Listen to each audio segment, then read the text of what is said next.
OBINWANNNEM Igbo Global Cultural Movement Foundation. Our mission: to restore the honor and dignity of Igbo nation and its citizens. To restore the pride of Nnadi Igbo through the re-establishment of our self-esteem in the true spirit of love and support for one another. To ensure that our past trials and tribulations are turned into a glorious future. To rebuild the strength of Nnadi Igbo through her bond of unity. To ensure that Igbo nation reinvent herself and get back on track in order to regain her pride of place in the world. To reinvigorate the ingenuity of Nnadi Igbo through self-rediscovery and self-actualizations. To see that no Igbo child or citizen is left behind in the grand scheme of things. For inquiries, call Director Nwachineke Ugwu Okechukwu, Ukraine on +380 975 221413 or OBINWANNNEM Global Radio, promoting the culture and traditions of Igbo nation. OBINWANNNEM Global Radio, the unity of culture of Igbo nation.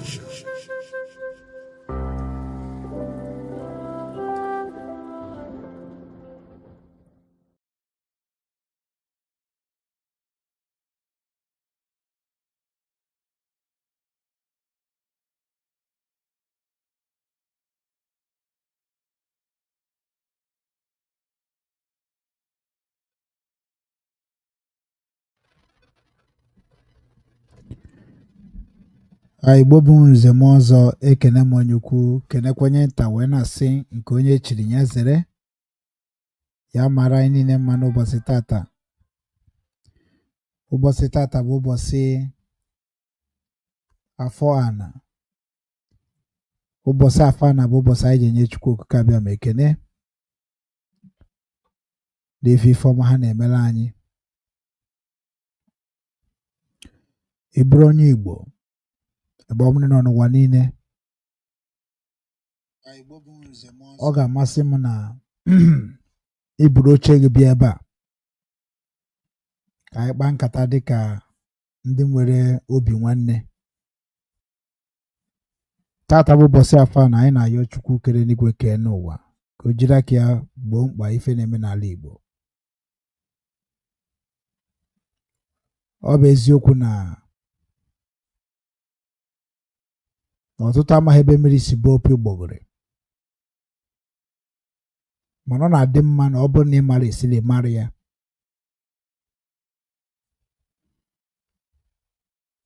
Maka ọ bụrụ na ị mara wee mee imeterie ataba gị ụta, ị kwesịghị iblem ndị na-ata gị ụta.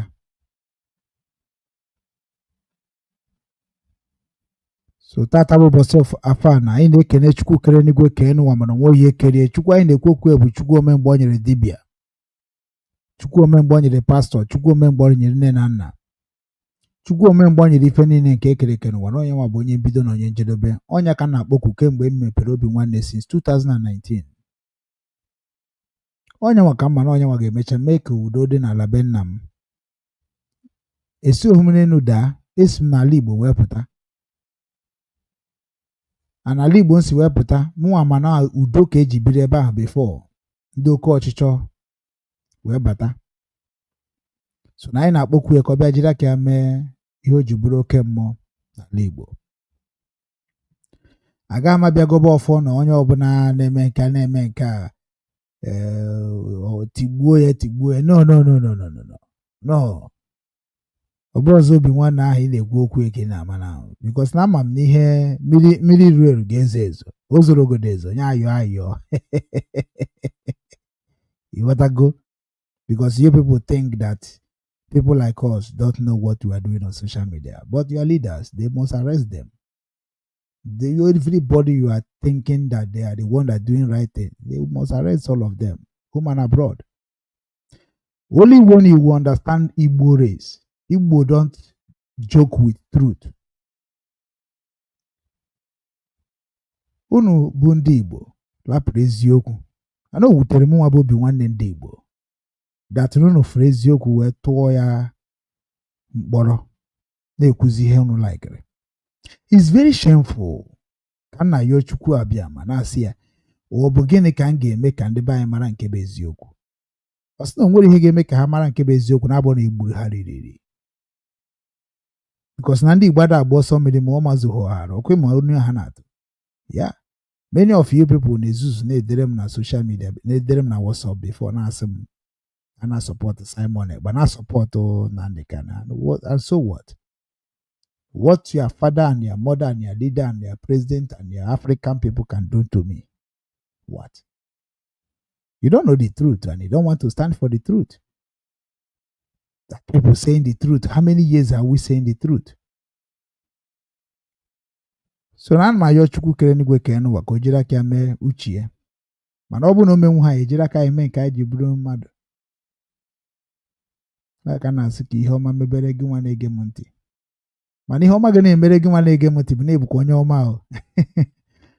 Ọ bụrụ ka ị bụrụ onye ọjọọ ihe ọma emebere gị. No. Adị m aga ụdọ ọfa. Ana ịga ọfọ n'ọnọdụ ka ịga ọfọ n'ọnọdụ ka ikene mmadụ. Ọnọ ka ikene mmadụ like ịga ọfọ abụrụkwa na ịgọcha ọfọ like ore. Ama m kunu si feel like ama m ga-akọ ọbara unu because na-eriri unu too much. Ịga ọfọ n'ọnọdụ ka recommendation. Ọ bụghị na agọrọ gọfị na-esi ise niile na-eti does not make sense that no ga work.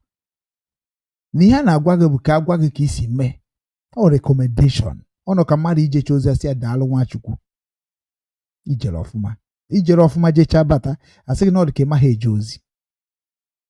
So e nwere ihe eji ekene ọnụ ọfọ a na-agụ ka m na-akọwara gị sị na onye ọbụla bụ onye na-agụ ọfọ o nwere ebe na-abụ na-afụ ndị mara na-ekpe ekpere, ndị mara na-eti emem with power iji eti emem iche na oge adị otu esi eti emem. No. Sometimes o nwere ife nna aghọta n'ụwa ebe m na-arụ ọrụ kịta, people respect me so much. They say, are you from Nigeria really? Say, I hate when you say are you from Nigeria because you are a madman. Why are you calling Nigeria? Go to Google and Google how did the Nigeria found and what is the meaning of Nigeria. So all of you are contributing in what is going on in the life of the innocent ones. Stop pretending. Many of you people pretend Nigeria does not exist, does not work. Who created Nigeria have died long time ago. And how they create Nigeria is not how they create a nation. So all the 2.something million, so that means all of you does not understand book. So that is why sometimes in the crew nine ebunu na asị ka unu bịa ma ndị dị ka m ikpe ma ọ ka unu bịa chọba ndị dị ka m. Chineke amadụ Chineke nwere the power self. Because Chineke nwere power. Why did he chase a devil away from the heaven? According to rubbish Bible, you people are always reading. Because God don't have power. If God have power, why can't he fight for people that are fighting for him?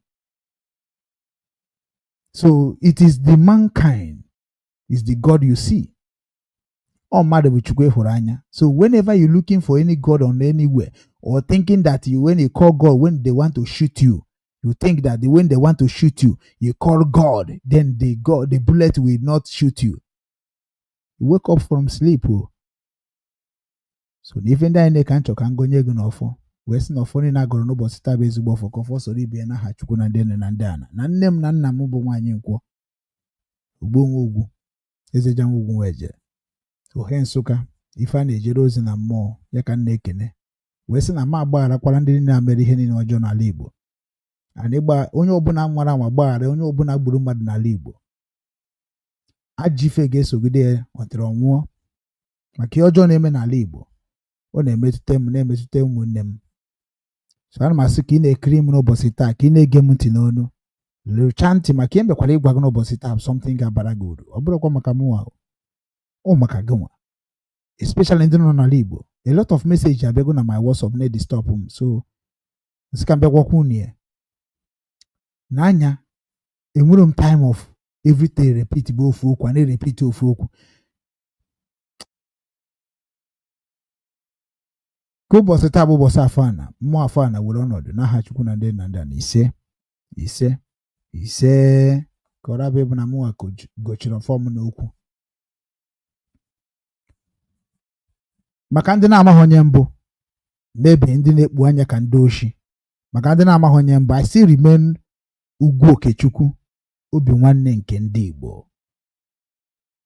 Obinwanne ndị Igbo ka m ji ejere Igbo niile ozi n'efu. They know they pay me. I know they eat bribe. I know they support propaganda. I know they support blackmailing. I know they support hypocrisy. I know they support my father when he goes wrong. My mother when he goes wrong. Obinwanne ndị Igbo. Enwere m otu m ji aga n'iru. Ofu ka ndị. Obinwanne ji aga bụ sọ mụnwa ji aga. Nwere m na ya ji aga. Because ama m na Chukwu. Okechukwu akpọrọ m Chukwu. Ike dị na Chukwu. And Chukwu ahụ bụ ihe dị m n'ime today. Enweghị onye dị ndụ nwere ike ịtụ ụjọ. Ọkwa mba ka na confess. Lee anya ka m gwa gị. Na anya ka m gwa gị. God who created the world can never challenge me. I swear. I don't know what can I tell you because truth can never be deleted in this life. I want to let you know that a sinner will always fight to become a honest person. It's normal. But you that is following the sinner, that is fighting to be truthful person, unwere ihe asị ahụ ọ sịrị mere gị. Onye na-achọ ka ọ fight ya ka asị ọ tụrụ bụrụ eziokwu. Asị ahụ ọ tụrụ o nwere ihe o mere gị na ndụ atọlatọ. Ọ nwere ihe o mere gị na ndụ. You don't need to stand for anybody na-atụ asị. And ihe mahọ n'ụwa gị a like ihe mahọ like ịnọghị mgbe o mere ị mara ka o si mee. Ịkwadozina ya maka ị na-akwado ya. Boko Haram ka gị mma. Boko Haram bụ people wepụtara onwe ha na-azụrụ onwe ha their own territory. Mana gị nwe dị nke ị na-azọ azọ. Ị na-azọ nke gị. Ị na-azọkwa nke nna gị. Ị just na-esogharị mmadụ na social media. Sọsọ na mmadụ bịa na social media tie hey be freedom o ị ga-enwere onwego ị ga-adị ọcha in short na ị ga-anaba short na ị ga-egbusi ndị gọọmenti iche isobe ha. A na-ekwuzi kịta na ihe ọjọọ ọtụtụ n'ime ha mere. Ị na-efilizi na ndị a na-ekwu ya bụ ajọ mmadụ. Na-efubekwa nke mgbe aka na agwa m na akụ ha na-abụ ga-awọchu na ofu aka na ọsọkwa gị jide paspọtụ America na I swear by when Nsụka they will arrest you and jail you if you don't take time. Ịma abịara m obodo oyibo mụọ ihe ndị ọcha na-eme. Amụrụ m ndị ọcha ọfụma o nụọ ha nụọ mụọrọ m nwa. Anọ ndị ọcha ka ị na-ezuzu aja ayọ. Let Britain listen to us. Let UK listen. Ị bụ onye ara. You a stupid idiot. You are a fool. People that kill you claim you claim that people who kill you kill ejekwa ayọ nyere gị aka. Ebe ka na ọma na nsogbu dị. Abụ m a fool to be begging Germany to help me to save my people in my village. He's a fool. I'm a fool. I'm idiot. Anọ m na Hamburg, Germany na ekwu ya o. eziokwu na makọwabeghị unu onye mbụ na m akọwara unu sị no achọrọ m igwu na onye mbụ adị m like people they follow me because ana m support papa gị ma mama gị ma ọ bụ onye unu na-akpọ ndị isi na social media. Maka ndị na-eso m ọfụrụ ọmụnwa bụ nwa Nsụka Asado nwa Nkwunohe Nsụka ebe m bi n'ala Hamburg, Germany. Ihe m ji agwa gị ihe niile mbụ bụ na eziokwu m bido na 2013 wee kwube God onweghị onye dị ndụ n'elu ụwa nwere ike stop ya. Jee na-ajụ ese. I know when I join IPOB. I know when I talk to Nnadi Kanu. I know when I created Obinwannem. I know when the DOS disappointed Igbo people. I know when they sabotage Igbo people. The reason je mere Nnadi Kanu ebere, the reason je mere ebere, ka unu niile ekere n'agbụ ka tọọ unu. Nwere kwu ọzọ.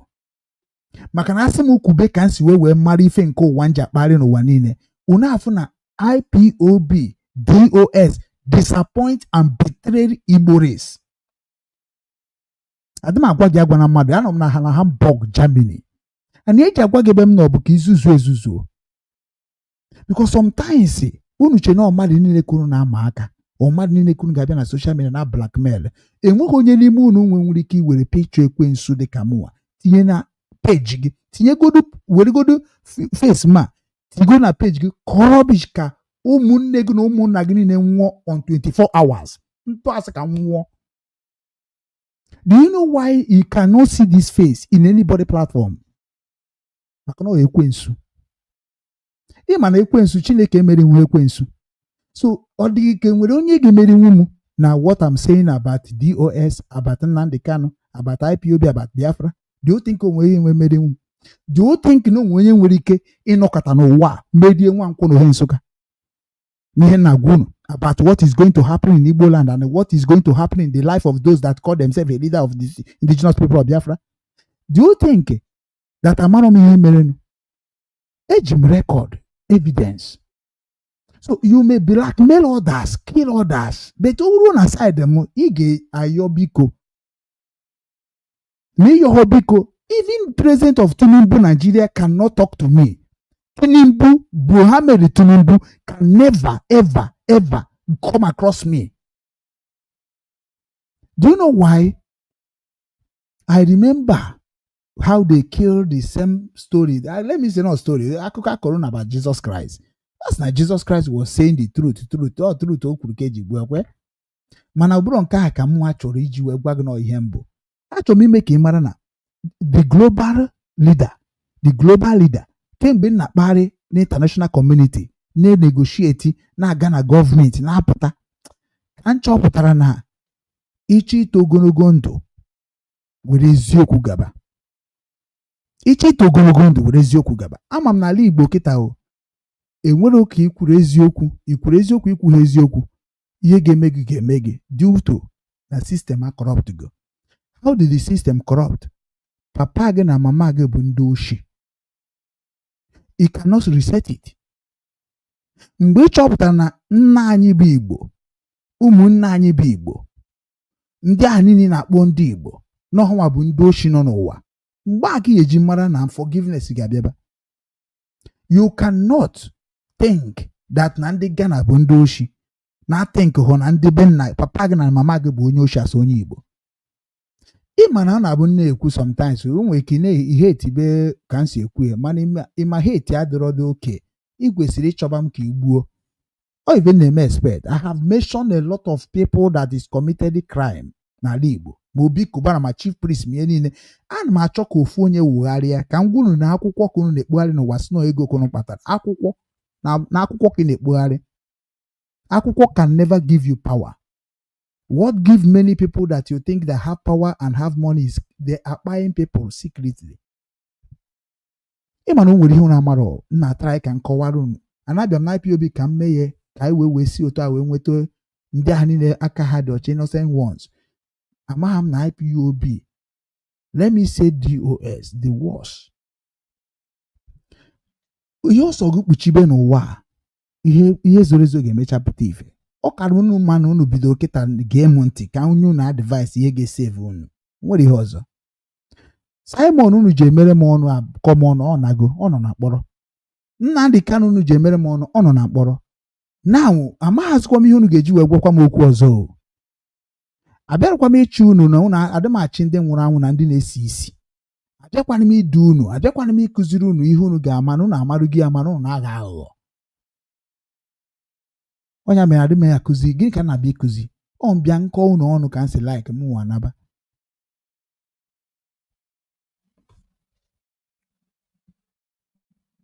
Then ọ na-ewute m so much na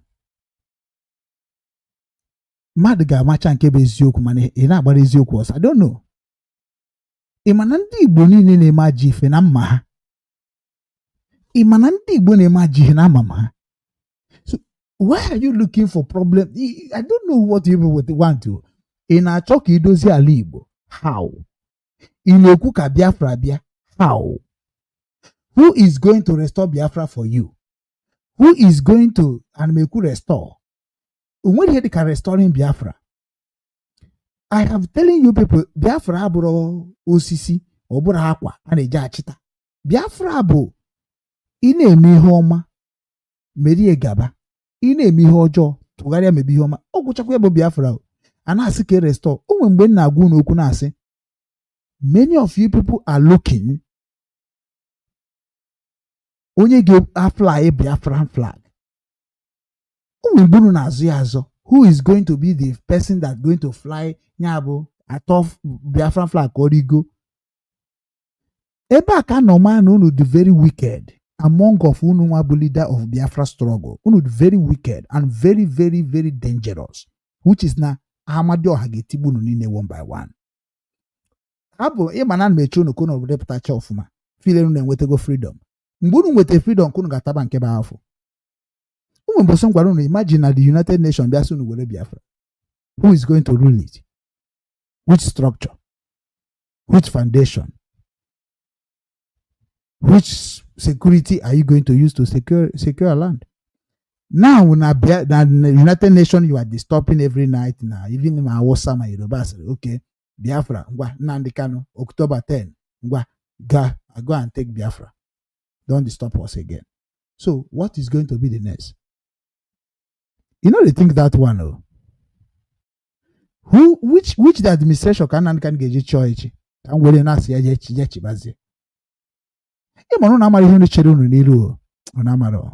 And I pity for all of you. That is why I'm preaching in the gospel. I'm preaching in Obinwannem radio. I'm a preacher.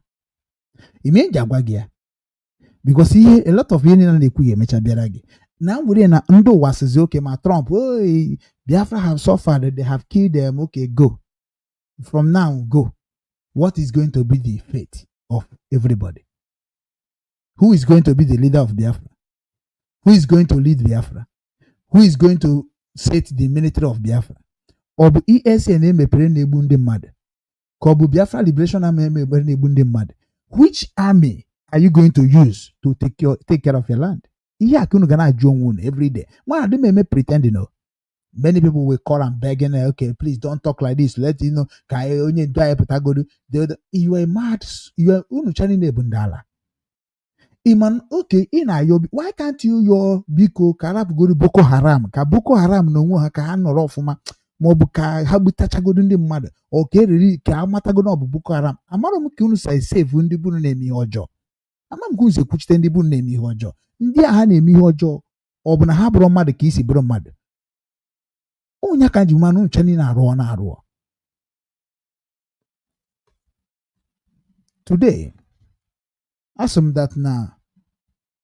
I'm him wake bet. Let me be continue controlling my spirit and make my spirit to pass the message before I left you people. Because say tomorrow, I tomorrow 8 hours. So I'm needing half more.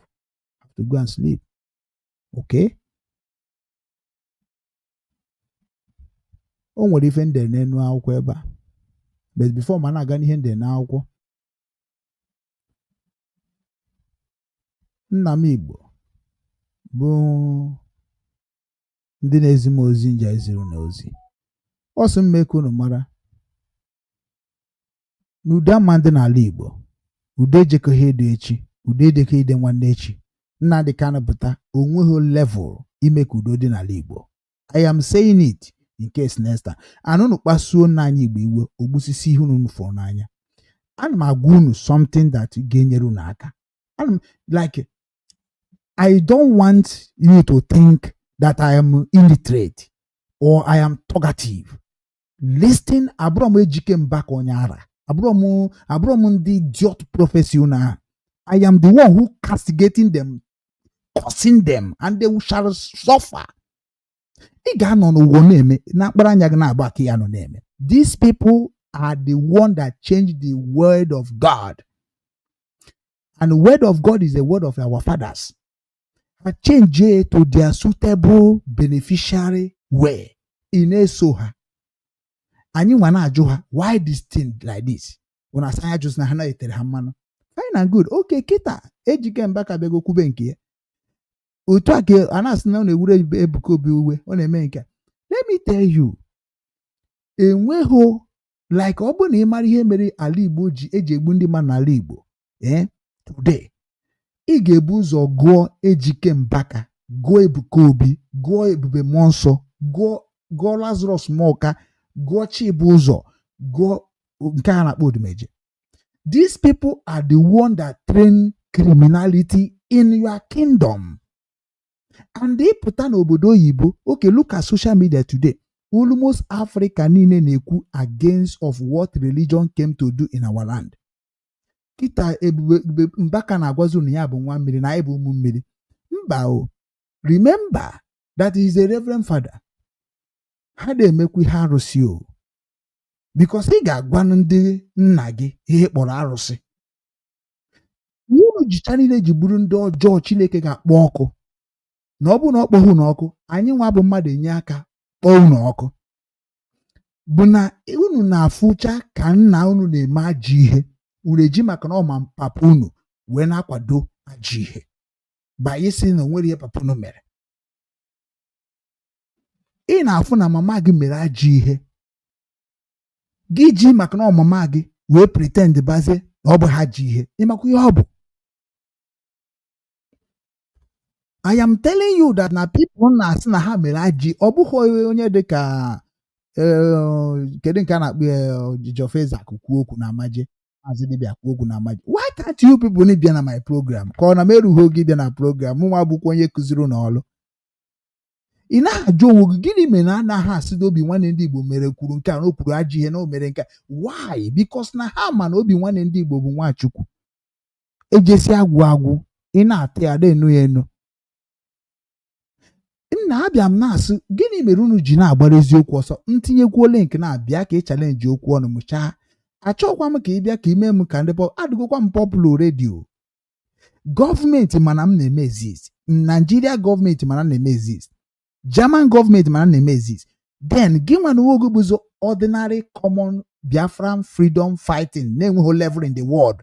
Onye bụ ihe ga-ejipụta bịa na fight mwa bụ onye nọ n'ụwa niile global na-abazi African global now. Rakala akọhịa gbasa Biafra bụ Ekechukwu ogiri tufuo n'ime ọhịa. Na-agwa unu na anyị nwa jos bịa for pity ka anyị mere unu pity because na unu enweghịzi future. Maybe na unu si na Biafra future ka anyị mekwuo Biafra accommodate and amend ka unu wee ga ebe unu na-aga na amarụ m ihe Biafra na-eji ime n'ala Igbo. Amarụ m ihe Biafra na-eme. I challenge all Biafran seekers. What is Biafra going to do in Igbo land?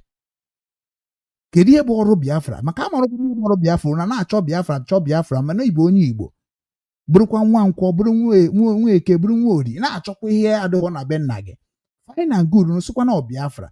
Kedụkwa ihe Biafra ahụ ga-eme? Thank God na nwanne anyị nwoke abatago.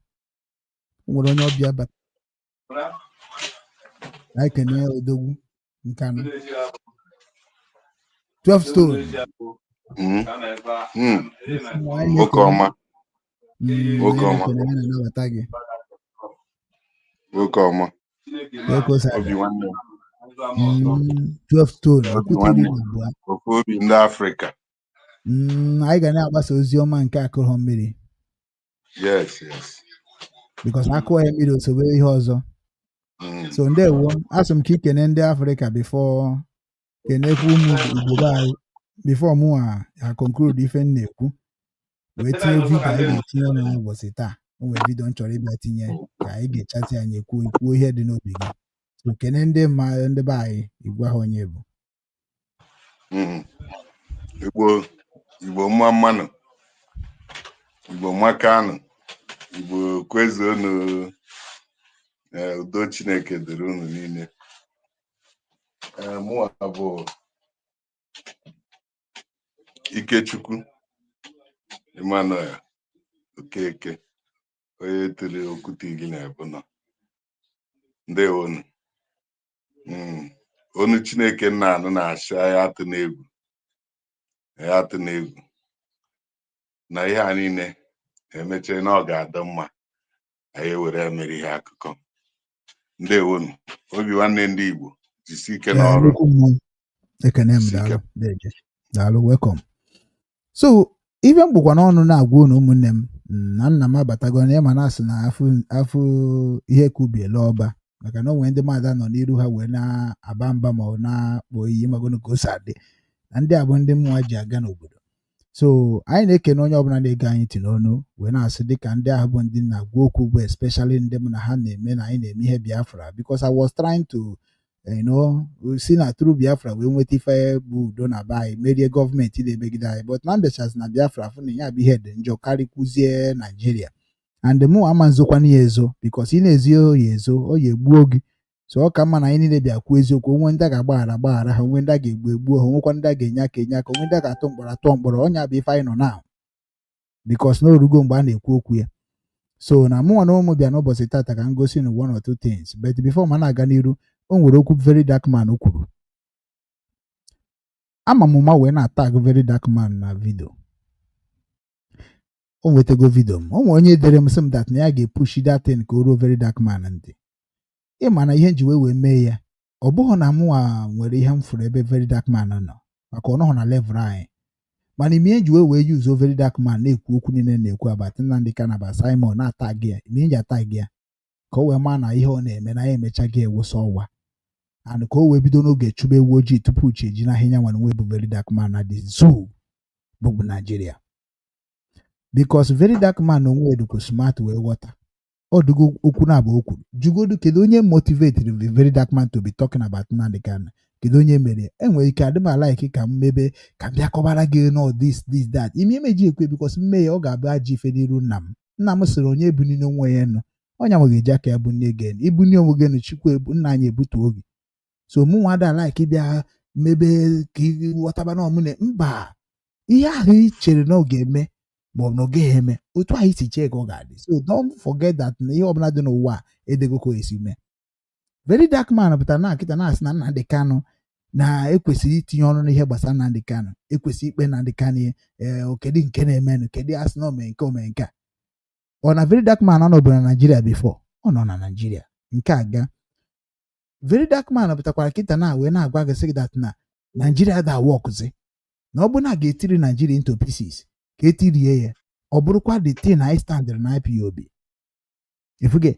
So gị na-afụ na ife mụ na gị na-abụ gbabara mbọ since 2013 n'ụzọ dị ya nọ maka ndị ekperima nọ n'isi si na ha bụ ndị isi Chineke ga-abụ ọnụ, then automatically mụ na gị na-abụ mana ife niile mụ na gị na-ekwu as indigenous people of Biafra na-achọ udo n'ala be anyị bụ eziokwu. Then ebe ịma na ọ bụ eziokwu kedu iji nọkọta sef dị emebe obedient? Ebe ịma na ọ bụ eziokwu kedu iji nọkọta n'ụwa debazi against of indigenous people of Biafra? Idigoro against Nnadi Kanu speech. Do you know how many members of IPOB Global? Why can't you consider even eji maka ya na-agbasa ozi ọma mgbe na social media na-asụ ya n'Igbo ka ndị be anyị na-ajụ nnụnụ na-akpọnụ m mgbe ahụ nwere onye na-aka m enwe viewers then, mana nkọwachara ihe ndị a niile na-akpọ ya nothing.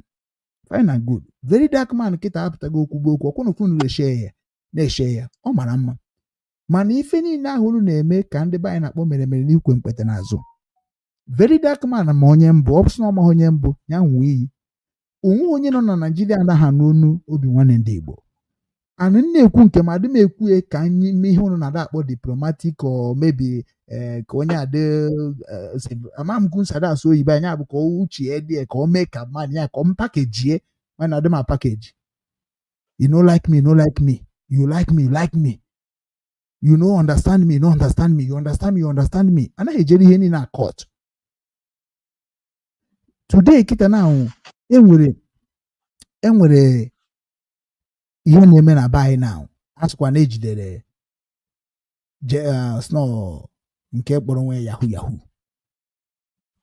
So automatically ekwupụrụ m okwu onye mgbọsị a.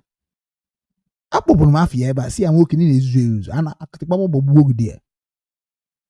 Because na ndị ụwa na-ama ndị bụ ndị ha kwuo okwu achọba ndị ahụ. Maka na this idiot kpọrọ nwe yahoo uche ọ bụ original yahoo. Ị na-abịa etetọ ndị Igbo na-eme ndị dị ka mụnwa ji obi m niile ji obi nwaanyị nkwọ wee bịa na iti mkpu ka e nyere ndị ọ na-atụ n'ọnụ aka. Ị chọzie ka ịtọ ọnụ ihe niile aka mụ na gị bụrụ a criminal like you are criminal before you join rubbish things you join with your colleague criminality home and abroad.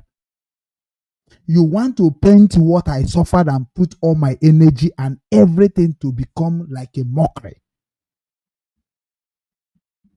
Ọ bụrụ mmadụ ya agwa gị na ị na-enene m otu a ọ ka gị mana ịgbara ọsọ ọ ka gị mana imere m friend because na ị gaghị agbanaghị nwe eziokwu n'ụwa.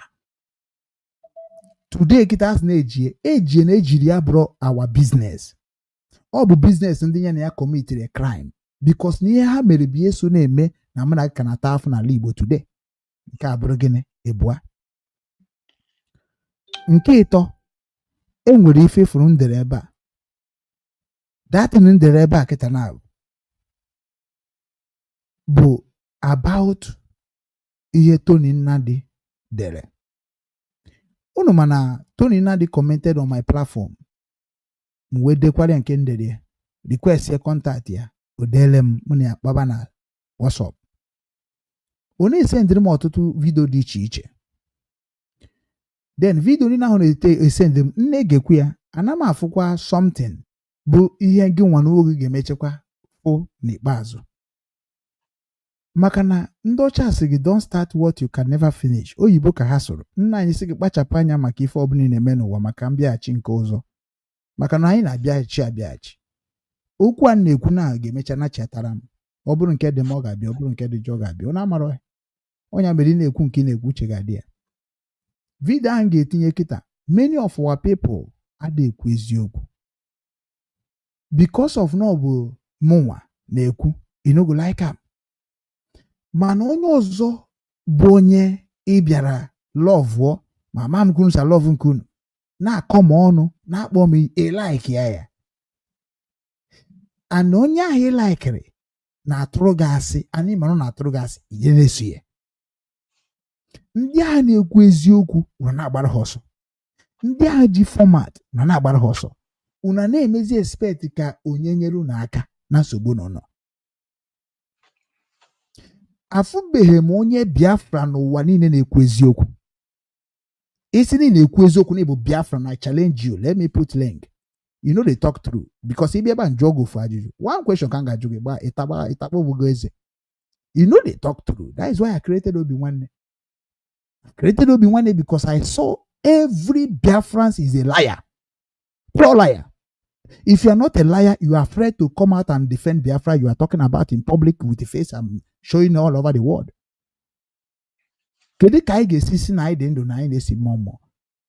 You are afraid of coming on social media to say the real truth. You are protecting what, maybe if you are not protecting your leader, you are protecting your fucking organization. You are protecting maybe your father or your mother. Nobody say truth according to the record of the truth. You cannot stand in truth and say how your father behave, how your mother behave. Kezi kando wa gesi we gegenti no. So n'isi okwu m na anwụ chọrọ iji wee mepere n'okwu anyị ga-eme n'ụbọchị taa bụ na ihe chere anyị n'iru. Nnadi Kanu release on 10th release on 10th. Nnadi Kanu can never make Igbo land to have a peace in this generation.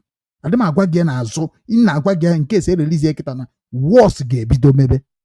Ọ bụrụ na Nnamdi Kanu efologhị ihe ndị dị ka anyị nwa na-ekwu okwu, to God erelize Nnamdi Kanu kịta 1 week enweke m afọ Nnamdi Kanu again. Maka ihe na like inye speech na social media ma okwue n'ụwa niile bụ ka ndị ahụ niile na-aplanụ nonsense jiri aka ha wee maa na enwego meseji ahụ ị na-aplan na ọbịago anaghị receive gị dịka ndị ana. Naijiria mechi ihe niile ha ga-eme Nnamdi Kanu, enwero mgbe Obasanjo ga-eji wee rapụ Nnamdi Kanu naba free. Enweghị mgbe Tinubu ga-arapụ Nnamdi Kanu naba free. Enwere mgbe Babangida ga-arapụ Nnamdi Kanu naba free. Enwere mgbe Dangote ga-arapụ Nnamdi Kanu naba free. Enwere mgbe 5 state governors ga-arapụ Nnamdi Kanu nata free. Enwere mgbe ndị Britain ga-arapụ Nnamdi Kanu nata free. Enwere mgbe ndị American ga-arapụ Nnamdi Kanu nata free. Enwere mgbe ndị Israel ga-arapụ Nnamdi Kanu nata free. Don't joke with things you don't know. Your father tried and he could not complete it. Onye ka ya sị na ịchọba ihe mere nna gị ma ịkpachapụ anya ihe mere nna gị eme gị. Many of you people think na obi bịa na social media na blackmail people na-asị na America na support na anya nke ejego ebe a dịka ihe oge nkiri na Ngozi Orebeze na-ezuzugharị na social media. Unu che na ihe ahụ bụ ihe unu ga-eji nweta help from the people that is doing what you are doing. America so na ihe na-eme ndị Igbo ihe na-eme ndị Igbo. Nwanne m nwoke n'ebe a ka mmadụ ha na-arụ. Britain so na ihe na-eme ndị Igbo. So why do you think na Nnamdi Kanu nọ na Britain bụ ndị na-emekwa ihe na-eme ticha mgburi na ma Britain ejide ihe nọm na Kenya ka si ya bịa were ihe ọbụla na si ya bịa were oje ebe ha nwụrụ ya ka oke. Then American ka ị na-achọ ka ije onye bụ Trump. Trump enweghị any power to Igbo land. Trump received power from Igbo land. So enwere ihe Trump nwere ike imere ndị Igbo because ndị Igbo nwere the power already. Ndị Igbo so n'ihe build American. Ndị Igbo so n'ihe mere na American dị ka ọ dị today. So unu ncha niile hapụrụ oke nke unu na-ejezi na nke ndị ọzọ. That is why ha ji eju na-egwu egwu.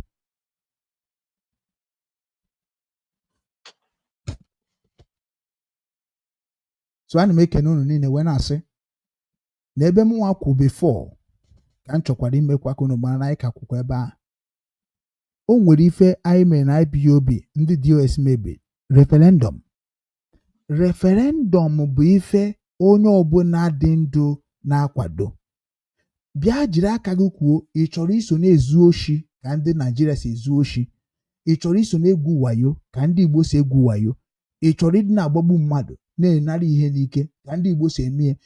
Ị chọrọ ịdị na-ala nwunye mmadụ. Ị chọrọ ịdị na-ekpokọ ụmụ nwaanyị na-eje na họteelụ na-afịa ha aka ijecha China nweta obere gị naba ije na emsu ikpokọrọ ụmụ nwaanyị je na họteelụ na-afịa gị aka. Ị chọrọ ịdị na-ebi edo ndụ a. Ị chọrọ ịga abụ ịnagakata n'ụzọ ịgbanyere ụmụ ịkpọ ime nwaanyị invite ịgbanyere ya ọgwụ na mmanya ịgbanyere ọgwụ na mmanya ọnwụcha ọdọnọrọ ya sasịa gị si like ịgabara onwe gị na onwere ihe ga-eme okwuo iwe polisi ọ bụ iwere maazị na-egbu gbuo ya. Ị chọrọ isi na-akwado ụdị ihe ahụ maka mụnwa mana ihe niile a na-eme n'ala Igbo and ndị na-eme ya bụ ndị ahụ ji ego. So kedu ka ị na-asị ka ọ bịa mepe ịmakwa na ebe nna m dị nsọ. Do you know that ebe nna m dị amakwa ebe isi o. I don't know where you came from. Amaji Nsụka dị nsọ anọ ga-adịgide nsọ nwụọ ọ gaghị si n'aka m wee lụọ ori. So na ama m obodo unu si that is why nji asụ na mụ na-abụrụ ndị Igbo. Igbo dị iche iche. Igbo abụrụ ofu maka na Eke abụrụ Orie abụrụ Afọ abụrụ Nkwọ. Don't talk rubbish. All of you trying to impose your creator in a wrong channel.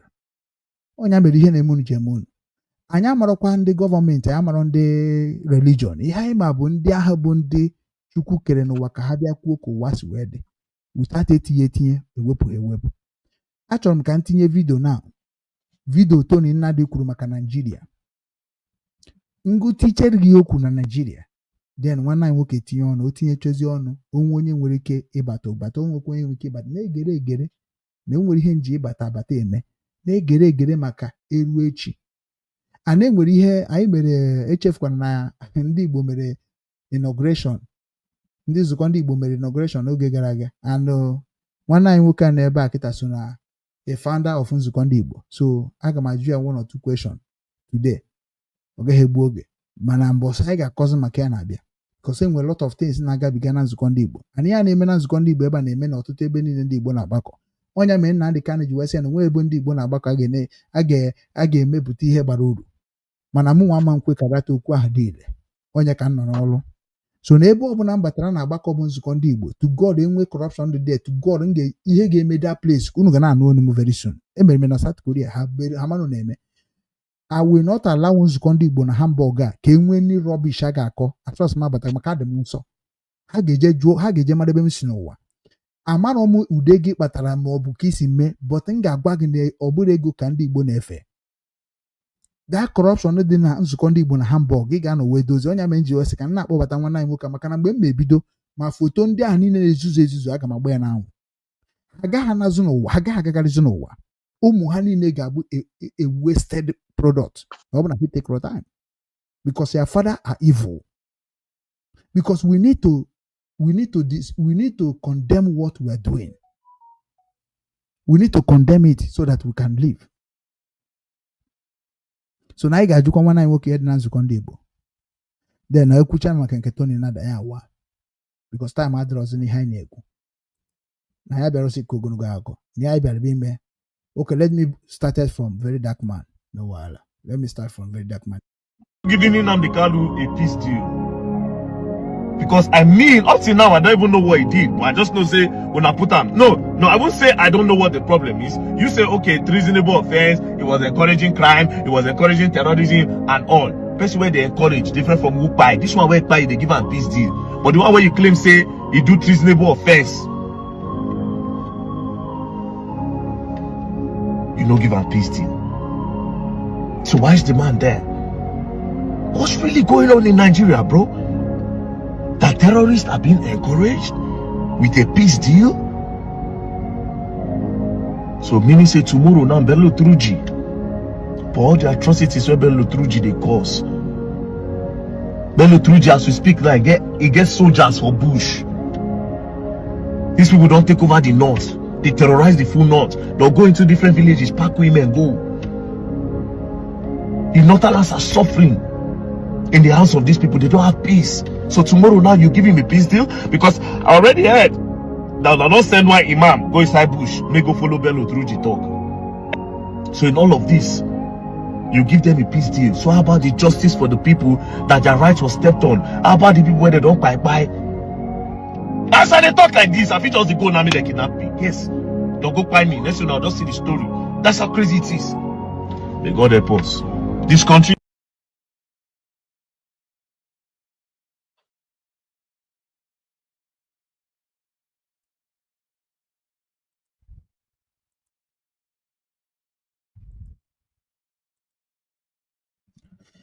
Yeah. Unu n'anya unu ga-afụ ihe nya bụ very dark man kwuru. So okwute ndị Igbo ka anyị bido na ebe nọ were ihe dị ka ebe nkeji 5 wee kọwagodu nwa chọnchọ bifo ntị nke Tony Nnadi. Kedu ihe ghọtara n'okwu a very dark man kwuru as aka ochie na Nigeria na aka ochie na ife na-eme n'ụwa, especially in Germany where you are long time? Kedu ihe ghọtara? And kedu ihe ghọtara na this struggle of Biafra and the Yejin and the kind case here ife ga-eme na this October 10th? What do you expecting? And kedu ihe nwere ike ikwukwa ndị by through what this very dark man? Maka na ọ bụrụ mgbe ihe mechara ka na-abịa ekwu okwu. Maka na ife a na-emecha anyị na-aba nọkọta ofu onye ekwuchara dịka ọ ekwu onye nke asịrị reason na dịka na-ekwu na-egberegbe ọnụ without ime action. Mana oruo nke agaghị eme action emebe action. So tinye ọnụ na ya ka ndị be wee marakwa ka ihe si dị. Etinye ewepụ na ewepụ wokachi gị sikwa gị ndewo nna m. Ndewo ndị na-ege ntị, ndewo Obinwanne. Ihe very dark man kwuru ọ dị ka ehihie, and ọ bụ ihe na-emevu oso n'ihe Maazị Nnamdi Kanu na-eti mkpu ya. Ọ bụ ya bụ the purpose of Nigeria ekwetere anyị na ya kemgbe 1914, o mee expire 2014. Then chọkwa ime extend the bondage. So the language bụ Arabization. Ọ bụ ebe eji hafụ ndị dịka Bello Truji ha ma Boko Bandit, Herdsmen Swap ha bụrụ official Arabization army. Ha na Nigeria na-ahọpụ n'ọbụ na-eme peace deal.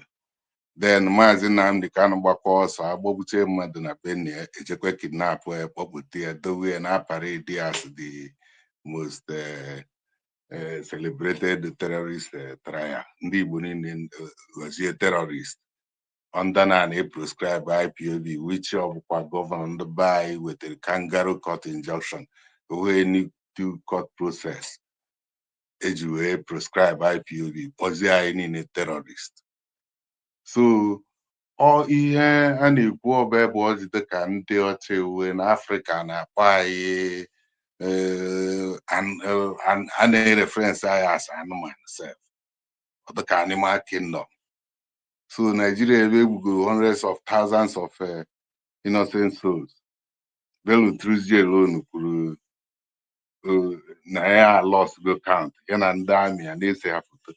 Then the other young man esetekwa na Katsina ha bịara peace deal ịhụ ha dịka battalion dịka ifu weapon ndị a bụ tukwuru in the midst of authority Nigeria ha na-emere ha na-eme peace deal. Meanwhile ha nọ na ọlụ na ọkaigwe na ihe niile agbagbusi radicalize their youths for nothing. So having said that, the message is very simple. Us should I detach from this British Ahithophel bondage I know here, follow German solution. Here and the German mere because the same thing Germans may experience here, or back I may experience in Nigeria. Germans were an extremist autocratic dictatorship regime. Ọ bụ abụ ndị otu ndị Adolf mislead ha egbuo ndị 6 million egburu mgbe ha mechie reject ndị ka kwetere na aka avọrọ ha DDR.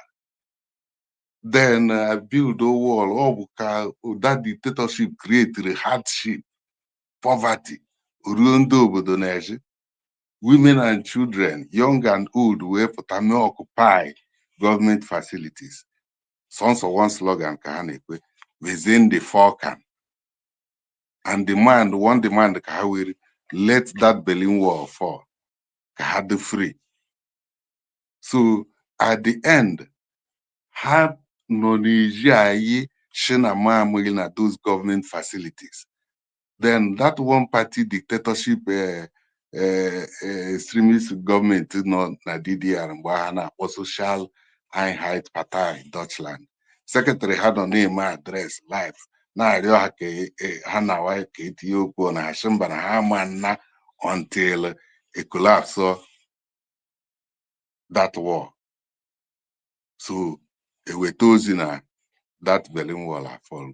Ọ bụ ebe na collapse that dictatorship system into the BRD na-aza Bundes Republic Deutschland, create a successful society because na ewere regional autonomy. Ebe a so 84 million. Mana each region, Bayan state ha no security ha, their culture, their school, they take care of everything. Hamburg state, the same thing. Ijeba he obey their system. Then a one common national freedom of speech, self-determination, rule of law. Every hand or Grundgesetz, human right. Ọ bụ ebe ihe create a successful society more than half of bondage Nigeria niile na-akpa ka ha gbafete and ụwa niile na-abịa ebe ma Muslim ma Christian na-akwere owe security. Then ekpokọta anyị niile ọnụ more than 300 million tinye under $1 old outdated people commit atrocity ọbara the same like Adolf nke ebe ndị obodo a unu che na unu ka ha mara Chukwu bụ nature ahụ shi were mkpụrụ oshi na abụọ ọchịcha atakwa nke a bụ ga emina adulteration ya bụ ịra nwunye mmadụ. Nke ọzọ bụ igbu sacrifice ọbara na every drop must be accountable for. So ha hụ na-edufere ha ụzọ ha rejected the name of that man mee atonement then wefute ede eji remember ndị ahụ niile egburu mgbe ahụ dee ya n'akwụkwọ ha. Ewezie a free society mepee gate wọf dị ebe a karịrị more than 80 to 100. Everywhere, she everywhere, people, away free, n'ezie since agha bere, eboro na ndị Igbo ebubo maka Chukwumanzi ọgwụ. Ya ka eji wee kpọchie 300 million people nọọsụ na Lagos ka a ga-eji na-ebubata ngwaahịa na-apụ. It's all fly. Everybody, one gate. Ka ndụ nọ n'uru. So whatever we do under that name, Nigeria, the rich slave, na master, her anchor na that name now divert the whole resources to offshore accounts. And as far as we remain like that, and that one party system can ahead. So the people are called upon 2027 begin. Instead, they didn't come election Peter Obi or no Peter Obi. Obedient or no obedient. Here game occupy Nigeria 2027. Exactly here and the German people make. So one slogan can the whole people because Adam happy na honey no na egbe. Wonderful animal outside bekege Iowa. But this is the solution because women and children may occupy state house Tinubu. Transition government to regional autonomy because the whole region can represent that original regional autonomy. Okay, name East Central region. Or you can Biafra represent now. Western region could do represent. Central region, Midwestern region, Bundana or Middle Belt. Then under no Sharia and Arabia. Uta and the 17 million jikwete na the extremist dictatorship a pofwe na DDR. A one Sharia state. Then I unite under economic community of West Africa, not Islamic state of West Africa, not Arabization. We are not Arabs, we are Africans. So this is one point everybody, no matter tribe or anything. It's a shame unto them na haka Jimaz na the Kanu is a full aware nation of powers. Na bikono ọgwụkọ ham na point. Ndewo Obinwanne. Ndewo nam ndewo daalụ. Yeah, ekene m gị ka mmapụ ngwa ka njezie na the other point. Because onye agwara mago because na ihe niile na-ekwu bụ defender way. Yotago so maka ndị na-efe na ha nọ social media na blackmail papa ha na mama ha because they will still suffer. Suffer never even reach them.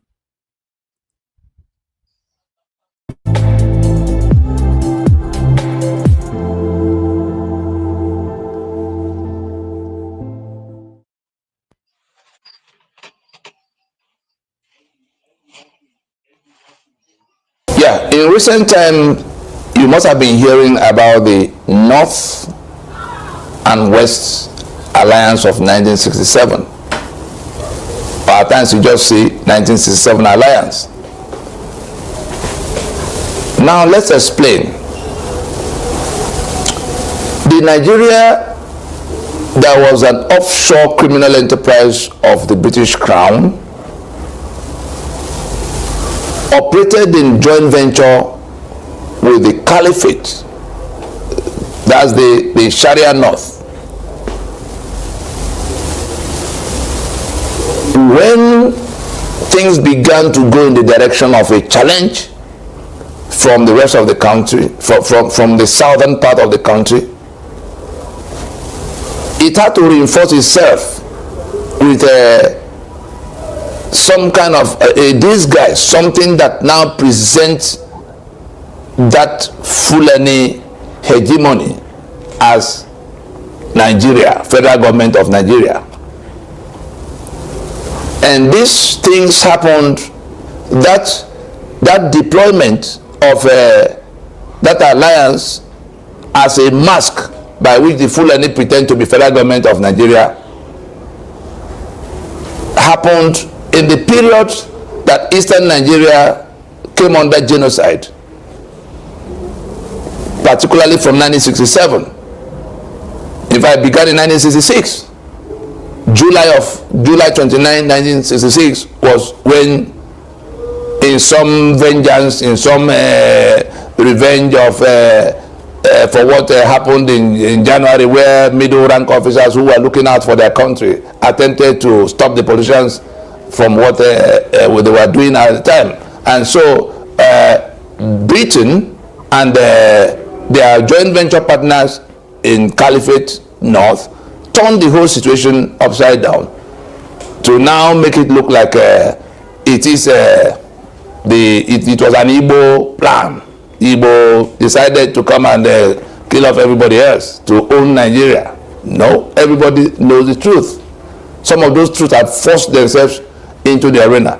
But back to the alliance that had to be created in that period to enable the Fulani and their British sponsors operate in the name of Nigeria.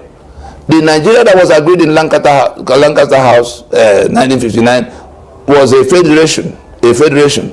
But when that federation was decapitated in the middle of 1966,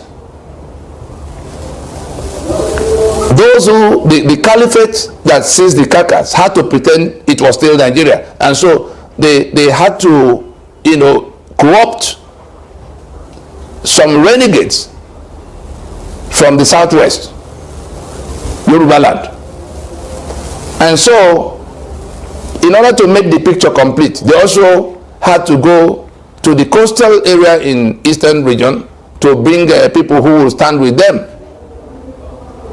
If you check what has happened across the last 55 years in Nigeria, almost 56 years, you will see a clear pattern of that alliance of 1967, the north and the southwest, spiced up by renegade elements from what we call the Niger Delta today, the coastal areas of eastern Nigeria. The reason we are making this broadcast now, if we take our bearings from the broadcast titled Nigeria, the Pyramid of Evil, we will see the ownership structure, the control organogram of Nigeria. But from 1966, that caliphate that was operating alone with their British joint venture partners, the Nigeria that was sold to us in 1960, now had to deploy an extra layer of pretense by bringing people from other parts, particularly Yoruba land and the coastal area of eastern Nigeria, to hold hands to operate the unitary Nigeria that we have now. Because in that setting, the control is in the hand of what we call the federal government. At the time, the federation had died since 1966. The Federation of Nigeria died in the middle of 1966. And then the people who hijacked the carcass have been able to operate it in a unitary form, which they have now, codified in form of constitution. And so it is that making it look like it is the whole of Nigeria moving that brought in, we saw the role Akintola played with Ahmadu Bello. We saw the role Awolowo had to come into play with Gowon. Put all of them on the map of Nigeria, so you can see a clear pattern of north and west. And then you look at the coastal area of eastern region, you begin to see characters like J.T. Spieth. We saw the one dancing around in Abuja the other day, where a member of that alliance had now been coronated president of Nigeria outside the stipulation of law. Tinubu. And when Tinubu said a Milokan, he wasn't talking about the 6 geopolitical zones of Nigeria. He was talking about that alliance of the north and the west. Of course, we always make the distinction that is the renegade wing of the west that cooperates with that north, playing the role of Afoja all over again. Tinubu is in that saddle now. Obasanjo was in that saddle for a long time. for some strange reason, Awolowo was clear-minded. Also, till this date, one cannot fathom, when you look at his viewpoints, all the time Nigeria was being put together to the point of independence, he was clear-minded on the fact that we were not one. He said Nigeria was a mere geographical expression and that we had to build it to become our project. Why did he then become available to join the obdurate Gowonian task of keeping Nigeria one with violence, with force, with brigandage, with bloodshed? Gowon from this side, Awolowo from the other side. You come to 1975 when Murtala Mohammed from the upper part, from the Caliphate, overthrew the Gowon. Obasanjo, Chief of Staff. You come to the end of Murtala Mohammed in the hands of Dinka in February of 1976. Obasanjo becomes head, Shehu Yaradua, Chief of Staff. We already have seen 4 cycles of north, southwest, renegade elements. We come from there. We saw when Buhari came, Buhari from that side, Idiagbo, Yoruba, north, southwest, federal Nigeria, federal in quote. We come from there, Uganda, you saw all the kinds of, apart from Ukiwe that in no time at all, stormed out of the evil gathering when Bangida surreptitiously, registered Nigeria into the OIC, Organization of Islamic States.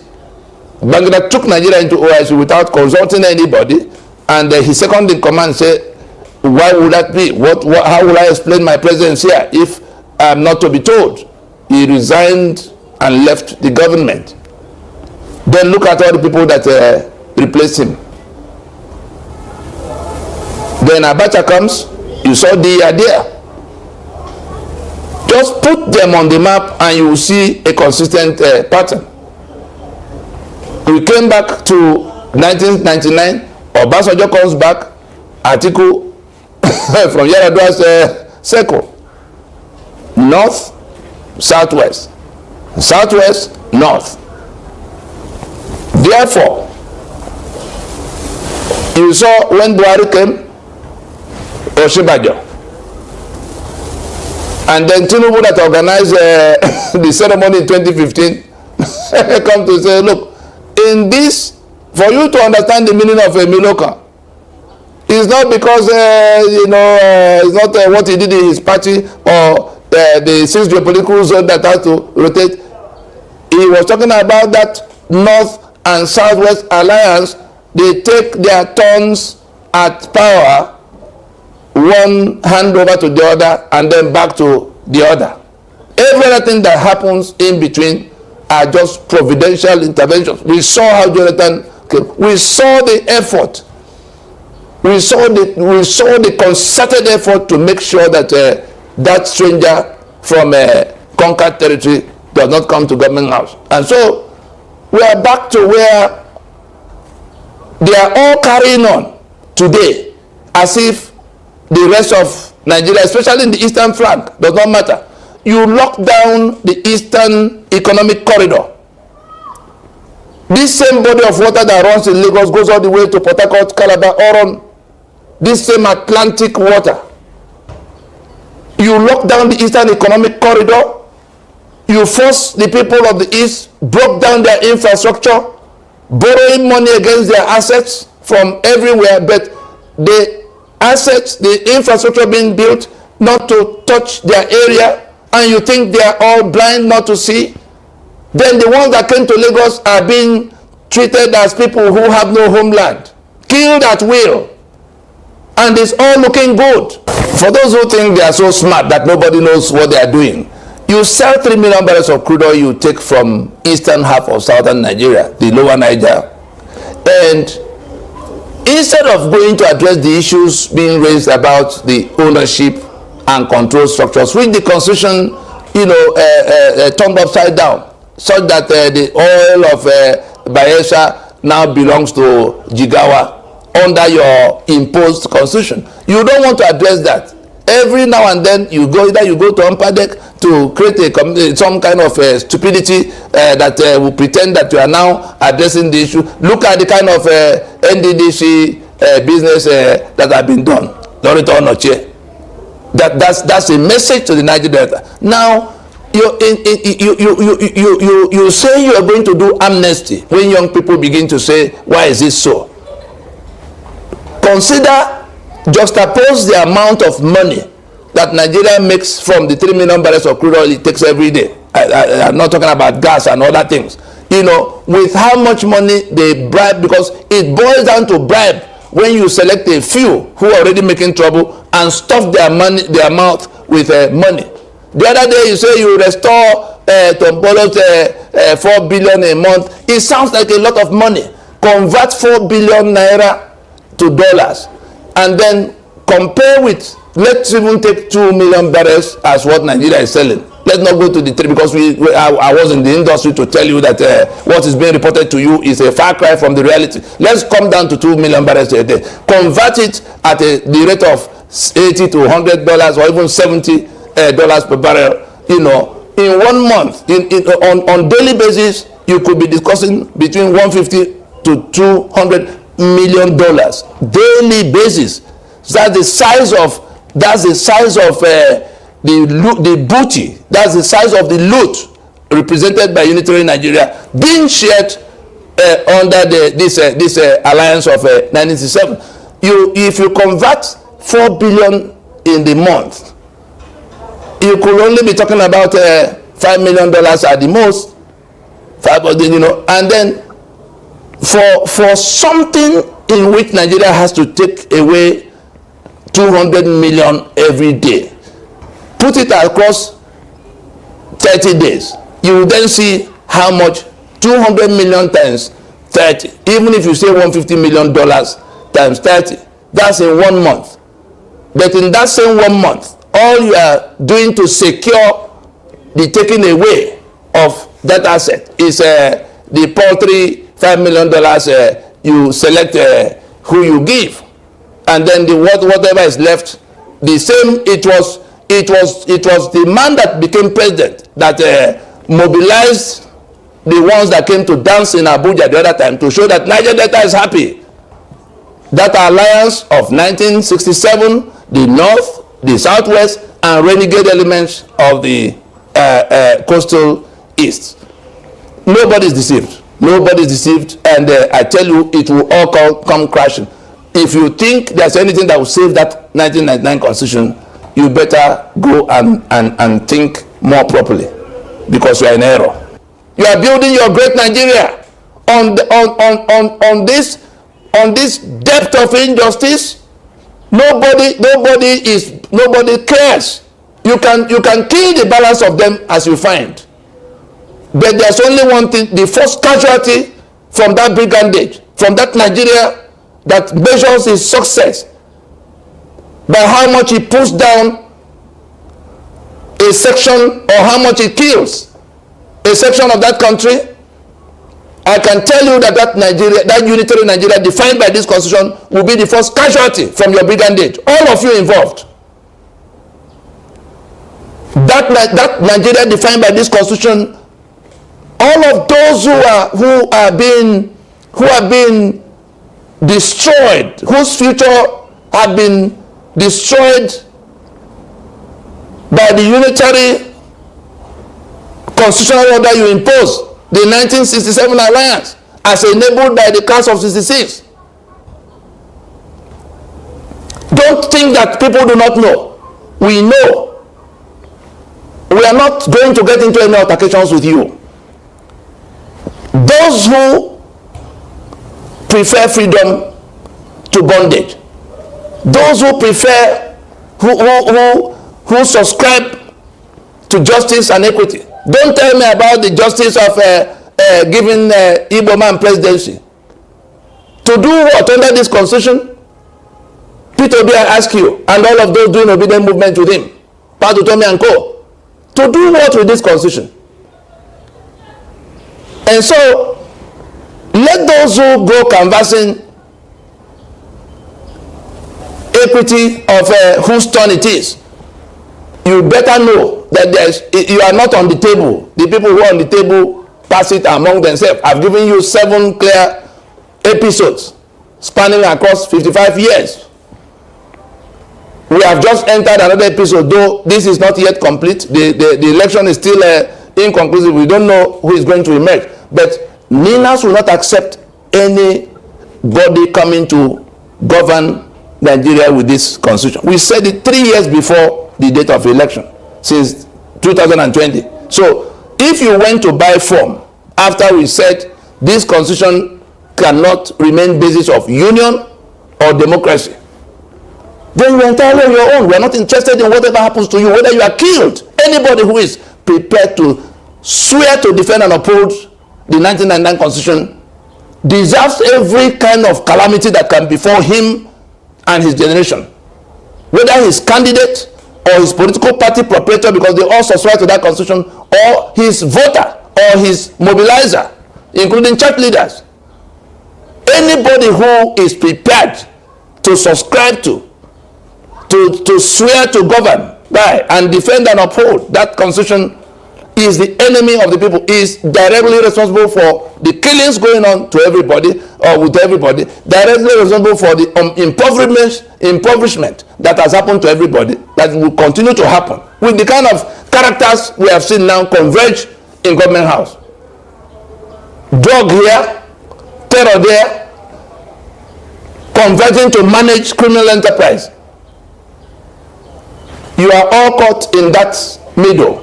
And you may think, oh, my kinsman is now holding the head of the knife. I'm sorry for you. Look back and see whether there had not been somebody from your part. Obasanjo was president for 8 years. Why is he now just waking up to the fact that unless the people make a constitution they can subscribe to and defend, that Nigeria will sink? That Nigeria, there are two, not the Nigeria of not the federal Nigeria. If it is the federal, if it is Nigeria of equal partnership, if it is Nigeria of sanctity of life, if it is Nigeria of all men are born equal, the third that was agreed but immediately abandoned from Lancaster House, Nigeria was still born. Why did Awolowo go to prison? Was it not the election of independence? So Nigeria was still born. The people who say Nigeria will be great again, what do you know about that Nigeria? If you can't go to the constitution that defines the Nigeria and defines what happens to the people inside it. That's why a country with the kind of endowments we have is trailing from the back, from behind on all aspects of human development. Everything good, we are behind. Everything bad, we are in front. Why is this so? Why can't people with education interrogate the situation? It is our turn to be president.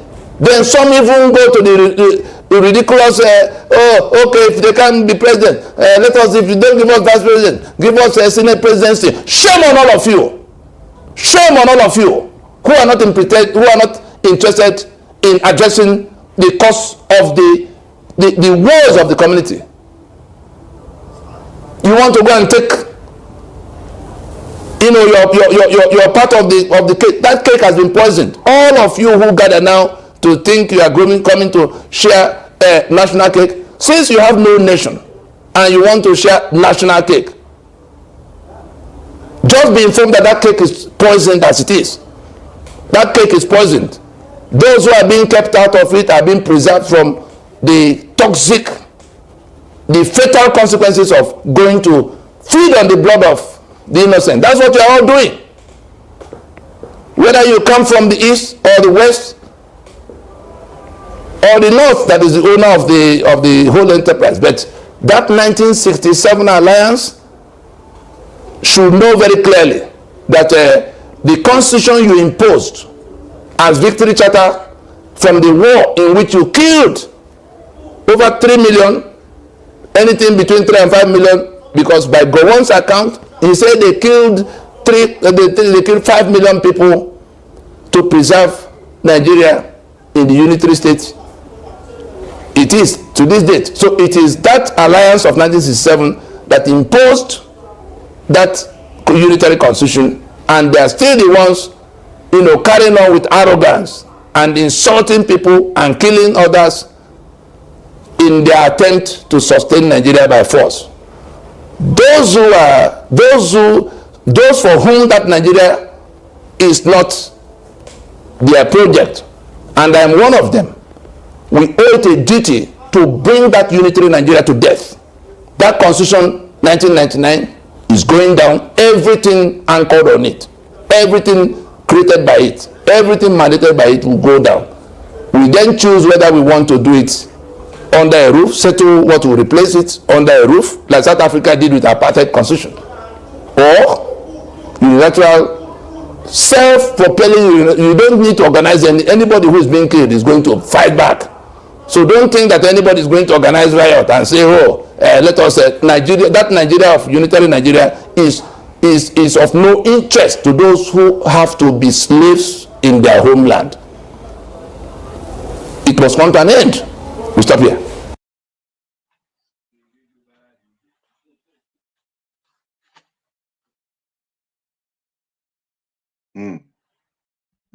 Okwute ndị Igbo niile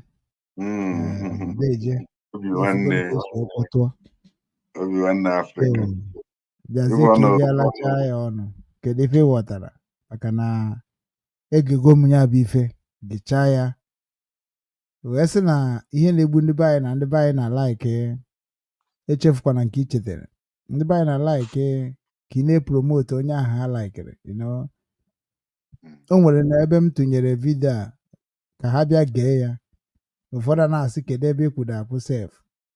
Nnadi bụkwa nwanne anyị nwoke o, ndị ọzọ na-ekwu okwu Biafra nwanne anyị nwoke, mana onye bịazie na-eweta atụmatụ ga-enyere anyị aka. I don't know why our people, amaghị m ndị zụrụ ndị be anyị ha ji wee na-enwe obi akpọ, nke bụ na ifugoro onye kwuru eziokwu ga-asị yes, onye a kwuru eziokwu ebe dị mma, a na-abụ ya ka egbuo. Even Nnamdi Kanu nwere ebe o kwuru si that n'ime ọfụma ya ekene ya ime nja ya agba ọtọ oyi, ịghọtago. So okwu o kwuru ebe a, o kwuru on behalf of the one criminal Nigeria, and many of our people today aghọtara ihe bụ nsogbu ha na Nigeria. And mgbe m bịa na dig information na-aghọtakwa that na enwere ebe anyị ada emetie, and ebe ha ya ada emetie, kedu ihe a ga-eme ka emetebie. So ana m asị eti izi ọnụ n'okwu. Ndewo. Tony Nnadi gbara afa. Ọ gbara afa. Then ụmụ ihe a niile ọ bụ na ndị na-efolo anyị na New Jerusalem Boy TV na both na TikTok ga-ahụkwa na okwu anyị na hama na exactly the same thing. Ihe a bụ egbe ekere anyị. Unfortunately, ka ndị Africa jiri march na osisi ndị egwu anyị na ya ugboro 18 kpatara okwu ọcha America don't mind them. The Africans, they will remain our slaves forever because they never learn. They are only equal inside the boxing ring. So give a black man money or wealth or knowledge, he will classify himself from others. And if you want to hide anything for them, hide it in the pages of a book. They will never find it until the end of time. This is exactly our case. Even our religious covenant history, our everything. So we came into this bondage. Like I'm telling you people now, the same Britain and Africa, of Habiar Germany, Kogas Bewin Kok Kabum Mvosashi. Ndunke Nota the same extremist dictatorship regime Potareba through Okahana part of there. Britain Jekote the American and those are their fight there. emeche ọgụpe. So ha mụta ihe from ihe mere reject ndị ahụ dị ha je commit ihe aha na na-asọ nsọ. Ọ bụ ebu practical faith. Reject ụmụ efe ha nke bụ na aha aza efe. So the same thing mekwere anyị na 1967 ha. Ndị nọ under that extremist ya na anyị na-akpọ out of Egypt. Egypt, o reference to our covenant history, ọ bụ ebe o ji wee religious connotation. Kpatara na ihe niile bụ those terrorist cell were ha na-efe the same black flag. Ịghọtago? And the way is Islamic image. So now na anyị ncha niile bụ indigenous Africans nọ na the region face the same under that oath are considered ships to be unalived. Then otu ahụ ndị German si mee ka ọ chịrị anyị mara wee mekwe ya na be anyị. Ọ bụrụ na anyị na-eche ka ndị a ji anyị na-egbe ha anyị, no, ha ma ha because na ọ bụ ebe ha si ege. Ịghọ ka Tony Nnadi mere ọ dị clear. The whole oil ọ dị unfortunate na ụmụnne anyị ahụ emisleadiri ị na-ekpekwere Chukwu butu na Christianity na Islam. Or Nigeria bụ the highest praying nation na mock God. So Mortars pụtakwara otu ahụ ndị otu Jack Gọwana bịa mislead on si na maka na Chukwuma Ọgwụ mere ihe ndị Igbo profile ya ndị Igbo wee gbuo 5 million ahụ. Since ahụ asị no victor no vanquish. Then you went ahead to gonna seize property ụmụnne gị ahụ that iboro ebubo. Seize ego ha niile ya 20 pounds. So na abandoned property. Kpọchie anyị na gate. Dịka kpọchie economic ihe na exactly otu ahụ Tony Nnadi gwa. Osisi ọma ngwa ebe a less than 25 nautical miles to the high sea.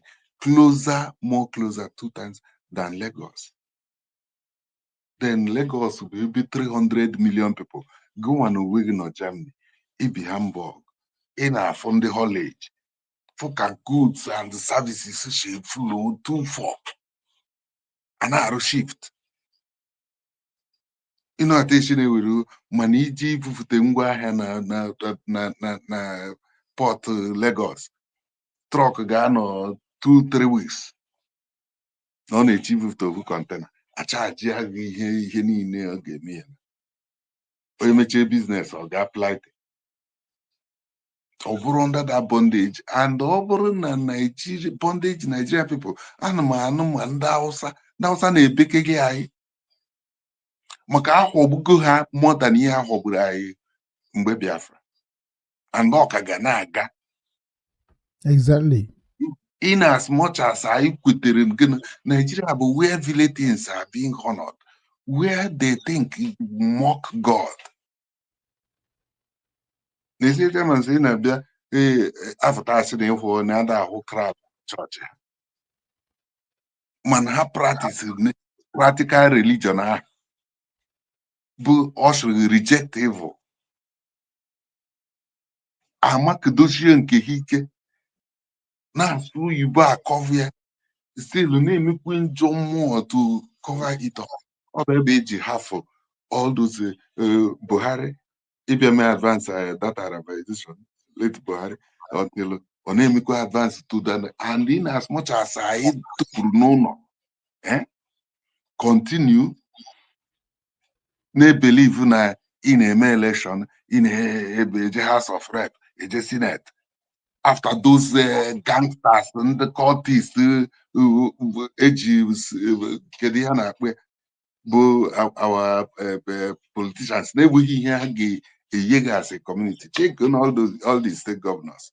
He came way more than 5,000 special assistants. So he had those resources the same way, the same manner to enrich themselves. So once those anyị move the same thing Tony Nnadi na-ekwu, in as much as if mere accept ije share that national cake of gịnị ọbara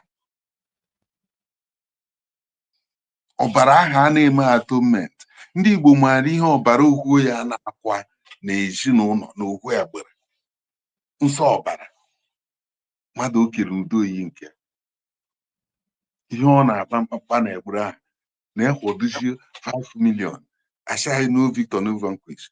Then ndị be anyị mee ma ndị soja ahụ jere defend ndị ahụ Biafra defend tere ndị ha wee defend anyị oge asị no Victor no vanquish. Ha fọmụrụ Rangers ha na ndị Nigerian Army gba Challenge Cup Finals na 1970 ha gbara Nigerian Army 2-1 eji mee na emere no Victor no vanquish. Ndị mere no Victor no vanquish 1971 ifuru ozi akaụntụ ụmụnne ya niile iboro ebubo ihe a na-eme jegbu 5 ichee na Chineke na-achịrị gị na every drop of ọbara must be accountable for na amok every day anyị nọ na chọọchị eme Jizọs the same ụmụnne anyị ha ga-eso the same evil Nigeria Egyptian army wee na-eje ele rit remembrance day captain ha bụrụ we will never forget. You worse than senseless things. What will you not forget if you have forgotten the over 5 million people? Now compare that nation, believe in that dictatorship mentality regime and to cover their sin with Germany, Bundesrepublic of Deutschland, which half of Nigeria and Abaka after na Yonsha Ayichere will not paradenso Yichens everywhere. And now guide they protect the whole nation because of the most backward people Bonde Buerishi name canon tribal sentiment. It is saying here Hannah suffer in that region religious and tribal idiotism of the pandemic the worse than chronic corona na ravage the region. Ọ bụ ebe o ji mekwe ha ncha niile etukuru n'ụpọ unu mana your father committed that atrocity and those evil men lead ha ka nọ ndụ na confess then seize those wealth na ahụnụ ha ka ndị we Nigeria na-enweghị ihe a ga-eme you are helpless. Ọbara nwoke nke ebe a na-akpa ji iche ndị egwu mgbe ahụ enweghị ihe a ga-eme ha emeghe na that they are helpless. When the people decided enough is enough, they moved and sang with one slogan. All the popular na Germany, they're in the forecast. We are the people because power belongs to the people. As far as you can believe in that bondage out of Egypt, be your right, obey your right of that representation. Oh, that not a certain amalgamation. Britain and the Arabic Jigo out of Egypt. And okay, o may expire 2014. Oh, no, can you hear ya? And a renew ya. A wager Marego ne Senator Solomon Lalong from on now. After Chiem put out and a book on the Behana genocide. Each year one Mamatu Genoaja, a sort of Tame Nahane, Northern Nigeria. Now, I sponsor your name bill, create a Northern and Southern region, king, 2 permanent king. According to that agreement, Tony Nnadi, Sultan of Sokoto, Abrunke North, Oni of Ife, Abrunke South. So, in as much as we keep quiet now, none by I know I need those hooligans, not by and I say even political leaders create this anarchy do and now. The same script in the north destroy northeast. Kapas or I may embrace because no by another home burundins. Ebe eji tụgharịwa Maazị Nnamdi Kanu. Maazị Nnamdi Kanu na-eme asị ị na-eme ihe na in a people terrorism. If you na IPOP ya ma ọ bụ ka afọ ESN na no sendere ha Benue ma no sendere ha Abuja or Lagos ejegbusie ndị mmadụ na-azọ Biafra. Exactly. But what we are calling for, because that our original foundation, which we were, if I were our original root, our nationhood, we have those socio-cultural organizations, we have loyalty, hanchanin and the politician had to. Yeah, be here, you know, before those evil Britain, I hit of a cancer, we're better. Under that amalgamation, which nobody. All bụ sọnsọ slave bụ a na-ekwetere n'ihe. So biko ojuju ahụ mana ọ bụ ohu ihe na ahụ okwu ahụ bie nọ n'ite asị. Tony Nnadi chiri ya ka aka oyibo nsogbe. Ọ dị in black and white, the naked truth. And so ihe ga-eme ka isi n'oru ahụ pụọ bụ na anyị tụfuru every sentiment. Ndị ọbụla na-eme ọka na itinye shame unto that son of the soil AFO ANI. Ebe ahụ nsọ a na nsọ nature ji wee fute ome. Nsọ this German na-akpọ Grundgesetz. The Grundgesetz, the fundamental law of religion and nature, ma tradition, ihe ọbụla ị na-ekpere as the creature bụ this ọbara na-aba, point of birth and point of honor life. So ihe a ka anyị ga-eme uphold, then gawa ha fọrọ ije chọọ ọrụ ihe ga-arụ ọsọ na Chineke ga-agọzi ọrụ nke ka anyị ukwusiri through the miracle o mere n'isiziri ihe anyị were kpọọ ya abandoned property ya anyị 20 pounds. Then the same Igbo people bụ the same wicked ụmụnne anyị ahụ dịka Ken conspire wee mee ihe a na-eti mkpu na ya egokoro be ha niile. Ndị Port Harcourt na-ebe ekwe na bụ lock-up shop ha niile na 90% Port Harcourt bụ ndị Igbo na-ege. Lagos the same thing. A na-achụ ha nawa. Yet ikpochie our economic corridor. Ị na-ewerukwe data resources ma mmanụ everything na-azị shiba ya ha gbakọ wee na-eme. All because of that one single Berlin Wall akpọrọ Nigeria. Ihe mere na one bullard ga-abụ ashia commander in chief ọ bụ security 300 million people n'aka. Before ụmụ nwaanyị edifendị ndị nna ya na-erepu na be anyị ewee chief security officer. That chief security officer being fidel na na-abata erepu onegha repu ụmụada ịgbanje Sokoto jesu oyibo see foto nata die chief nke ga-eje ebe a see foto nata nke a gbarje America shimba na enweghị ihe na-eme na ndị be anyị na-egbuso ya. Meanwhile ọ bụ ha mepere aka nata that script not east wee radicalize ya youths anyị ha mere impoverished.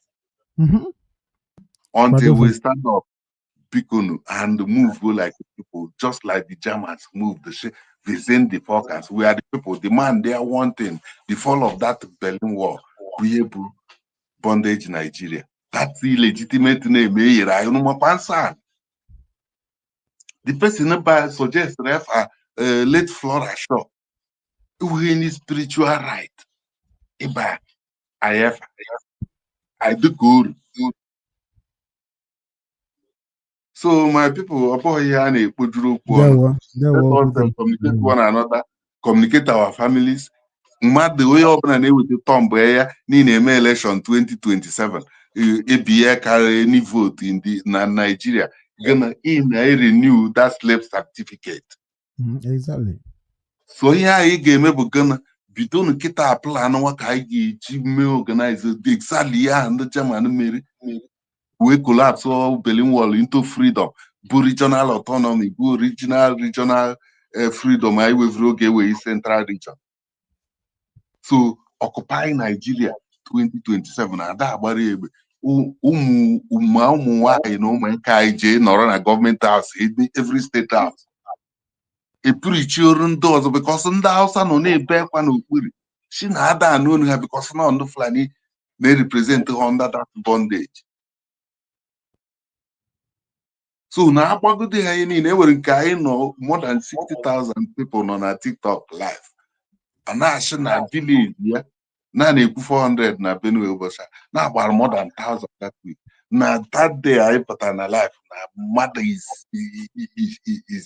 isi ka one awụsigoro na ndị Fulani nọ life, ndị Kanuri akpọgotechere ndị Yoruba, then mmadụ na-abụ Yoruba bịakwara ebe a gosikwere this betrayal a na-ekwu okwu. That same betrayal bụkwa ihe mere na asị na Chukwumazi Ogwu na-emekwu imegin ịkpọfụta Awolowo mee ya president. Mbụ Amabelo tara nga amameche ịkpọfụta Awolowo ahụ mee ya finance minister under that same Nigeria.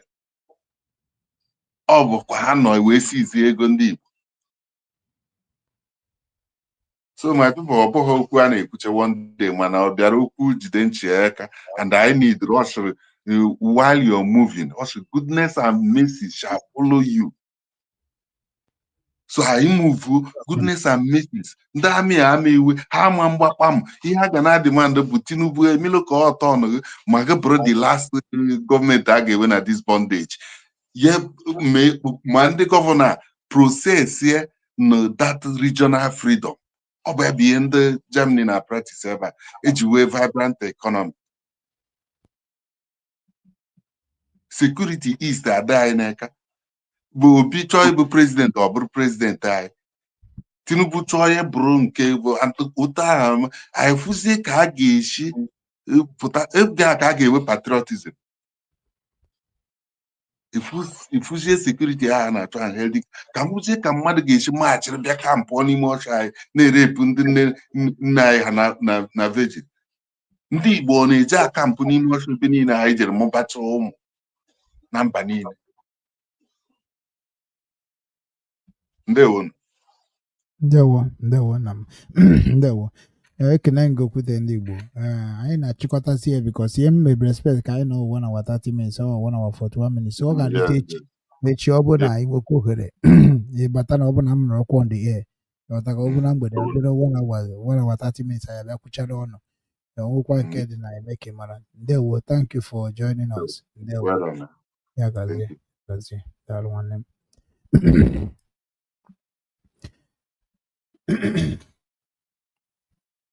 Ndewo ụmụnne m ụnụ afụgo ka o si wee kpọtụọ ndị gere Tony Nnadi ntị egege ya ntị. And o nwere ajem na one group WhatsApp group tinye ịma na mụ bụ somebody. I challenge your father, your mother, your leader, your everything. I don't care. You people have make us to be crying blood. Unu the wicked. Kwefu ndị Igbo. Ndị a na-ekwu okwu Biafra, unu the very wicked. Unu etiri ya n'ife niile anyị gbabara mbịa since 2013. Unu the very wicked. Mana anọ m na the struggle. Aga m apụ. Aga m anọ chere na-eje mkpọrọ ma ọ bụ egbusisi unu niile. Unu have take your time. Ịma na m na-ekwu ọrụ ka egwuregwu. Ana m etinye na group unu. Olesi unu ewepụ. Mma na-ekwu ya. O make sense. Unu nwa bịa mebiri ala Igbo. Ma ndị na-atụ ego atụnyere ndị sekuriti. Ịnọkọta nọrọ obodo Igbo na-atụ ego na-atụnyere ndị oshi si na ebe sekuriti ka ha bụ. Mụnwa mana ndị oshi ka ha bụ. Because I make investigation with my men nọ n'ala Igbo. Ndị oshi ka ha bụ. People gwụchara wayo 419. Drug dealers. Ka i were tinye na security outfit. Kpọrọ ndị village ka ha mara ndị na-echekwa ha. Unu na-eyibe ha max. Somebody pụta na social media. O tinye Biafran flag n'azụ. O were ndị mkpu max tinye n'azụ. Unu asị m na onye na-akwado ndị a n'isi dị ya mma. Kedu ihe dị iche na ndị na-ekpu max na Boko Haram? Una no dey ask that one o. Una no dey ever think about that. Ị na-echekwaba nna gị na-atụ ụjọ. So what makes you to be fearing to be protecting your fatherland? You don't ask yourself questions. You are ma ndị unu ji anụ ọgụ ma ndị unu ji eme ndị isi adịtụ ụlọ gara. unu ga-emecha mara ihe unu mere onwe unu. Adị m ekwu ya ịchọ gị kọọ sabotu a ọta akụrụ kpọba sabotu a even iwepụta ihe ọnya ma unu anaghị abịa ịkọment sef na fiazo na arụ bikos achịrịgo unu mana ọkpa kedu unu abịa agba unu agba ọsọ na soshal midia unu go run unu cha niile ga-agbakọta ọsọ ọkpụ unu na-akụ n'azụ iso ịmana mgbe unu na-asọpọtụ unu sọpọtụ onye isi nke unu sọpọtụ onye nke na-ezuzugharị unu che na ihe unu mechi ihe a unu emetụta mụ nwa bụ Okechukwu Ugwu ọrụ na anaghị efolo m na anaghị alaiki m unu efelie nwanne mmụọ na-ejere m ozi bụ mmụọ nje nye eme ọnụ n'ụwa. Amago m ka unu cha niile ma ndị isi unu mie amago m ya ga-emu na end onye emehụ na ụzọ a ga-eme gị n'ime bikos na anyị na-ekwu eziokwu since mbido na-ekwu okwu Biafra ama m ihe dị na Nigeria. I have passport of Nigeria. I use Nigeria to travel. My people still they use anything concern Nigeria. So you that is coming on social media claiming Biafra, what Biafra you are claiming, you cannot even make people to believe in what you are claiming for. You hide under your cupboard and be preaching nonsense, making people to believe that you are in control of what you never control, telling people that you can do what you can never do. Onyanwa bụ ọchịchị.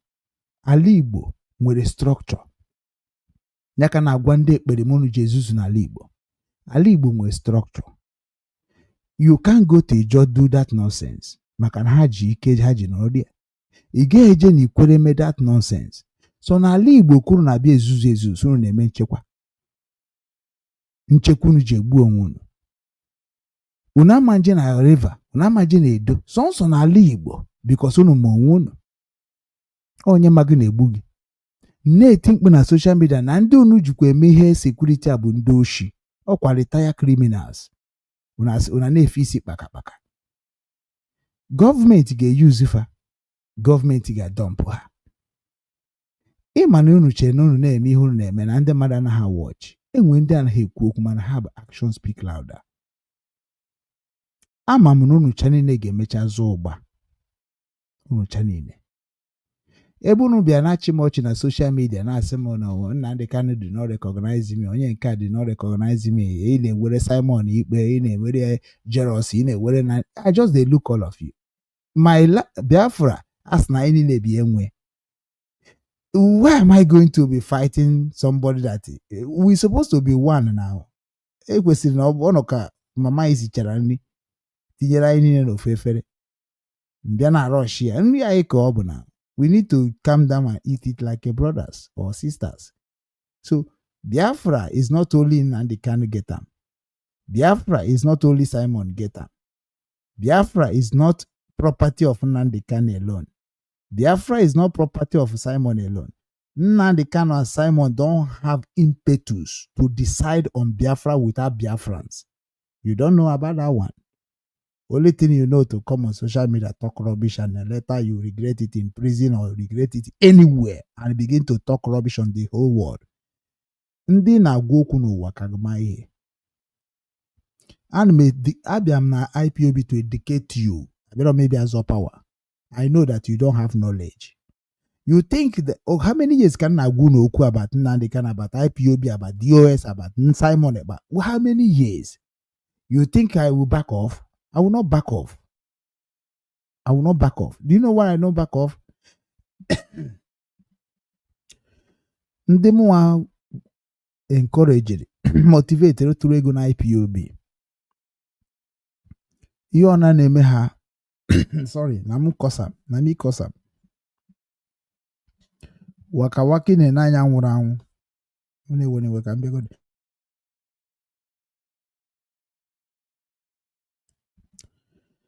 Waka waki na anya nwụrụ anwụ. Amara m onye bụ iko nsọ. Amara m onye ndị nọ na ko ericha nwụchasịrị anwụ after waka waka. I don't know them.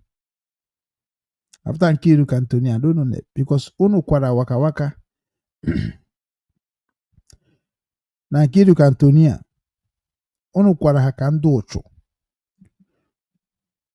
The ọnwụ ha can never forgive all of you. ha mụcha before mama Nnadi Kanu pa Nnadi Kanu anwụọ. Unu dị very wicked and unu ga-ata ezigbo afọ. O nwere ike na Nigeria megoro na ebere no go survive that one that going to come. Unu very wicked. O nwere ndị be anyị na-ekwu eburu ụzọ ọzọ ọ dịghị ebukwu nkụ. Ndị wepụtara onwe ha ka ha wee na-agba mbọ na this struggle. Ndị wepụtara akụnụba ha time ha niile. So called a leader of Biafra or IPOB na-eme ka o si masị ya. Bụ onye ara. Do you think like otu akịta now? Sometimes amaghị m ihe m ga-agwa unu. Otu a Barrister Ejiofor, Mbarisa Aloy Ejimakor or Maxwell. Otu a ha nọkịta ha na-aka akọ na-afụ ha kara ha na-ekwu okwu. Ogun fight home. Ogun fight Maxwell and Aloy Ejimakor is nobody to me. The fight I fought through IPOB, Maxwell and Aloy Ejimakor is Nkaku. Nkaku. They cannot even stand on me because Nigeria, we don't believe in Nigeria law. We never believe, as IPOB member, so hardcore. I don't believe in Nigeria law. Nnadi Kanu don't believe in Nigeria law. So why are you using the same Nigeria law we don't believe to fight, to defend Nnadi Kanu? You are just joking. That's why you remain 4 years. Finland, just how many months they don't take care of cases Simon Eba. Kaga. I don't know jere mkpọrọ ọ nọkwuru penalty o mere ka o mere because agụgụ m the international law mara ihe o mere gwunu na the main thing cause Simon ji nwee problem bụ ihe ọ na-publish na the TikTok onye bụ society ya ọ bụrụ na ekwu n'ọnụ you no go happen but ọ na-abụ eme bute na social media kwede ike na ọmụ mere ka e wee na-atụ ego nwere ihe ọzọ a na-ekwu eketa na-abọpe a na-ekwu eziokwu na ihe ga na-asị hey if no bụrụ hate ọ weta obi you are a mad dog, you are idiot. Do you know why? Agwa gị fe nluzu na nimbo, agwa gị nluzu n'ụzọ ụwa na agwa gị nluzu n'ihe amụfu Chineke akpọ nne gị na nna gị ọkụ ịma na unu cha niile just bata n'ihe na-eme na this struggle. I go inside Igbo land to make sure that I understand what is going on. Oya mere m nwanne ekwu kwa na ekwu okwu with authority ma bụkwara na echi warning no ọ bụkwara m na nye command no myself ngwasia gị you no go do anything and imegharị ahụ ụmụaka eyie gị egwu because mụ ama chọta gị beta achọtakwana m kwube n'ọnụ ka m kwube n'ọnụ Chineke na-eji aka m wee gbara m oshiari because many of you people nọ na social media ị gaghị abịanwu na scream like this to say the truth. You cannot come on social media and say the truth. Na mụ na-eme dịka nna support like na m nọkọta nsị ka m mee ka unu nwa like otu a nke very dark man nọ kịta otu a nna ha eme ka very dark nna sị very dark man na-ekwe na ihe anyị na-emebu ka ị na-emezi na ihe a bụ my preaching na IPOB before. Onye ọbụla tete n'ụra mbịa publish na otetego n'ụra, that is my job. Otu a very dark man na ha etete ana m eme ka ọ na-aghọta ọ banyezie n'ime of ihe ibe ya n'afọ. Anyị na-achọ onye kara aka. Ọ na-ewute anyị na ya mara ihe Nnadi Kanu na DOS ji anyị wee mee ma ha enwekwara anyị ji ime Nnadi Kanu na DOS. Ihe anyị na-eche na Nnadi Kanu ka anyị mara na ọ makwa na DOS lele ụmụ Igbo ka ọ na ọ mahụ ọ makwa na ndị DOS jidere ụmụ Igbo knowledge ha turn way upside down. Ọ makwa ya ka ọ mara ya. Ihe a bụ ụgwọ oji werekwa ya ọzọ. I will never pray maọbụ in any way secret and outside to plan let kill Nnadi Kanu or ka eme ihe ọjọọ. No. Mana ọkwefu mụnwa bụ nwa nkwụnụ he Nsụka I shall SHALL forgive anybody mere na ife anyị mana anyị ji n'aka na anyị jiri ozi ya. Ihe ọsọ gị jee mbaka ha ama m uru the wicked. Ị ka na-akụ aka n'ụlọ ụka mbaka na asịsị na ya bụ ụmụ mmiri na ya bụ ụmụ mmiri na Christian we are not a Christian. Ọ bụghị ya sị na ọ bụrụ mgbe afịa mechiri ka ị na-eji ịzụ ahịa. Nwa nọ ebe a na-ene n'ụlọ niile. Anọ m ebe a na-ewekọrọ ngwongwo unu niile. Ikwucha nwere nke gị save na paaki ya. Mbọsị ga-akpọ m afa ma ọ bụ iwe foto m ewepụtara m gị profile nke gị. Because ihe mere many of you people cannot talk about me or were photo m. Ị na-ekwu okwu maka Chukwu kere gị ma ị mara ka o si wee kee gị. Ọ ị nọkọta ibe na-agwa m okwu maka Biafra. Ọ i were Biafra na-agwa m okwu. Ọ were Nnadi Kanu na-agwa m okwu. O nwere okoko mmadụ na-edere m na WhatsApp ebe m tinyere information about ndị si na ha na-efolo Nnamdi Kanu na Biafra WhatsApp, which is ije ebe ahụ catastrophe na-ada ebe ahụ. People na-enweghị future. People na-agba asịrị. Ntinye ihe ịbịa na-asị this Obinwannem amara emebe ọkwa. Okay, ị ka na-akụ ụdị akụka. So in this age, in this level nọkịta man the hopeless, helpless, hopeless and helpless. So ị ka na-abịa asị this Obinwannem. So ị ka na-asị this Obinwannem ya ị nwere ike ịtaịpụ. Ana ọ bụ ndị useless idiot nọ n'ala Igbo. Ndị oshi, criminal, bandit nọ n'ala Igbo. Ọ na-edi maka ọ nọmba Igbo ka ijide that nonsense. In a some Obatobie, I don't do what Obatobie do. I don't do what Nnadi Kanu do. You don't know it in the struggle since I am in this struggle. I don't follow them. I follow the structure of the indigenous people of Biafra. You never understand it before. You don't know it. That is why Obatobie can never make me to come close to him. Or Nnadi Kanu to make me to come close to him. Because they know who I am already. They know already. Everybody in Abiobi knows me already. So, ọ bụrụ na batara na this struggle kunu chigharịa mkpụrụ obi ndị kwere na Chukwu unu China ga-ebu ụzọ wee bagodo mkpọrọ wee jee fugoro ka ndị anyị na-ebere akwa ka ha pụta maka na o nwere ihe ha mere wee tụọ ha mkpọrọ because of Nigeria corruption. Kunu wee fụkọ na-adị because na amụrụ m ihe ọ ga-eri gị n'imere iworiri nwanne gị ma ọ blackmail nwanne gị amaghị m na-erite di ya. Nwanne gị na ya na-ekwu okwu ka ọ dịrị obodo na mma ije na-azụ je rie ya mugu. Amụrụ m ihe na-erite di ya. Amarọ m ihe uru ị nwere ike inweta na otu a na-ekwu eziokwu na eje gwaba ndị ahụ na-agwa ọkwa ana m agagharị ebe niile na-eme ihe Igbo. Amarọ m ebe ụzọ m nwere ike inwe ị na-eme IPOB echi m ga-abịa m ebu ụzọ n'ọnụ oche ebe ahụ no go do anything. Sometimes amarọ m ihe m ga-agwụ n'uche na ọmụ eche na m na-eso eme ka ndị oshi unu na-etinye n'isi ụnọkụtụ na-echuzuru ofu na ọ bụ na leader support akatakpati gburu niile onye ka na support is evil people ndị oshi gasị one by one. Unu ekweghị na-ege m ntị bịa etinye m link ebe bịa na ka ị bịa gwa m onye bụ onye isi gị na struggle na ka nye ngwa gị njụ ya just irigote ebe a na sị m na onye a ka ị trọsịrị onye a ka ị were ndụ gị tinye na onye a na-eme ya na-etrọsịrị ya as a leader of whatever you are talking about. Ka m gwa gị njọ onye ahụ n'iru gị na ụwa niile na bịa na sị m na okwu na-ekwu bụ asị n'ịma na ihe na-egosi na ọbasị chena mbụ ike nke oru agị chena mbụ ndị a niile na-ezuzugharị n'ebe ọbụla ha na-ezuzu nwanne okwu m na-abụ one adị m echenji more you are talking to me is more you are opening your nyash. Ndị ahụ gbara m nkịtị chena ha mara ihe na two things ha ji gbaa nkịtị na ọ bụ na ha nwa ESN bụrụ controller of South East. Imana m dị ka ma ga-anatazi ala Igbo. It is what in their fucking useless mind. Then ndị nke create Biafra Liberation Army. Ọ bụ na ha take control of the southeastern of Nigeria as a Biafra you people talk. People like us will not come into Igbo land. This is their fucking mindset. Afọ ekwu onye ugboro anyị wesị ha ngwa bịa n'ukwu n'uburu power. Because ọ bụ na ha chari na-emepere the security for me and you. Gị nwa ga-ama onye na-echekwabe nna gị. Mana ọsọ ha na-ama onye na-echekwa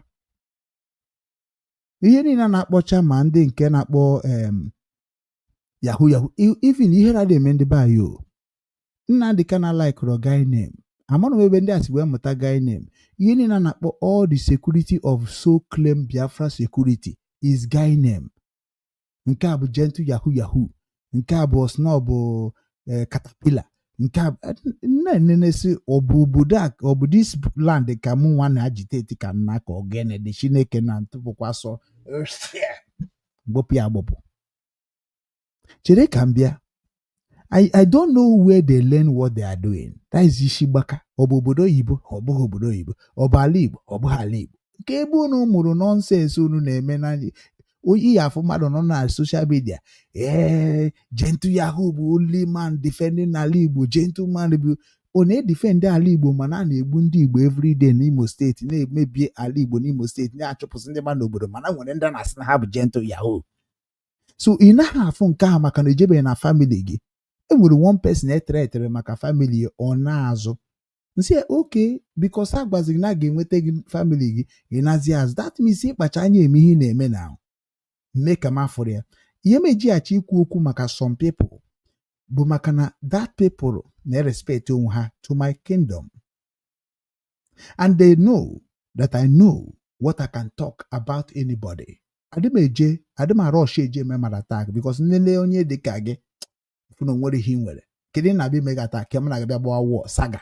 No, ana m ejide onye ahụ gị nwa ma mepe nwa ọnụ si na ọ bụ onye ọjọọ ma ọ na o mere ihe ọjọọ na o metere ya. Onye a ka m ga-agụgba. Onye ahụ ịma na ọnya ka ị na-akpọrọ isi ana na ihe n'abalị ya ka m ga-agụgba na-agwụ ihe nlaikere. Ngwacha ya gị nwere ihe ị ga-eme ya nwa nwere ihe ọ ga-eme. Ọ ihe igosi gị dat na nwoke zuru ezu anakwa na ya biko. Maka na abịara m ka ala Igbo dị mma, abịara m ka mmebi ala Igbo. And since na-eti mkpu ka ala Igbo dị mma, nwebeghị mbọsị ntiri aka na ji ife maọbụ blackmail mmadụ maọbụ kwujọ mmadụ. Ihe ọbụla na-ekwu akpa afa gị maka Chukwu otu akọ dị n'eluigwe n'ụwa. So why are you still doubting the truth of the Chukwu Abịama? Si n'ime wee na-ekwu. Agwago m mbaka na confess now. Obi kịta na-agba mbọ ihe onye nọ ga-agba mbọ ka o were Imo steeti gọvanọ bụ onye unu evotu ho in. Unu evotu Hope Uzodimma in. So Hope Uzodimma ndị Abuja bi etiri. I remember when you asị na ọ bụ gọvanọ Abuja. Mana onye unu na-asị na ọ na-eso ụzọ Jizọs Kraịst jere na-emekọ wit nyanwa. So now ị na-asọpọtụ onye ọjọọ n'obodo indirectly. Because ọ bụ na ndị Imo steeti abụrụ na ha bụ ndị oshi to what is going on in their land. Why did they support Ebuka Obi, support Hope Uzodimma? Who is now going to repair Imo State? Maka na every day unu bịa na social media unu na-eme ka ndị mma. I don't know. That is why nji na-agwa ndị Africa, anyway you see Igbo man, look am 2 times. They are deadly and devilish. Imegharị arụ ebe ọbụla nọ n'ụwa nwụọ, you die. Because unu kpụtọgide afa nna anyị, afa nna anyị ji dee ebube kpụtọsịa ya na ajọ obi, na ajọ omume. Onye ka dị useless idiot nọ na Ghana na-aza eze ndị Igbo na Ghana. Anụmanụ, useless bastard. Because na ị ga-eje n'obodo onye ọzọ bụrụ eze, ihe na-emekwa gị onye ebe ka ị bụ. Onye abụrụ onye Anambra, ọ bụrụ onye Imo. Ọ ka ha si zuzugharị. They only go outside and destroy home. A na-ekwu okwu maka ala Igbo dị mma. Enwere nke ọ na-ekwu ọkịta ọ bịara baa problem. Ana m asọpọtụ na Biafra. I'm a Biafran. Kịta ka ibe Biafran. Mgbe ị nwere nsogbu ebere Biafran, ị nweghị nsogbu ebere Nigeria. A Biafran supporter na-etinye flag of Nigeria na the kingdom ya. And the people will be thinking that they kwuo na onye nke ahụ kwuo ịma na vidiyo gaga viral. Eziokwu nwa Chukwu Okechukwu ugwu nwa mkpọnọ ha esikwa nwa katakpa nsụka nwa ike ji ọkwa nwa karịkpakpa okwuo na onye ka ọ bụ? Who know him? What did he have? Ezuru m oshi wee nwee ihe nwere. Egwuru m wayo wee nwee ihe nwere. Eburu m drug wee nwee ihe nwere. Emeghe m human traffic wee nwee ihe nwere. Egwuru m ụmụnne m wayo wee nwee ihe nwere. Esi m n'aka ọrụ m na hit m wee na-enweta nke na-enweta. So unu ji ata afụfụ nke ụwa. Ị na-eso Ebuka Obi, ị na-eso Mbaka, unu ga-ata afụfụ nke ụwa. Kwefuru afụfụ, unu ga-ata afụfụ nke ụwa. Oleso na-apụtara kwube eziokwu taa. Esi m ala Igbo, Amaji, Ụmakashi nke dị na Nsụka, ime ala Igbo anyị na-ekwu okwu ka ọ dịkwa mma ọzọ. Unu ga-ata afụfụ nke ụwa. Unu ga-ata afụfụ. Unu a start ho today kwube eziokwu, unu ga-ata ezigbo afụfụ. Ana m eme expect otu ejidere Simon, ejidekwuo ndị niile ya na Simon na-eme ife. That's how I believe. Ọ bụrụ ejide Simon ịhapụ ndị dị ka Ngozi Ọrabeze ha na-akpagharị. Bụrụ ya. Chief ndewo. Nnukwu mmadụ na Amerịka na odogwu ndị ọka ji wedo ebube. Ekene m. Anọkwa m na program na-ezikwanụ ha ozi na ọ bụ na ha ga-anụ ndị ụchụ.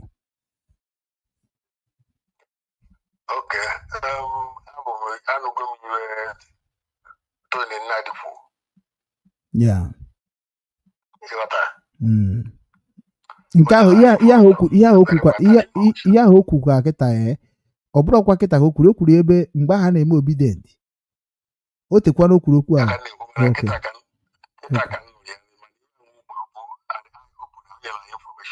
Okay, daalụ. And information I want you like very, very critical, very important information. Daalụ na m. You know what I dey feel you. So you are even the Igbo gabe mesiba na ige akpasi ya lela ige we ya anolu nwanyị na aka Nigeria. Simple, peaceful. Anyị Igbo ya bando ela ige ya nọ na nọsilo nwanyị na aka ndị Nigeria ma na Nigeria na ndụ ji we gba football. Nna anyị ji ife niile anyị ga-eji nọrọ onwe anyị without ịnụgo ọgụ just na-emere onwe anyị ife nke anyị on our own without even calling Nigeria come and leave us. What is this nonsense all about? Yes, like emeba bụ na ndị Igbo niile ya na na ba. Massive return back home. Anyị na-alụ na ba. Anyị na-alụ na ba anyị obodo anyị mgbe iwe niile anyị nwere ike ime n'obodo ka obodo bụrụ nọmba 1. Chief Ọka jide ebube. Onwe ndụ Awụsa, ndụ Abi ndị Yoruba ma ndụ Ami ndụ Awụsa ma ndụ polisi ndị Yoruba chịrị afọ banyere anyị nsogbu ma wee bịa na-enye anyị nsogbu ma ọ na-egbu anyị. Anyị eweli sekuriti anyị wee sukọrọ memi n'aha. That is how they talk am. Memi n'aha. Anyị emesiwo obodo anyị so nọọ iwe gba Igbo ya maka. Anyị ka jikwu ya chọrọ ga gwuo. Ọzọ emechi anyị na datito Nnadi enwe anyị na ya enwe. Okay. Okay, mmesendikwa information. Udo, daalụ. Nke a bụ because Tony Nnadi bịara vunye m file na file onye a bunyere m ama agụchi in 1 month. Information onye a kponyere m ma agụchi in 1 month. Ọ ngere si ka nyekwa unu maka unu nwaka na-eje na WhatsApp dị iche iche na-akọ rubbish. Ị mara ihe mere ọgbata obi ejije mkpọrọ ịchọkwa n'ime ya. Ị mara ihe mere na ndị Kanu ji je mkpọrọ ịchọkwa n'ime ya. Unu abịakwa na-emezi anyị nwa n'aka anyị dị ọcha a na-eme anyị implicate. Ị na-eme anyị implicate ka anyị bịazie ka anyị chataba afọ ma ha mgbe o shiwe onye tatara ya. Simon ọma onye mbụ ọ mara onye mbụ why na ọkpọ m wee jụọ m how far the serve mgbe na-ekwu okwu Biafra what is going on. O jọmpụ maka na ọkpọrọ na ndị Kanu ya na ya kwuo okwu. Ị makwa ihe ọ bụ na court of the law or na human right or even in Igbo culture. So ịbata fụ onye rụrụ ụlọ because ị na-akwụ ya ụgwọ ụlọ isi na ọgụ nwe ụlọ. Sometimes unu cha niile ebucha ndị arụrụ a na-afụcha nke bụ eziokwu ka na-atụgharị ya. Aga m anọ ndụ otu a n'ala Igbo ahụ very soon ị ga-afụ m n'ala Igbo because na ị gaghị eme anything, you no go do anything. Unu na blackmail ndị mmadụ. Ụfọdụ na-asị na ị na-ekwu wit Tony Nnadi ị na-ekwu mba bịa kwuo onu wit Boko Haram gịnị ị na-ekwu wit Peter Obi ikwucha maka na ndị Kanu n'abalị eru na otu echi kwuo maka Peter Obi onye ara ikwuo maka Peter Obi today kwuo maka Basanjo tomorrow. Mbịazie kịta na ka m kwuo nke m Russia m because ịma na m dị ebube ịma na ebu m ike ịma na ike m bụ na ọ ike abụ m gaba ụwa anụba unu m mana gị nwa na-eme nke ị ga na-eji na-etigori ndị mmadụ anyị nwere fuchọ maka inwe fuchọ ị ga-ama ihe chọrọ. Agwa gị many Nigeria officials na-akpọ m na phone. You no go believe every day na-ekwu ya people will be believing I'm just talking just trash. Before mara na ndị Kanu amarugo m onye na-akpọ Ngige Nwabeze, amarugo m onye na-akpa ndị ụba, amarugo m onye na-akpọ Esere na ụga, amarugo m onye na-akpọ Mbadinuju before mara Nnamdi Kanu. So esogo m n'ihe a na-eme n'Ọnịcha. Anọ m na National Youth Council, anọ m na CYON, anọ m na Street Vigilante, anọ m na street, anọ m asabụkwa n'obodo. amara m na Nnadi Kanu ma Simon hụ nwekwara ihe ha mere n'obodo bifo ha pụọ. It's not an insult. I'm lecturing you. I'm letting you to calm down and help yourself. Because ị mara ihe otu chọrọ, inye otu ihe a chọrọ ịgafee, agaghị ama gị aka akpa, agaghị anaghị foonu gị, agaghị egbu gị. Nye Siza nke ruru Siza, nye Chukwu nke ruru Chukwu, okwu ndị mbụ kwuru na Baịbụl. Sometimes unu na-ene mmadụ anyị na na-ene enwe ite ọgbanyụsị ọkụ niile dị n'ụwa. Sometimes na-ene unu ebe unu ezuzugharị na WhatsApp niile na-ekreti about Biafra wee na-egwu ndị mmadụ wayo. Ọchị ka nna achị unu. Ime eji achị unu ọchị because na many unu dị 100 na WhatsApp. Only one can come out and say I am this. Ndị ọzọ niile bụ ndị oshi. Ime ka esi ama ndị oshi ka m gwa gị ihe nji akpọ unu ndị oshi ka m gwa gị na ihe nji akpọ unu ndị oshi because you cannot come out and boldly with your face defend your land publicly. You cannot do it like I'm doing it every day. I nwere ike ịpụta nwụsị ọ mụ na-akwado obita obie Obinwanne ịmara ihe na-ekwu ị gaghị ekwu nwe ị gaghị apụta nwe ebe ị ga-anọ bụ ịdị ịtụtụrụ fon otu a ị na-ataịpụ onye a marozi m it don't make sense, you know they talk sense. This is the only thing you can talk. Mgbe m na-agwa unu maka ọbata obie dị wuo ose eme ihe ọ na-eme una no here kịta ọbago mkpọrọ many people na-ekwuduzie mgbe na ọ bụ na-ejide nke o nwekwara ihe unu na-eme na inu go do any kpam ọbụla anything ọbụla ime kpam ị bụrụ the second prisoner to Simon Ekpa. Ọ ya mere m ji jụọ oyi na Finland abụrụ Nigeria.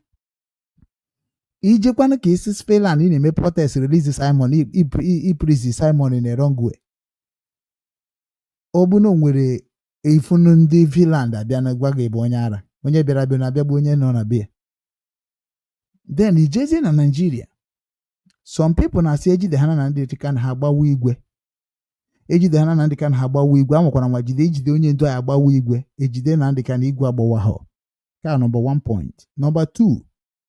Ihe ndị mmadụ na-ekwu ana mụ na-afụ ndị ahụ na-ekwu okwu a na ọ bụ ndị arụrụ ana. O nwere mgbe m kwuburu okwu ahụ before mgbe anyị ka na-eme ihe dị mgbe ahụ anyị kwuru anyị mekwara ya maka na IPOB anyị kwuru the reason Nnadi Kanu anything ma anyị jee dị stop ma embassy anyị na-ekwere ka ha rụọ ọrụ anyị na-ejegharị ebe niile. That is why they release Nnadi Kanu. Tony Nnadi sokwa na ịgbara mba release ya then.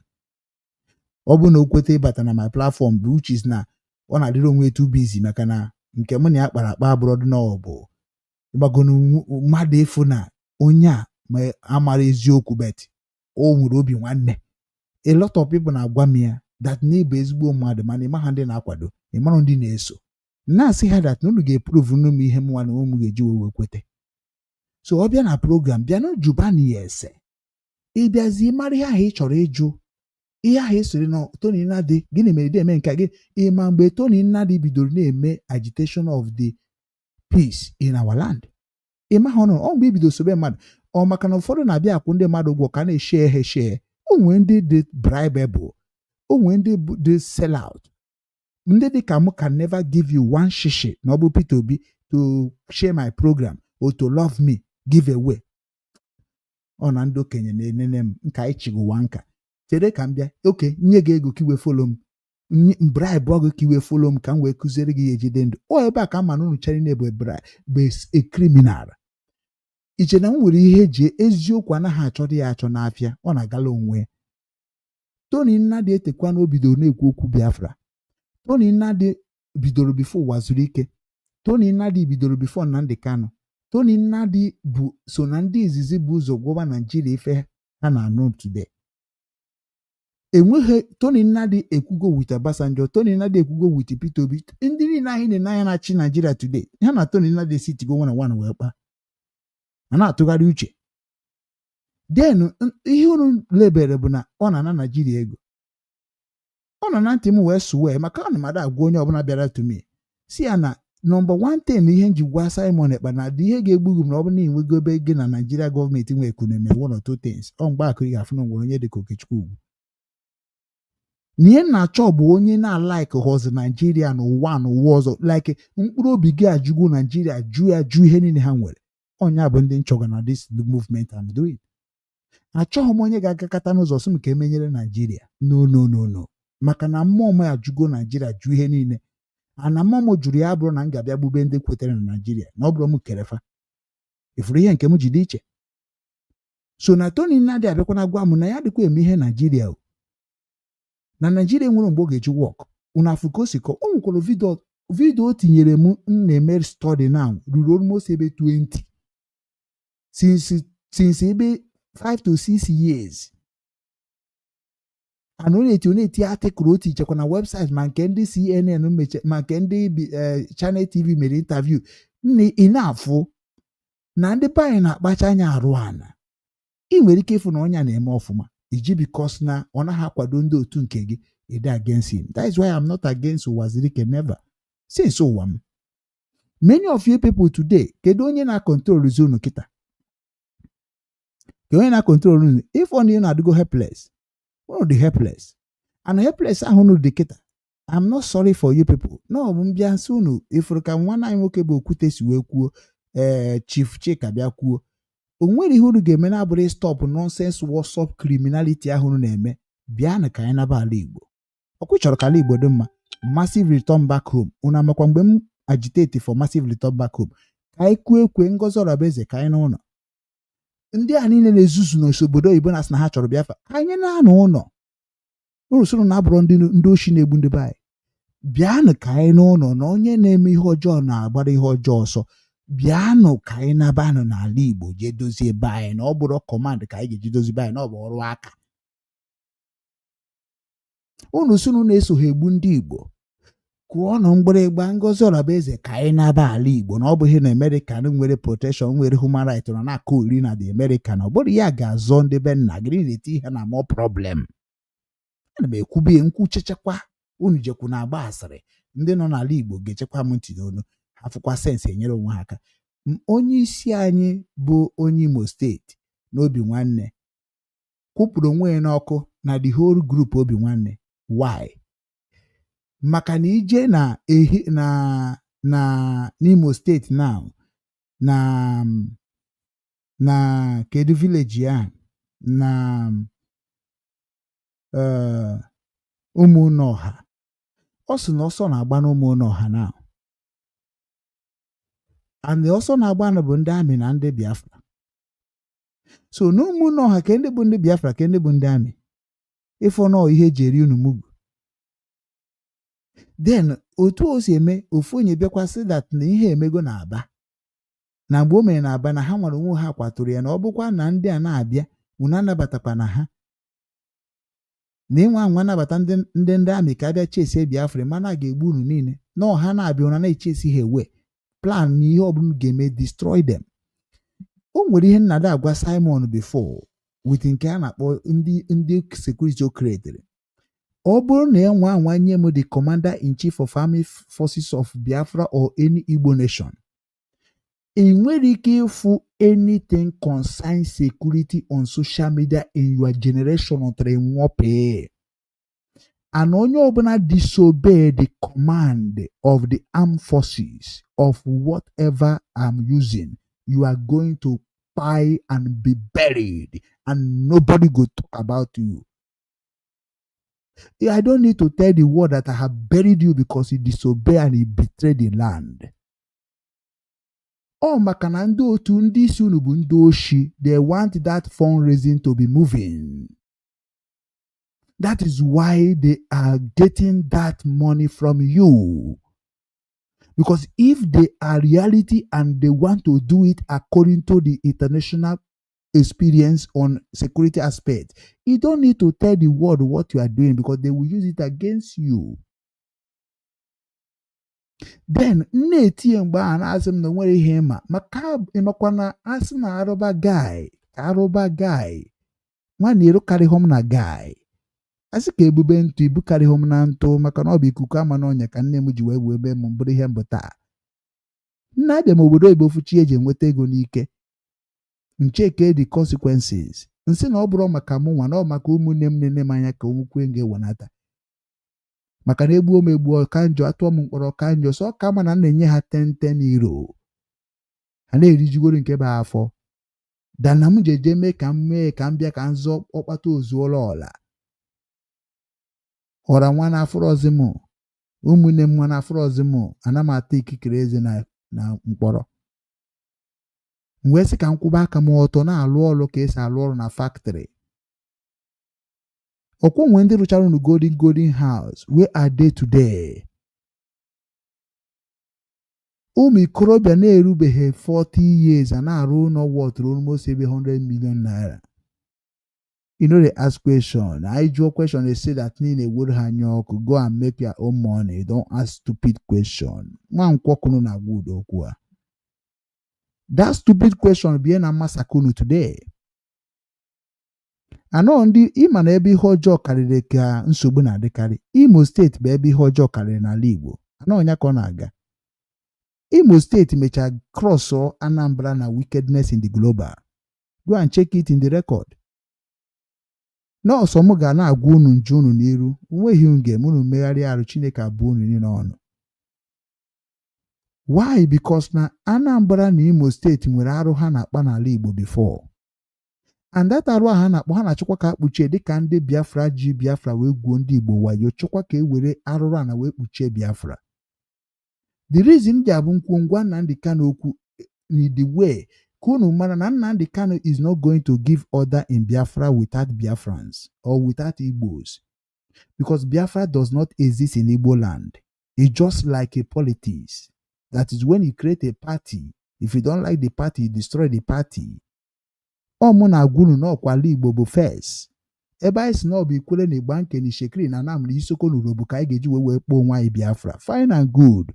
Anyị nwa bụ ụmụ Igbo ka anyị na-emekwa nke anyị jee unu nwa bụ ndị soro unu nwa bụ IPOB leader na unu bụ nka ngwa jee na-akpọ ndị ọzọ na-agwa na ihe anyị bụ n'obi na anyị kwadoro unu anọrọ na be anyị na-akụ ori nonsense Biafra will come n'ala Igbo sọsọ ka ọ bụ n'ala ndị niile.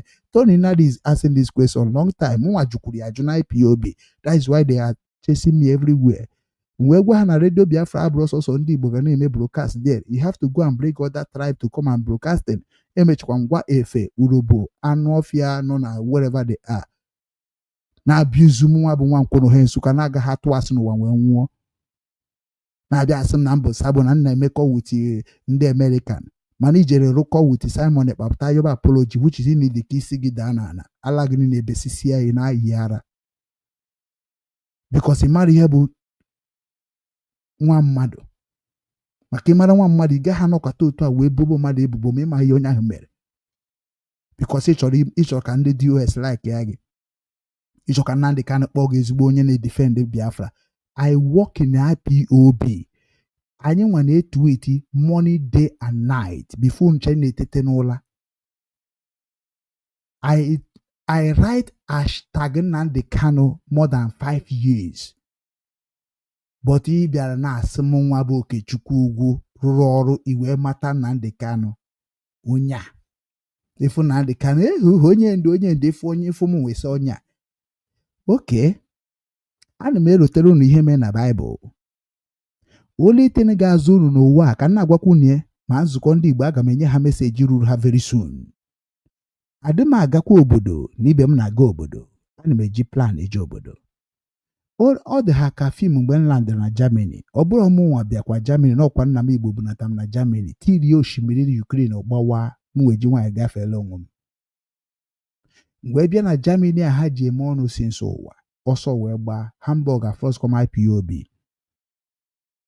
Mgbe gwa ha nye m dị mantụrụ ka m move ka m si move na South Korea ha nchadị na n'azụ file na ha mana m abịago ka m n'ụsa ha ọga mara m ihe ha na-efili nsị a na nke unu agwụgo nụnụ bye bye. Onye ọbụla ka na-atụ ego to support ESN, you are a criminal and I will challenge you in the court of law anywhere you are.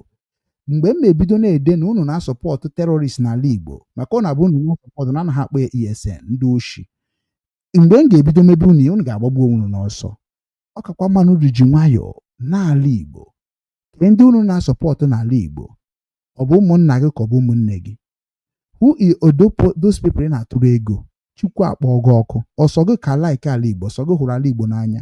Many of you people just now destroy Igbo land indirectly claiming non-Nigeria government. You think I am not from Igbo land? Onweghị onye nọ na Biafra struggle come the popular na wherever we live in ala Igbo.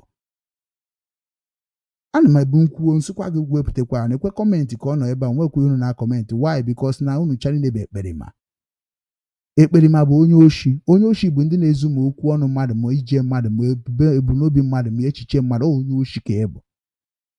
Unu che na mpụta na soshal midia bịa m na-eme ka iwee hụ m n'anya ka iwee share my platform akatakpata igbuo gị there. Don't share, get out from this platform because na onye ọjọọ agaghị agwa gị mgbe iko gị ga-eju aka na-agbawa oge ofu aka.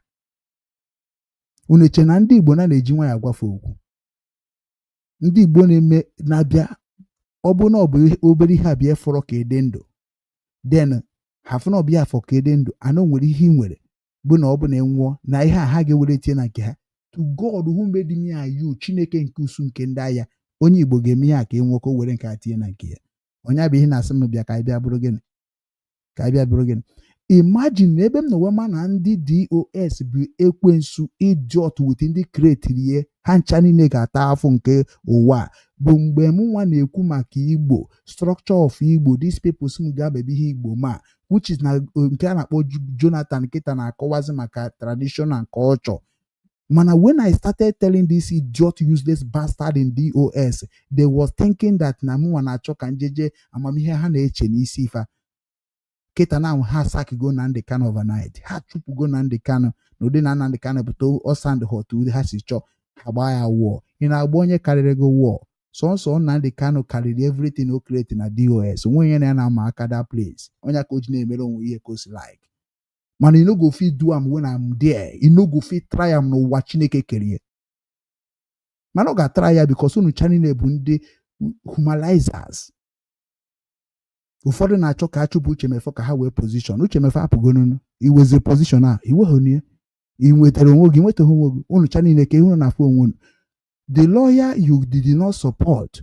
Mgbe Nnadi Kanu bụ onye unu na-eklem n'ụlọ ọvụrụ, chuzuru. Unu ade against the lawyer. Ebe a ka nọ man unu bụ ndị oshi. Okay, it's a namuwada against the word of Nnadi Kanu. Then why are you now against of the word of Nnadi Kanu? But also to change some certain things. But also that no nya bonde gablo ya. Mana mgbe na agunu ni ihe ni na hun na Nnadi Kanu kwuru na DOS na I don't believe in that fucking law. Neche na mu wana umu biali igwu egwu na egwu ọnwa na the useless structure unu created. Uneche na unu create a structure kunu wee rie ndị Igbo mugu. Uneche na unu create kunu wee rie ndị Nigeria mugu. What did you people think when you're creating that nonsense in DOS? Mụnwa biri n'ala Igbo to n'ala Igbo. I swear nwe onye otu nkwo nwere ike survive on that kind thing unu created. That is why Ikenga ji bịa. Ikenga bụ onye Ọnịcha.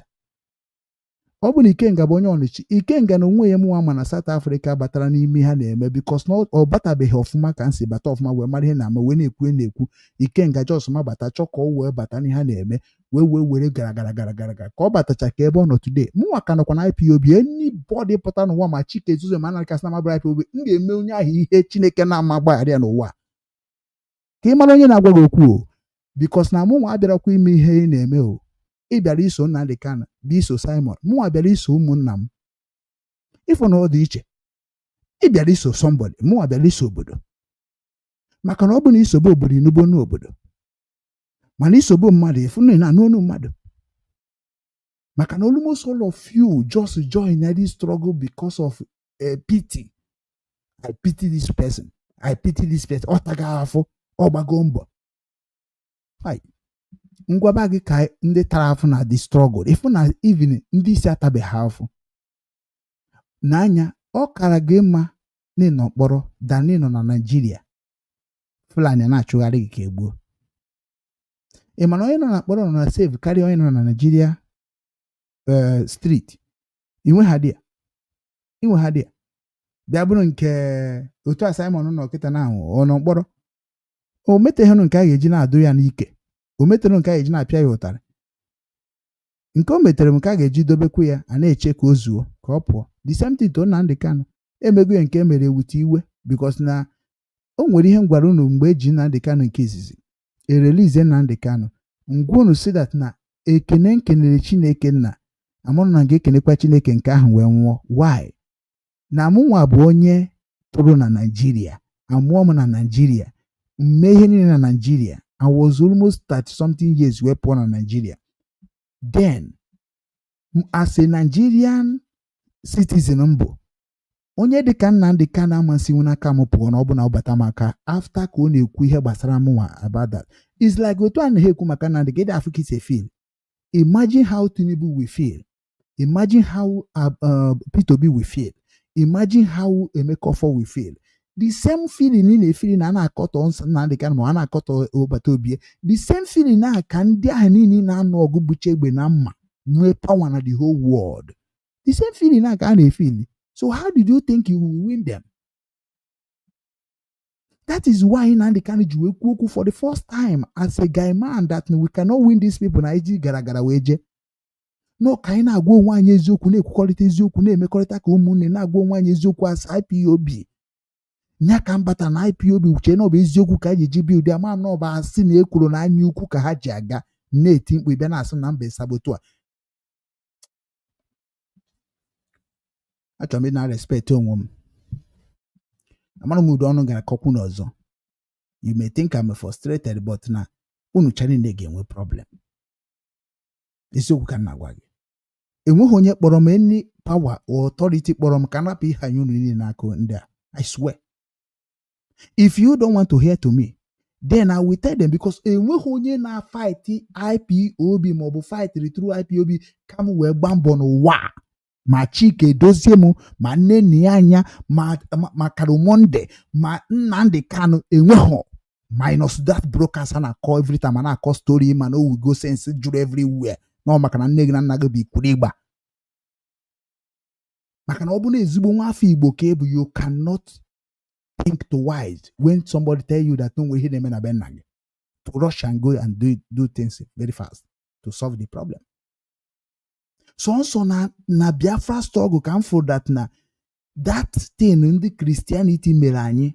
These people wanted to do it again through Biafra. That is why AGS na Biafra be religion. Imana some people na Biafra is my religion. Imana Ebu man. How did the Biafra become your religion? If you think about the religion of Biafra, you will be thinking about Omenala Igbo. Imana Nnamdi Kanu use what they call fallacy. O nwere ihe Nnamdi Kanu ga-abụ okwuo, unu aghọtara ka o si kwuo ya. Una na amachoricho. That is why you were there against of ndị na-abụ okwuchi okwu, unu akọpịrị nwebere tweet ya, unu na-arapụta ya. I have been mentioning it before. Nnamdi Kanu bụ onye sị that Biafra is a religion. We say that religion he's talking about, it is how our ancient fathers behave. So when you hear ancient fathers, otu ndị nna isi mee before the colonialists abịa, how did they do it? You can't think about that one. And that the one ka Obinwannem na-eti mkpu na social media. Na make una anụrụ ya. Today unu channel nọ ya. Ma ndị na-akpa akwara unu Jesus did not do anything to you. If you talk about Jesus from now to tomorrow, ono konye na agba mmiri n'okwute. Only thing you will do, go and help yourself and do what you want to do. Don't mention Jesus. Jesus does not have a problem with you. Onye nwere problem bụ Mbaka. Onye nwere problem with you bụ Ebuka Obi. Onye nwere problem with you bụ Odumeje. Onye nwere problem with you bụ Lazarus Moka. Onye nwere problem with you bụ Catholic priest and Catholic bishop. So call them by their name. Not to using Jesus to refer them. No bụ onye oshike bụ. You are a criminal. Mention them as I mention them. Tell the whole world that these people are the people that brainwash our people. Onwe ha na-akpọ brainwash. They make you to believe in something that you're not supposed to believe. O nwere ihe papa ga-asị gị agwakwana onye a ka o were ahụ nwụrụ abalị agwakwana okwu a eyikwana nwanne gị egwu ihe nwanne gị egwu ọchahuo o nwere ike nchahu ahụ ebutere ya akụkụ. So anaghị eme mmadụ dị ndụ ihe anyhow. So many of you people on social media, you just there to destroy your future. And that is why you are seeing the result today. Enweghị onye n'ime unu support Biafra by Amadioha ndị Igbo nji arụ ọrụ. None of you. Because I asked about Biafra. When I understand about Biafra, I understand that Biafra, it is about the human right. Biafra, it is all about giver. Biafra is all about like charity. It's like a right of people should be. Oh no, honest, transparency, and sincerity. That is Biafra. Nnadi Kanu ji wee gwa unu that is we are whiter than white and whiter than snow. Then abịazie masị nwoke dị white kemgbe nne na nna mụrụ m wee batazie ọbụna ndị ruru unyi ka m na-eme ka ọ na-eti mkpasị na mbe sabotua among of criminals. Do you think that Nnadi Kanu pụta ekwubere m okwu a bifo ejele Nnadi Kanu? Nnadi Kanu pụta ọ mana mụ nwa bụ aga etoro m n'otu nkwa Ọnịcha na Wole Wawa for that matter. Enweghị onye ọbụla na-etoho n'Ọnịcha ma o toro onwe onye ọbụla toro n'Ọnịcha na-agaghị ama udu mmadụ mbụ. Do you think that na mụ nwa na-agbara international community ọsọ? Ana m eje na-eje ha nso na-akụrụ ha aka n'ụzọ a na-emepere m ụzọ na-asaghị n'akwụkwọ na-aga n'iru. Enwe some documents nsaịn chagoro n'obodo a ajụgo m ndị biri obodo a 20 years they could not come. Ọsọ nwanne m nwoke ntị na scream ebe a bụ onye na-akata obi abịa ebe ọ na-akpọrọ oku. Ka ịfụ ka ụmụnne gị si wee na-destroy their lineage think that ha na-eme ndị mmadụ. Anyị nwa bụ ndị na-afụ eziokwu na-aba ndị gọọmenti ime na-achọ ka anyị mata ihe ahụ bụ nsogbu ha ji eme anyị ife a na-eme anyị unu abịa na-elebere anyị agwaziene ha na ndị dị ona na anyị na ha kwụrọ. Iche na ọ bụ nsusu gbuo onye na-ekwu maka Biafra ma na egburu m mmadụ maka na mụ asụsụ gbuo maka na ọ mara ihe a na-akpọ bụ Biafra. Before ibido talk about Biafra jụọ ese whiter than white is the whiter. I challenge you, is the whiter. Iche na ọ bụ support ọbata obi n'anya is Nigeria ịma ebe unu ji wee bụrụ ndị oshi. That is why people say Biafra is about criminality. Do you know that na anyị nwasị na Nigeria dị eme ọfụma because ọ bụ na ndị gọọmenti mee ihe ọjọọ enwere ndị ha na-ego a na-ekwu na ha n'ọdụ oke cover ihe ọjọọ a. Ọ na-eme na Biafra ka ọ na-eme na Biafra. Ihe ọjọọ mee na IPOB tru Nnadi Kanu ị ga-afụ ndị IPOB abịa gada asị anyị na ọ bụ leader forget na ọ bụ onye isi anyị ifụ na ọ bụ corruption. Ọ bụrụ corruption ọbata obi eme nke ọ ga-eme bụ Simon Ekpa una cover bịa maka ọbata obi. Then when somebody covering Tinubu, covering Peter Obi, covering Atiku, why are you against them? If that is why politicians, the politician, they know they take all of you like a mumu. Okay, you think Hope Uzodinma don't know what you are using IPOB to do. You think governor of Igbo land, they don't know what you are using IPOB to do. They know it more than you self. Oh, follow don't even know what your leaders using you to do. Maka na mgbe anyị chọpụtara ihe ndị awalida ji anyị eme ka anyị tibere mkpu kpọọ ndị lọya kpọọ Ejiofor kpọọ barista Ejiofor kpọọ alọya Ejimakọ kpọọ ihe niile a ha bịa sị na ihe na-ekwu bụ asị ka nre ha ka ọkụkọ ka echi ka ha kwụsị ikwu okwu na kọt. Adị m agwakwa mmadụ agwa na mmụọ ọnụ na-agwa ga na m akpọ gafa na-enye gị that word because na ọ bụghị protect somebody that already committed a crime bụ isi. Ọ bụ your profile is what is very important to you if you are not careful. Many of you people think that now why we are fighting to release Nnadi Kanu or release Simon or happen Simon or Nnadi, no, because na anyị nwere nwa anyị na-eme because na anyị chọrọ ka anyị merie Nigeria. No, ya ije eme because na anyị chọrọ ime ka ị mara that na enwere ihe a na-akpọ nwanne. Ana onye ka nna aza Obinwanne. Nwanne gị na amaghị m mgbe unu bidoro n'ala Igbo maka almost all of you bụ I don't know what can I qualify you ndị Igbo nọ na abroad. Ị ma na o nwere mgbe nọ na be nna m amụrụ m ebe isi n'ala Igbo ma mgbe nọ na be nna m bụ ọ bụ na nwanne m nwoke zube oshi a na-asị gị na nwanne m nwoke na-ezu oshi sị ka ọ bụrụ ọsị ya zubere oshi efu na ikwetere na na-ezu oshi mana ọnya bụrụ na ozuo n'oshi afọ na ọ bụrụ sị ya zubere oshi na mmadụ zuru oshi o ji mụta oshi so na amara ihe mere ndị oshi si mekwe ya na nsogbu adịrọ na ọ bụ ihe nwanne m kotere onwe ị na-azị na-eri arịrị nwanne gị. Ị mana otu a ka ọ dị n'ala Igbo bifọ. Ị mana ọ na-abịa gị na mmadụ nụọ ọgụ papa ga-abịa ma papa onye nke ha abịa. Ị mana ihe ọ ga-ebu ụzọ jụọ kedu onye chọrọ okwu. Ị mana ọ bụ na ọnwa gị chọrọ okwu na ị ga-eke ya ọkpọ n'isi si ya go back home ana ịbịakwa na home etikasịa ya arụ. Ị mana otu a ka ọ dị n'omenala Igbo. Okay, why nji abụ mpụtasị unu na onye ndu unu maọbụ onye na-ekwu okwu na IPOB tụrụ asị, why are you trying to block me? Ihe kwesịrị ịdị na-ekwu bụ, where is the evidence of what I'm saying? But ibi ikpuchie ya na-eme m expect ka ndị against ndị ahịa anyị na-anụrụ ọgụ, mana gị nwa na-emezi worse than them. Do you know why I start supporting IPOB? Do you think I'm a mugu? I start supporting IPOB because I want to destroy the impunity that happening through Nigeria government. Nke m mere experience ya through mgbugo obosi na azụ ahịa. Nke mere experience ya through ahịa street nrere. I witnessed the horror of Nigeria before I travel abroad. So I don't go to Biafra or talk about Biafra because of Nnamdi Okukano. No, and can never. I joined because I thought he have the knowledge. And I thought that you that watching me have the knowledge of our problem. That is why the whole world is don't even know where they can support.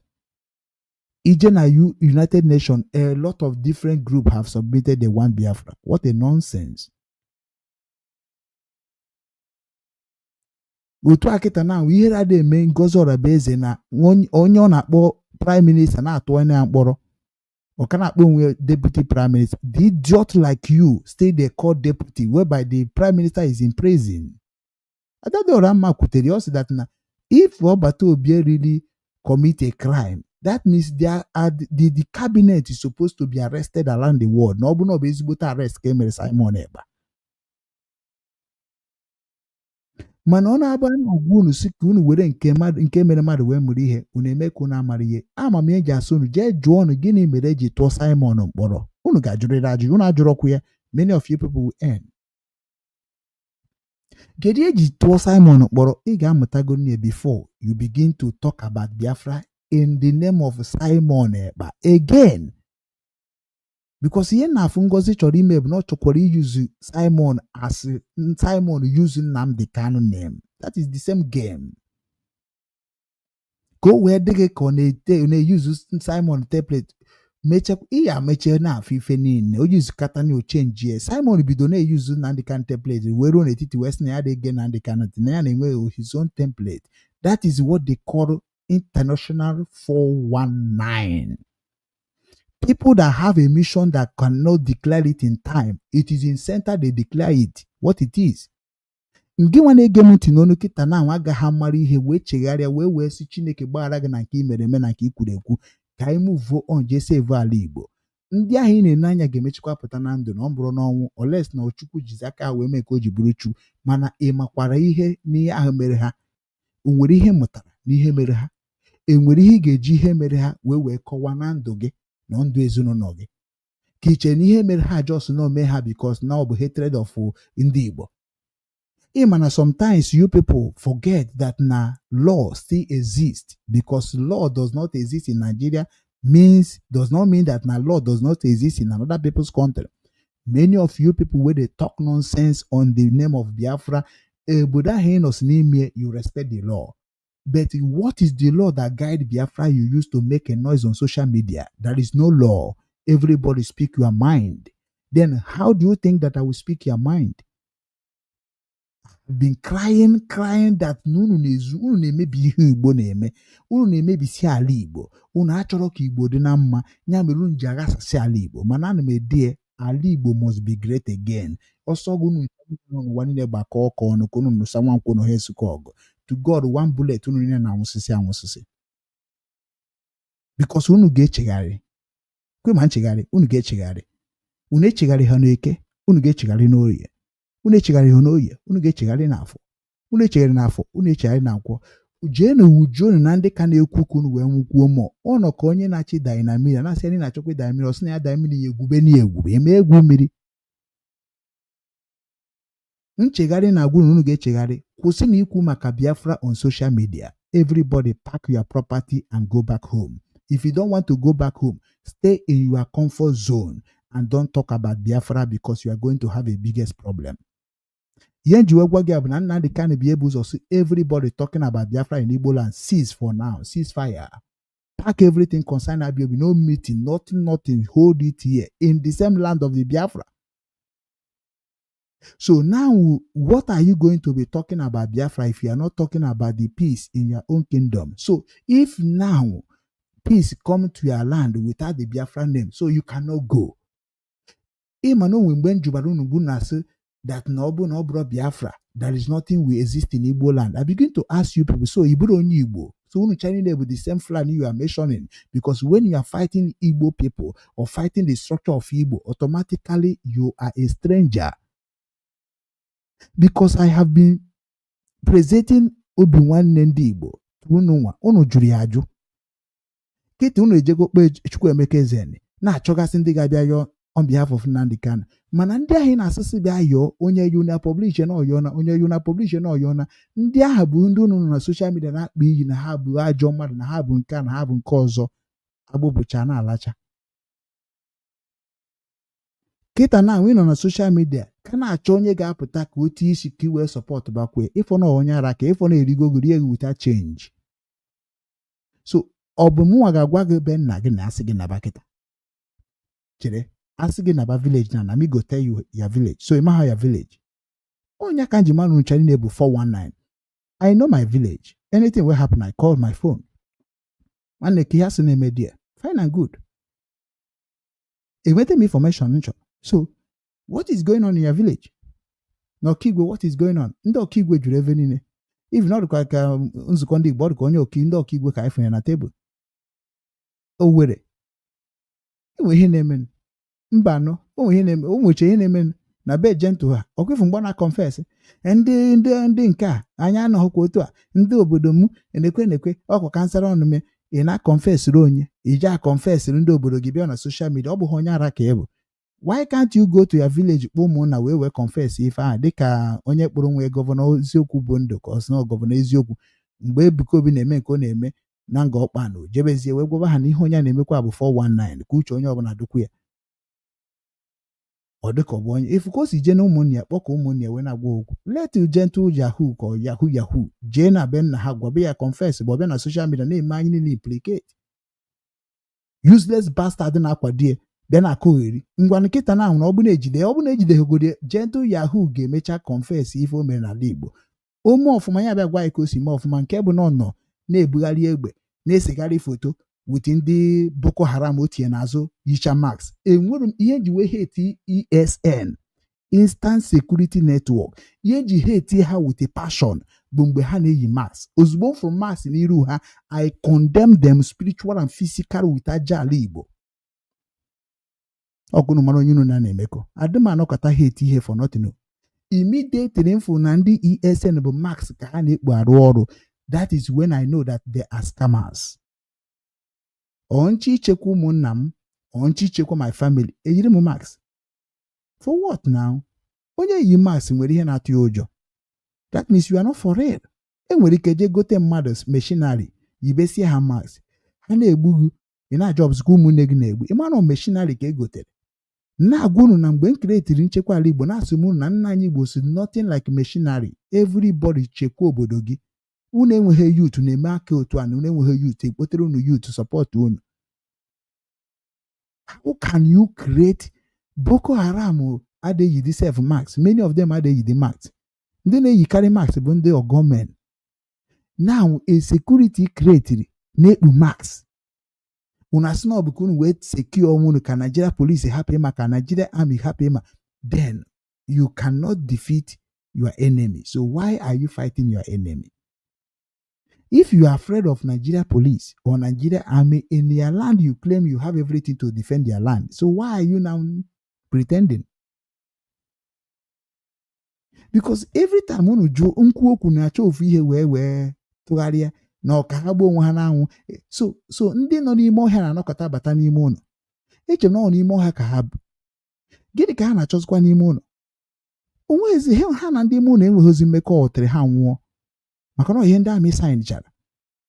So weda ọ na-abata ma ọ na ha abata ọ gbasaghazi ndị befa. O chuzurugo ka o jee chekwa obodo n'ime ọhịa. So nyanwe iyi max automatically label the person a terrorist. A terrorist bụ ndị amaghị ihu ha. Onye ka ndị South Korea gọọmenti jụrụ m gwara ndị South Korea gọọmenti mgbe ha bịara na Nigeria gọọmenti na anyị bụ terrorist mgbe elebara terrorist. name protest against we are not terrorists. South Korea government command, police for that matter, say, do you know that in Nigeria said you people are terrorists? Do you know that Nigeria embassy sent a message that you people should not do this kind of protest? No, child terrorists, we should arrest all of you. Yeah, South Korea government police then is, my brother, please, can you identify terrorists for me? Maybe I don't understand the word of terrorists because we did not go school. Nigeria could not even train us as a school. They eat our school money. They punish us. Even if I speak my language, they say it's a vernacular. They will punish me. So maybe I don't understand the language of terrorists. Can you explain me, identify me who is terrorist? Or if you identify if we are, then now I can believe. He began to laugh. I said, no. And you have to call that man that said, I want to see that man that told you this. He said, you just want to let me know, not, we understand you are not terrorists, you people are not terrorists. Yeah. And see, just terrorists, are they dressing like we are dressing, wearing our jersey, wearing our polo, write it, free Biafra, free Nnadi Kanu, write with a flag, with a placard? Is it how terrorists react? Because when you are doing something, be ready to defend what you are doing, not when something happens. Oh, but Nnadi Kanu, hey, DOS. I don't know DOS in Chicha IPOB in Korea. I don't know DOS in Chicha IPOB in Ukraine. I don't know DOS in when I control media war, media IPOB. I don't know DOS. Did I know John Hamamon Hub? Did I know them? I don't know them. Nobody have told me what I can do to help my people or to make my people to know what is in Biafra. So, where are they? And when any structure biagoro to me, as not only DOS there. Nothing. When they the letter to stamp to give government of Korea, they could not even release it. But he said with DOS. We are DOS. Is the question na aju because unu je nwuru na ndị kan tinye na kporo kunu we na try ndị dịka it doesn't make sense to me. Popụta na ndị mgbe ọ nọ na social media na-ekwu na ha asị ya na-ekwu nkwuru nkunu je si ya na nkwuru ọsụ weta evidence ihe ahụ unu si na na-eme ka ọ na-eme ọ bụghị na-ekwu obi m which is na ya nwere nwe ekwu that na freedom of speech will be allowed in the Biafra struggle, a Biafra state or Biafra nation. I am saying my mind. My mind must be negotiated. It cannot be accused without knowing why I'm saying my mind. Uchonya dianjo de nomenal Igbo. So na agwag my thinking. Then give me your thinking. It choke my own happy if they existed. Who is your mother? Who is your father? Do you think that you can come on social media and manipulate people? You can't. You can't. That's why we go to nowhere. You can't. Even Trump, you can't. Nigeria we zunu kosi zuo nne isi zuo azurunu criminality way, bandit way, liars. Church we nyeru na aka we meye Psalm 122. Eji we sunu guba Psalm. Onye nke asunu guo Psalm, onye nke asunu guo Psalm. Nyakunu jigbu onwunu today. Because you use everything to joke. You use Biafra to joke. You use Psalm to joke. Biafra will come in 100 days. No way. Biafra is coming tomorrow. No way. Biafra is going to emerge. No way. Anama June obu mmadụ ka ọ bụ na abịa. Obu gịnị ka ọ bụ o ji abịa. Biafra can never come like you are thinking. Obibia Biafra bụ otu a na-ekwu eziokwu gị soro m kwube eziokwu. That is Obibia Biafra. Obibia Biafra bụ if inwe ebua nwanne gị na-achọ ofu enyi ya ofu iwere ofu na-abịa share onye Obibia Biafra. Mana ịbịa na IPOB ego a na-atụ ihe ji eme anya marọ. Ịbịa na ndị kpọrọ ha bridge or United States of Biafra nwanne ha na-aza enweghị ego a na-atụta ebe ahụ ga-egboro mmadụ mkpa ofu ụbọchị. Ihe ha ji ego eme mkpụrụ mgbọ mkpụrụ akara mkpụrụ mgbọ mkpụrụ akara mana ihe ka na-eme n'ala Igbo ka na-eme. Ọ bụ na ọ na-abụ unu na-eme ihe unu na-eme asị that na since ndị dị ona anọ kịta na enwezikwu ya dịka crime na these people have chased everybody away.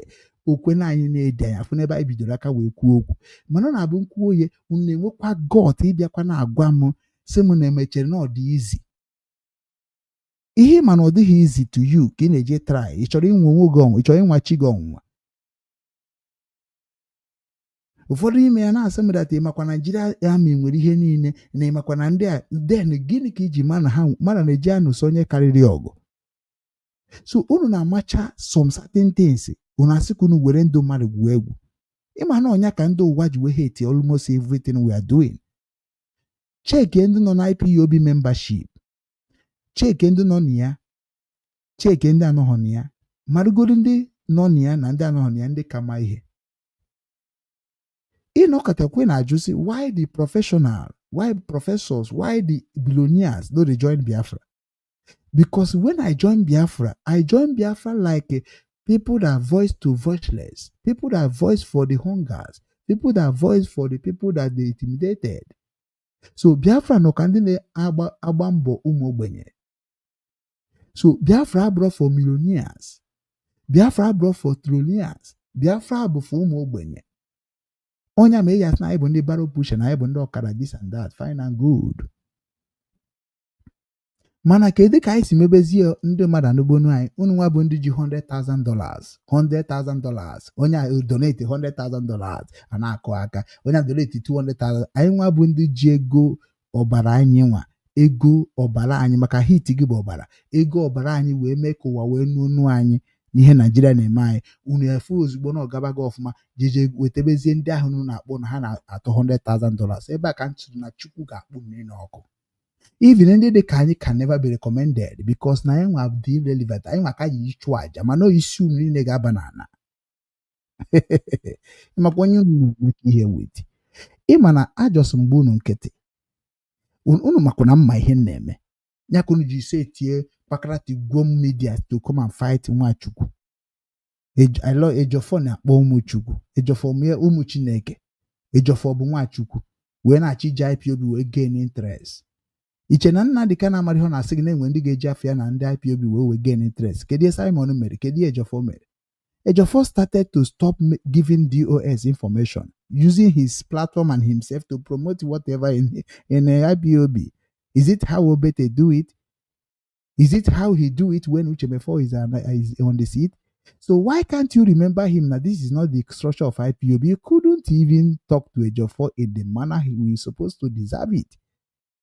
Today, you want to tell the whole people Ejofo by IPOB lawyer. Who make him? Where is the documents makes a lawyer, if I Ejofo official IPOB lawyer? Where is the documents? Unamapuye about the freedom fighting.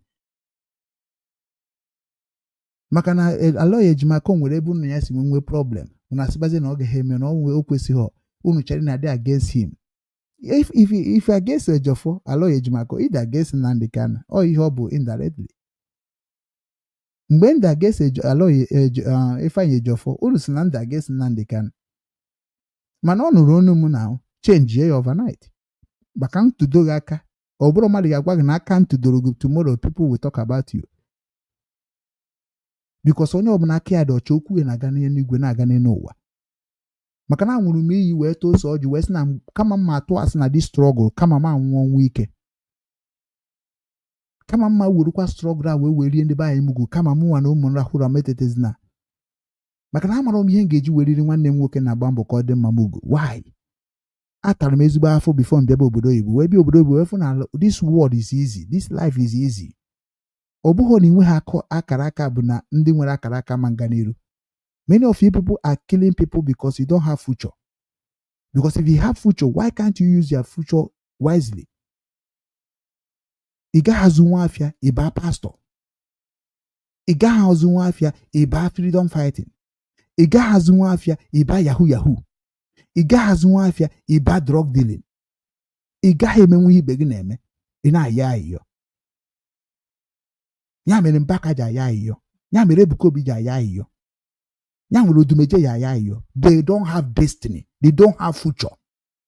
Say that the future ha bụ future gị. You don't question. Ị bịa na social media na-achọ ndị ga-agba war. Chena agwara m unu gbacha war ga-agba unu. Unu che na Okechukwu bụ anọ na ata ịtakata ma ịgbọọ ma agbọọ. Iche na people that they follow. People they follow but the intelligent ones. fools cannot follow me because ntị gị ga-echi echi. Ị ga na-aka akọ na ntị na na-ekwu okwu. Ị ga na-eme ka onye akwụkwọ na-adọ. You can't stand my word. Eje ga-ego m. Ada eji okwu ọ na-ego m. Abịasigo onwe onye bịatara nụ. I was surprised Tony Nnadi there. Ihe mere na m akpọbeghị Uchemefo wee jụbụ ya ajụ because Uchemefo so na among of the people who destroy our destiny. Ọgbatara ya n'ọsọ. No, IPOB does not make sense to me. He is a deputy, as far as I'm concerned. All the money donated by Nenyanya must give accountable before any speech in anything concern IPOB. Immediately Nnadi can release. Ichokwe try ya. Ichokwe maka. Ichokwa ge maka. Chọkwa gị ije cheki onye na-ekwu okwu. Man ude afọ nta n'Ọnịcha. To God who made me and you. I don't know who you are. Ude afọ nta. Sometimes, mebebu akwa before. Imeje ebe akwa before. Because I'm na ga-egbusisi unu niile.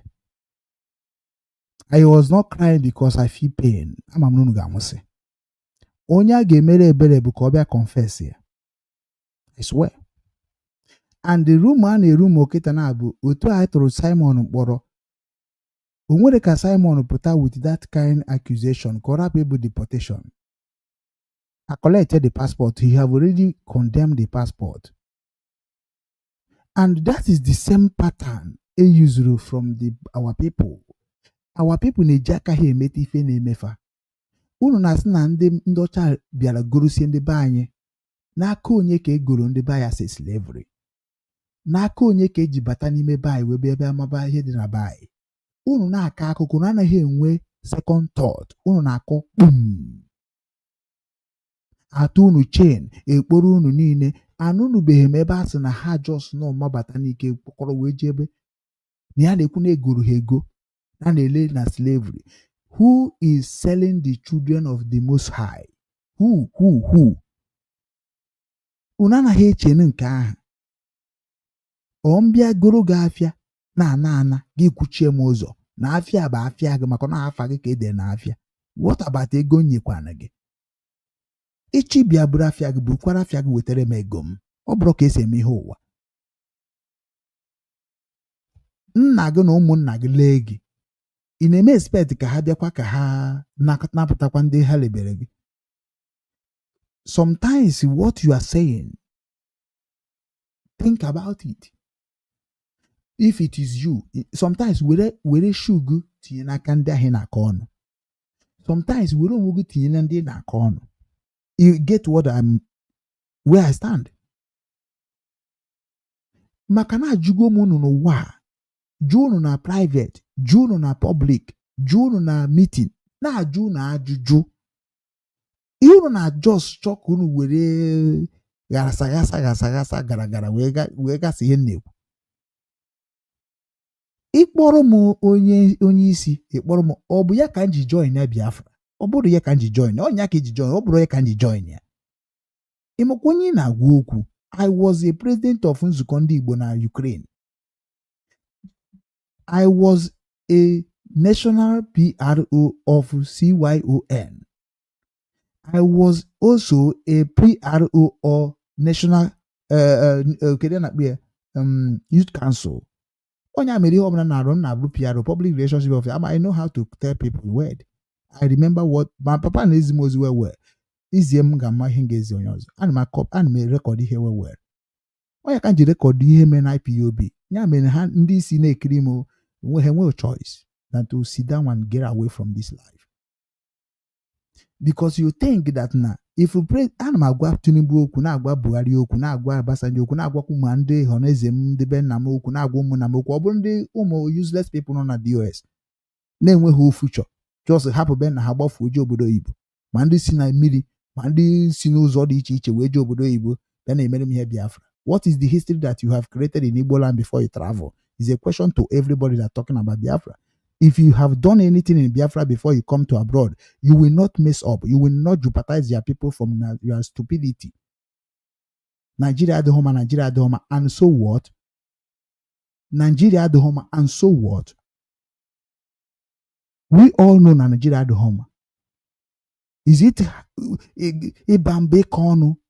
Anyị cha niile emego nke anyị mere wee sị ka anyị gba anyị pipe alo una ka na-achọ onye ga-abịa mee ka ọ dị worse wita Biafra na ihe niile ga-eme ngwanana anyị asụ n'oke ebe ọ bụ maka na ihe unu ji wee bụrụ ekperima bụ na unu ndị kwuo na ga-egbu Nigeria unu ejekwu ma ọ bụ na ga-egbu Igbo unu ejekwuru. O nwere question na junu na this platform every day. Who are those Nigeria you are calling every day Nigeria? Who are those people? You never ask yourself this question. Who are those Nigeria? Because you people, they make noise every day. Nigeria. Who are those Nigeria? Oh, papa again and mama again. Onya me many of you people just Nnadi can one day go and aru police. If you are going to abuse the police, how would you go before? E will do munne hand na police na government. Man hana be as Biafra must come.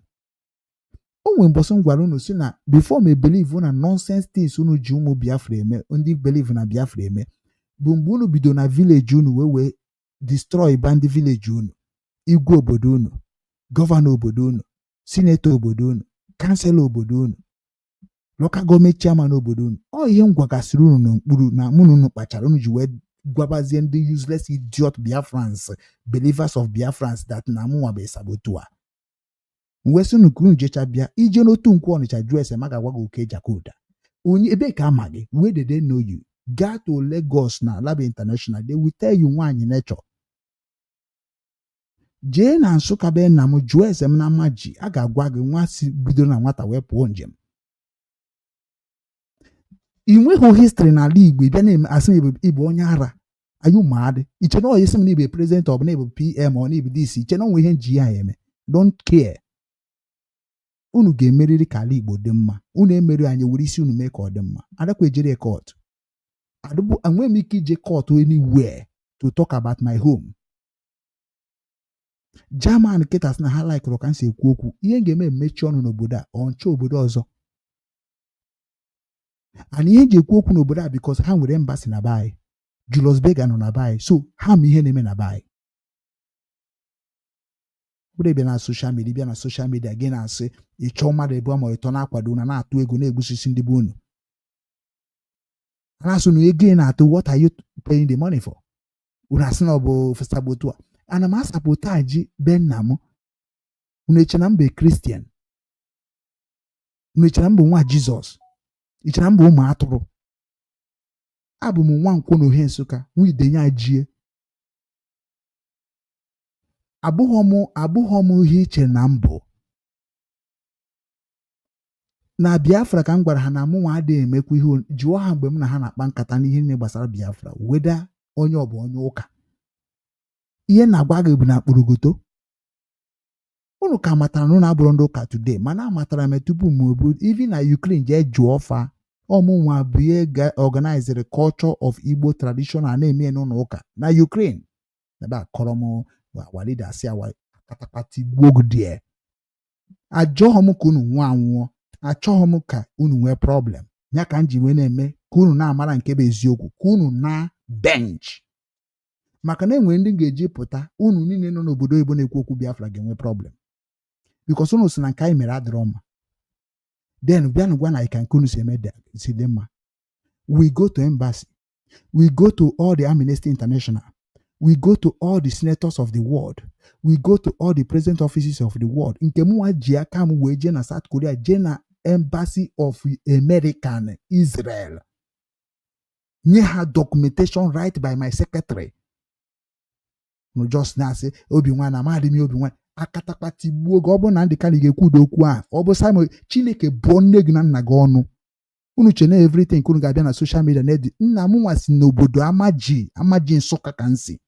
Ebe ka isi, where are you from in Igbo land? Ọ bụ na ọ bụ hoshik unu na-ezi nna gị nke nna gị zụfọrọ na nke nna gị gbufọrọ kunu bịara imetọpụ n'ala Igbo. A na-ekwu okwu Igbo na-eme ka ọ bụrụ ndị Igbo kunu bụ. Were Biafra na-destroy everything concern Igbo territorial. Think that Biafra kunu ga-eji wee silent here, Islamize Igbo. agwara m unu na another Islamization after Christian is Biafra. That is why unu just not be religion. Mana echebudu m unu na Obinwannem. I was waiting. Unu na-eme ka ọ na-eme. Unu agaghị emenwu ihe dị n'Igbo. Maka na Igbo nyere mmadụ. Onya ka Igbo ji wee jee n'obodo mmadụ wee napụ ihe ha nwere wee na-eyuzie ka ha si chọọ. Ịma na onya ka ya asị gị zere Igbo ezere. Imerụ iwu Igbo. Emechakwa kpọbata ha n'ụlọ ụka ka ha wee kpọba isi ala. Ma stiri Igbo ka na-emekwa ihe Igbo. Bụrụ ma Igbo na-ejezi na ụlọ ụka. Ibiche na ọ bụ gị ọ agwụ na-eme. Ị na-abịa ewere Jizọs eyi anyị egwu. Ị na-abịa ewere Kraịst eyi anyị egwu. Ịbụ okpo. Fada Mbaka is number 1 after Fada Ede, after Fada Buzuo is like Mbaka. I'm not mentioning you men that we are trying to make sure that they are not existed again. They are the architect of the evil happening in the youth of our people. Then the same Mbaka in n'anya na-ewu n'ụwa niile pụtara n'ụwa niile wee sị gị na we are not Christian. Nke na-akpọ onwe Soludo yuzuru nwa Mgbafọ gwuo anyị wayo si na ya nwa Mgbafọ na ya ama n'afọ anyị zara mgbe aha anyị na-eme anyị chekwa na onye a bụ okoko mmadụ ama ihe na-eme. Maka onye ọbụla mara omenala Igbo rigoro n'elu oche first thing oge eme bụ ọ ga-agwọ ndị youth obodo ọbụla bịa by the representative of every village ka onye ọbụla kwuo ka o si akpa village ya. Agaghị emenwu ya because they did not come to train you, they did not come to teach you, they did not come to help you because now they started by they are not going to teach us the history of Igbos in the school. Who make it possible? All the governors. They will be now claiming that they don't have right to help you. But why are you become a governor? You're supposed to come out, the president and control everything because governor game will receive to our kingdom. It's time before now rose on another permission na Abuja. Are you mad? In a job obodo ndị ọzọ fụ ka ọ dị gịnị mere ime apply isi na-ekwu okwu na senate na anaghị eme na ndị na-ekwu karịrị then Nnadi kind of say that na the thing will not happen, so let us go and let us make it as a referendum and cry for the world so that the world will understand that they are supporting terrorists called Nigeria. He was unpeaceful, preaching the word of Chukwu Abiyama to everybody that is meant well to their people. Amano mi hunu megidezie iwe wekwo nwoke wee mebezie ka o si chọọ. Onya me nja bụ nkwukata m wee meri ebere. Because I remember when he was educating people about the way we can do it with our fight. Unu chai na-eme ka unu amara no na-ekwu okwu. Ozugbo create ESN unu abịa ka agụ. Ekwucha m uche mefo je gba. Nzukọ ndị nke a na-akpọ Igbo World Congress ekwesị ịkpọkọta ha ncha na-egbuo. Aje egbu na ka egbu Igbo World Congress niile. Because I remember mgbe Jofo na-abịa ekwu maka that nchekwa ala Igbo. Ama m mgbe ha na plan maka ESN. That's not Nnadi can be declare you just like that without it's not our business. You people planned it. Mgbe ahụ bịa declare, why can't you people begin to castigate? No. Obri ha chọrọ. Why can't? We na-eme ka na amaro. Wicked souls.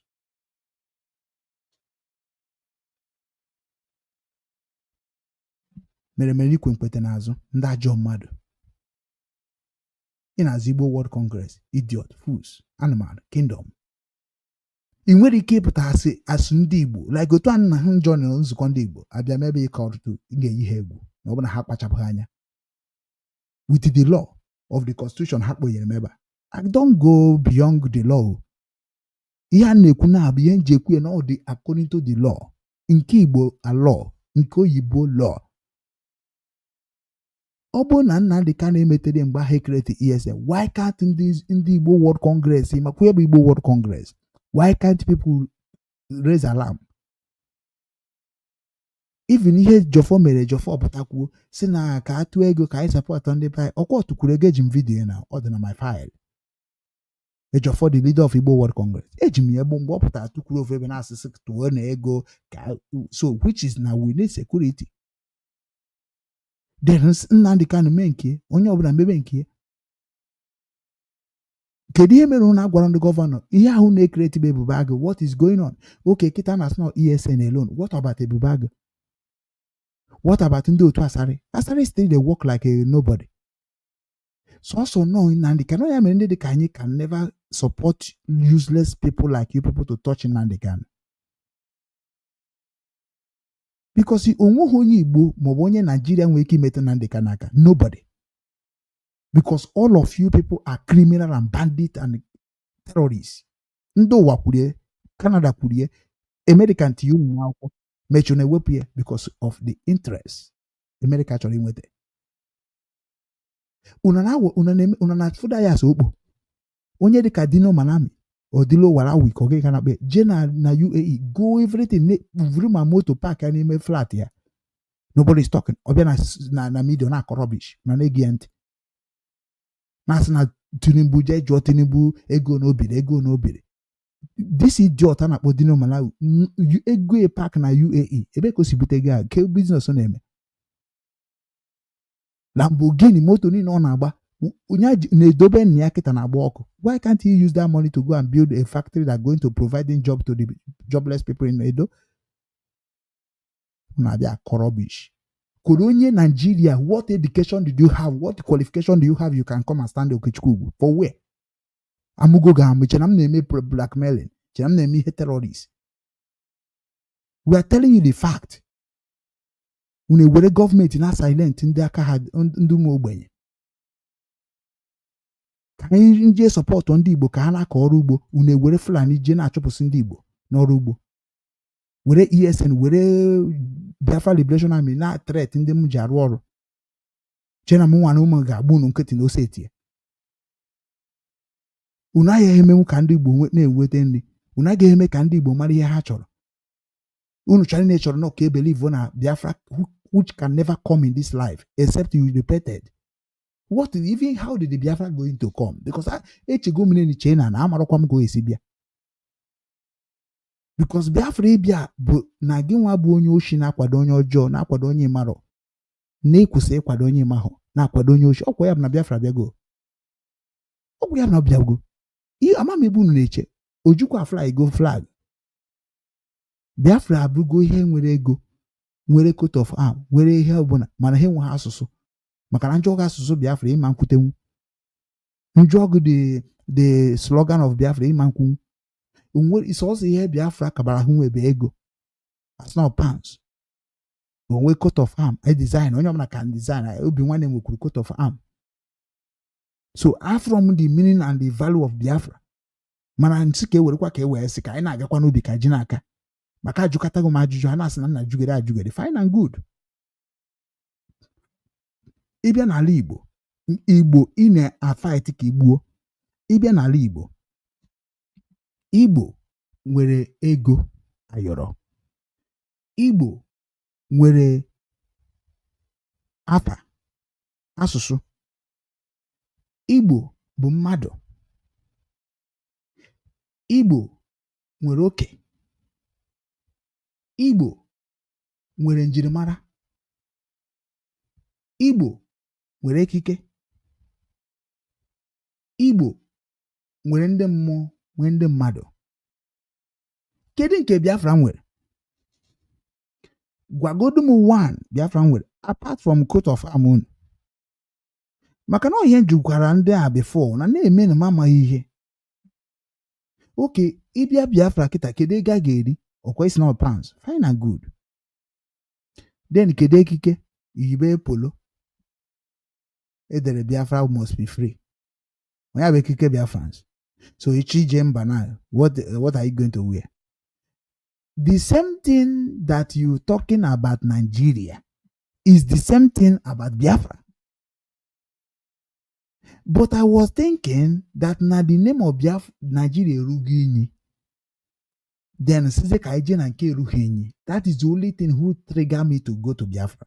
I did not join Biafra because I understand what they are going to be doing there. Maka na onye iju ha ajụjụ anything ọbụla ga-emete ha asị gị na ebe sabo. Mana na ndị kan bịa na free na ọsị gị we can debate anybody. We can do this, we can do that. Ask any question, we will answer. Ndị dị ka ajụ na-akwa asa anyị o. Asị na ebe sabo.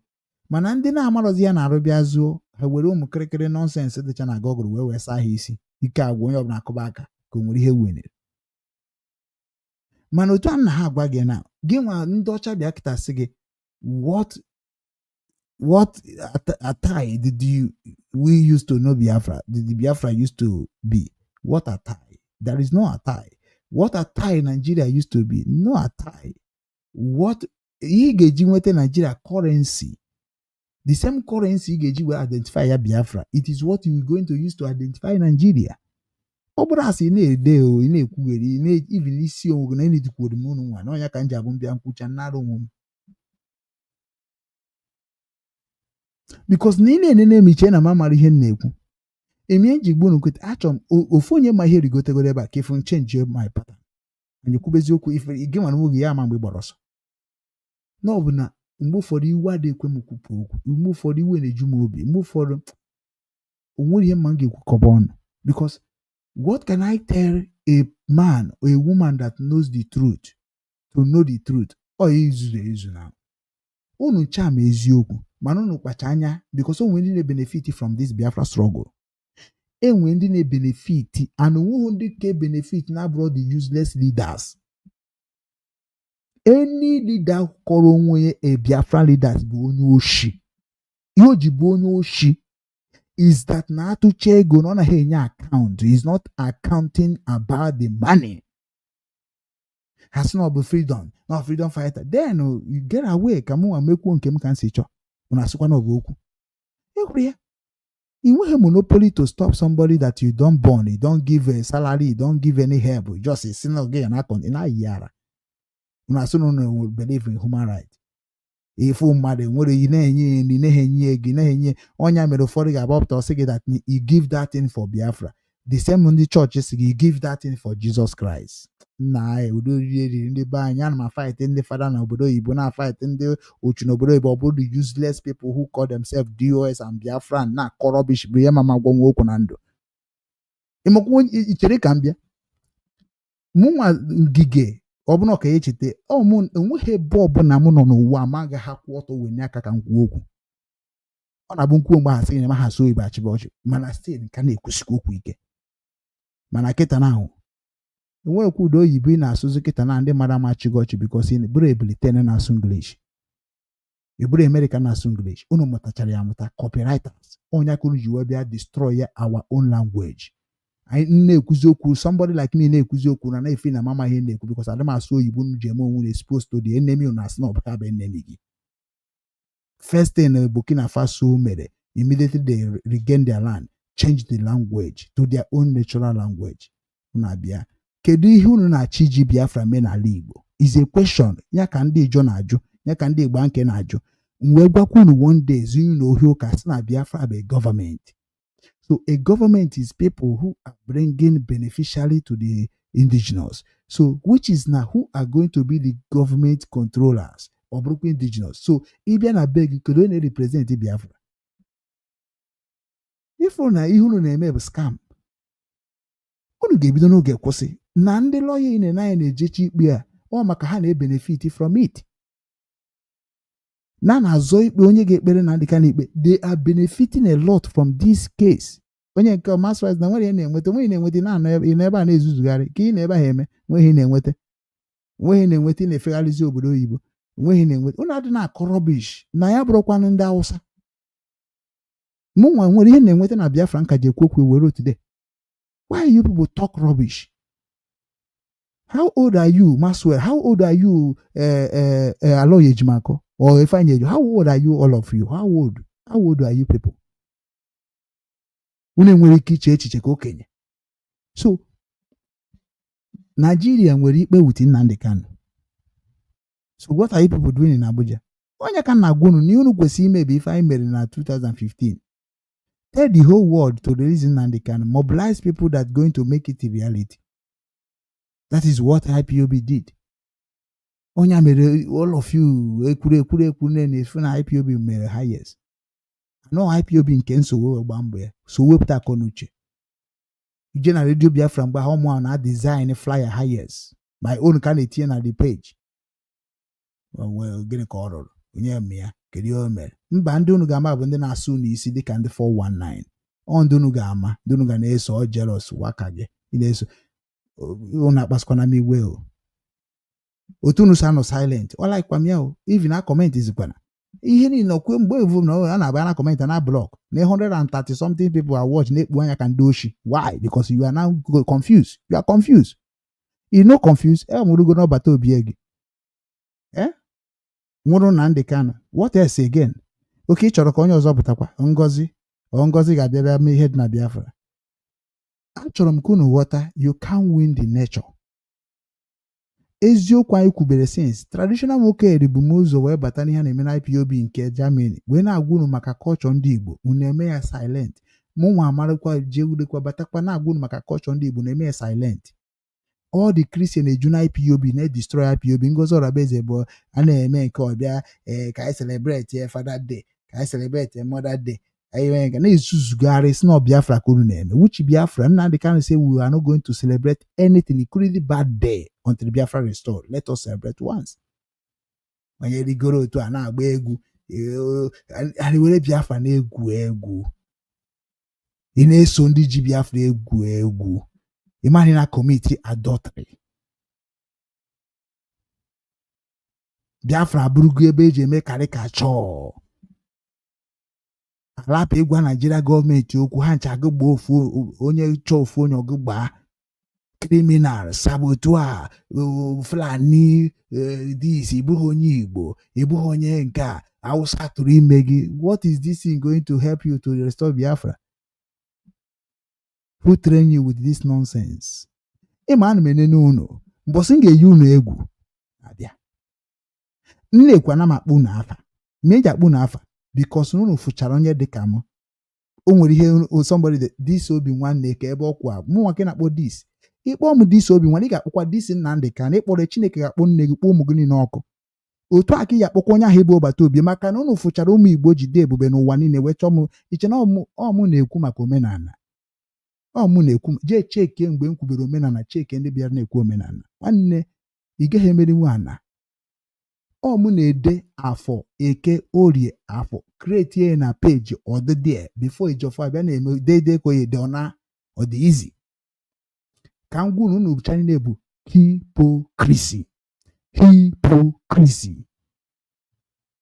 unu do very wicked onye ka njasị unu esi m isi unu esi unu ga-ata afụfụ ụwa a ga-emechekwa ka nwa nwetagoro ihe m na ndị Afrịka na-eme anyị ga-ede akwụkwọ against of all of you bụ ndị a niile nọ n'ala Igbo na-ekwule mụrụ oke ị mara onwe ihe njụrụ ndị be anyị kedu ka Ejiofor ga-esi nọrọ Okwulọra ndị Igbo anọrọ Lazarus anọrọ Maazị Dibia anọrọ Nnatu anọrọ Executive anọrọ kedu nke a na-akpọ ya Anyịdon anọrọ kegasị ha Okwulọra anọrọ ihe na-eme n'ala Igbo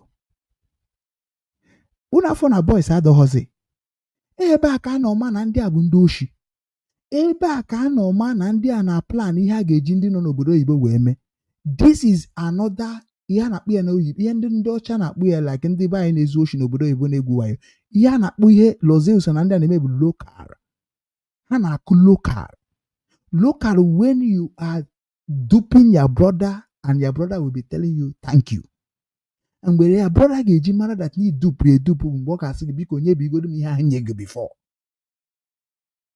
ihe ndị a niile na-akọ onye mere onwe nke ha chọrọ ka ha kọọ ka ha wee gosi gị na ha nọrọ emeghị invite na police station or prison or whatever then ha anaghị invite he change topic you know the notice ndị a papa ha bụ the useless ụmụ ha ihe niile ha maọbụ ike nsị they can't use people like me ị nwere ike izuzu ị ga-ezuzu n'ụwa I don't need your money because your money is a ritual money whether you get anyhow you get Igbo almost all of you bụ ritualists na-ele ana Igbo ele a na-esenye na-eseve na-ele ya ele onye oshi unu cha na-eme real estate a na-asị ka abịa ka anyị dozie ka ọ baa onye ukwu bụ onye ntụ na-ere onye nweghịzi ego a na nwanne larụ n'ọhịa wicked souls dangerous animals who think that you come on social media ndị ọzọ na-asị na ndị Igbo bụ ndị oshi na-eme ka iweta akatapata igbu unu di unu na TikTok wee na-ezuzugharị na-eje dozie ala be nna unu ndị dị ka anyị sị ka anyị bịa dozie na achọba ka unu were terrorist bịa gbuo anyị asị mba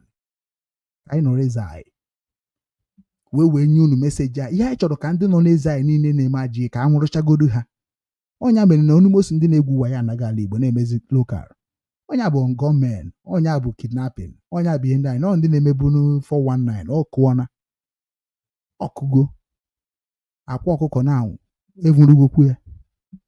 Ndị niile na-eme mkpọtụ na soshal midia ha na-anasịsị ya na Obinwanne ka nọkwa Obinwanne ka nọkwa. Ichegidere ma echiche ọjọọ chegide obere oge ịbụrụ nwaanyị ike gị agbaba ikpuru. Ichegidere ma echiche ọjọọ ịbụrụ nwoke ịda ibi.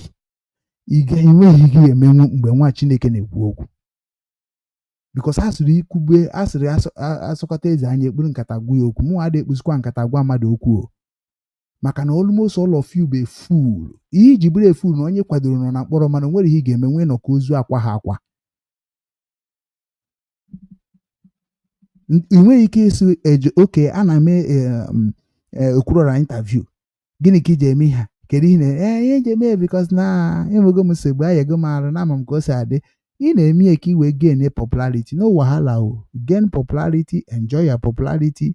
But mara na ihe ahụ ị na-eme can never solve any situation in Igbo land. Rather, it will make it to be worse. Ụfọdụ asị kedu ihe a ga-eme na emecha ka anyị mara ihe a ga-eme ka ya chọpụta ihe na-eme ụdị ya.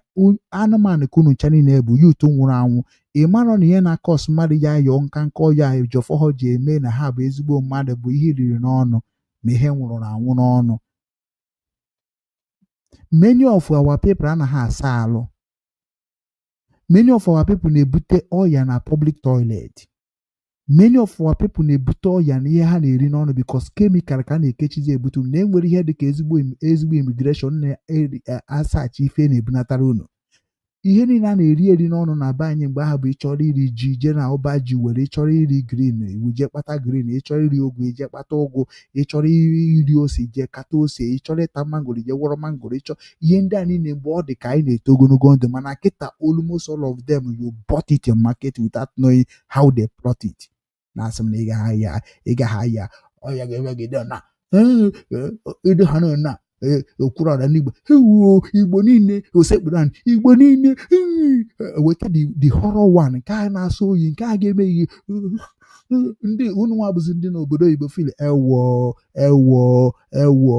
a na-atụ ego nke bụ dị ọtụ nọ na UK bụ sini ya bụ gịnị nwanụ IB kos na ogene kedu ịnọdụ akpọdo nke ahụ onye ara ahụ jee nụ nwaanyị ọ nụrụ nwaanyị mara ma buje UK ọ gaghị edobe n'ala Igbo esi na Igbo ahụrụ onwe ha n'anya mana a na-atụ 20 million 30 million enye okwurọra ndị Igbo jeje tụcha asị na kidnapper mere ihe niile unu achọghịkwunu pọnishie hapụkwa ebe ọ nakwana ebe ihe a ka nna m Igbo ji sị unu ga-afụfụ n'ụwa na unu bụ ndị ọjọọ ọnụ nwa bụ ihe lele ụmụ Igbo n'agha ọnụ nwa gburu ụmụ Igbo ọnụ lesuru ụmụ Igbo ndị Naijiria ọnụ nwa na 2020 pass ndị bribe ndị criminal ọ bụ na papa gị na 20 pass papa gị bụ original saboteur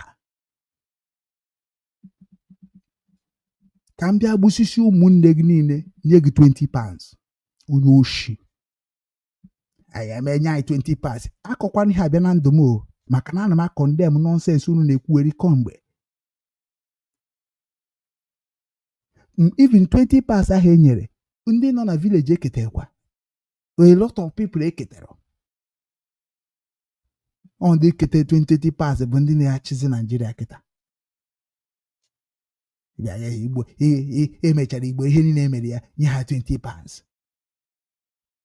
20 pounds ka e nyere unu after ka emechara unu ihe niile ma still unu aka na-ekwu okwu were today 20 pounds ka e nyere unu ndị Igbo nọ na London nọkwa na London na-abịa na social media London ga-ata afụ ụmụnne gị nọ na London na-ebenefit ya London ga-ata afụ as a spiritualist person now American is never share with you ịnọ na American ịnọ na abụghị ọnụ ịmakwa ihe ọ bụ na omenala ngwa pụtanụ gwa ndị London ka arapụ anyị aka unu agaghị apụta n'igwe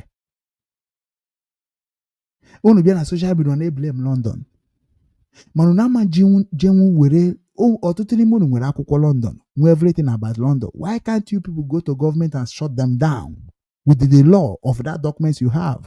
ị na-atụ ụjọ eru echi erabụ Nnamdi Kanu ka ọ na erabụ ya egha na a na-akụ iri mere n'ikwe mkpete n'azụ ị arapụ Nnamdi Kanu ka ọ na ebe Nnamdi Kanu nọ n'aka onye gburu ụmụ ha niile onye mere ji gbuo ụmụ ha achọghị ịma na egburu ụmụ gị ma egburu oge ihe a na-asị gị na igbugo nke ha so ịrapụ Nnamdi Kanu abụrụ ihe unu na-eche America na-ewepụga aka ndị a ewepụchaka ka ihe ha na-ekwu ka ọ hapụ ịdị ka unu hapụ ka ọ dịkwa ka politikali onye mere nji agwa unu na unu chọọ ka udo dị n'ala Igbo unu ga-akwụsịgodi na-ekwugheri nọnsensị unu na-ekwu na Biafra jebegodi onye ọbụla jebe na vileji ya jee gwaba papa ya nna biko ka erelizie Nnamdi Kanu ọ bụrụ ihe unu akọ na soshal midia erelizigodi Nnamdi Kanu today ọma nwezi agba you no go half mouth ịchọkwa ịtara ya oles na chọrọ dị mee that ihe ahụ na-ekwu okwu bụ Somalian ka ọ bịa because na enwere people who hate goro Nnamdi Kanu with a passion because of the way he run IPOB ha jụrụ eju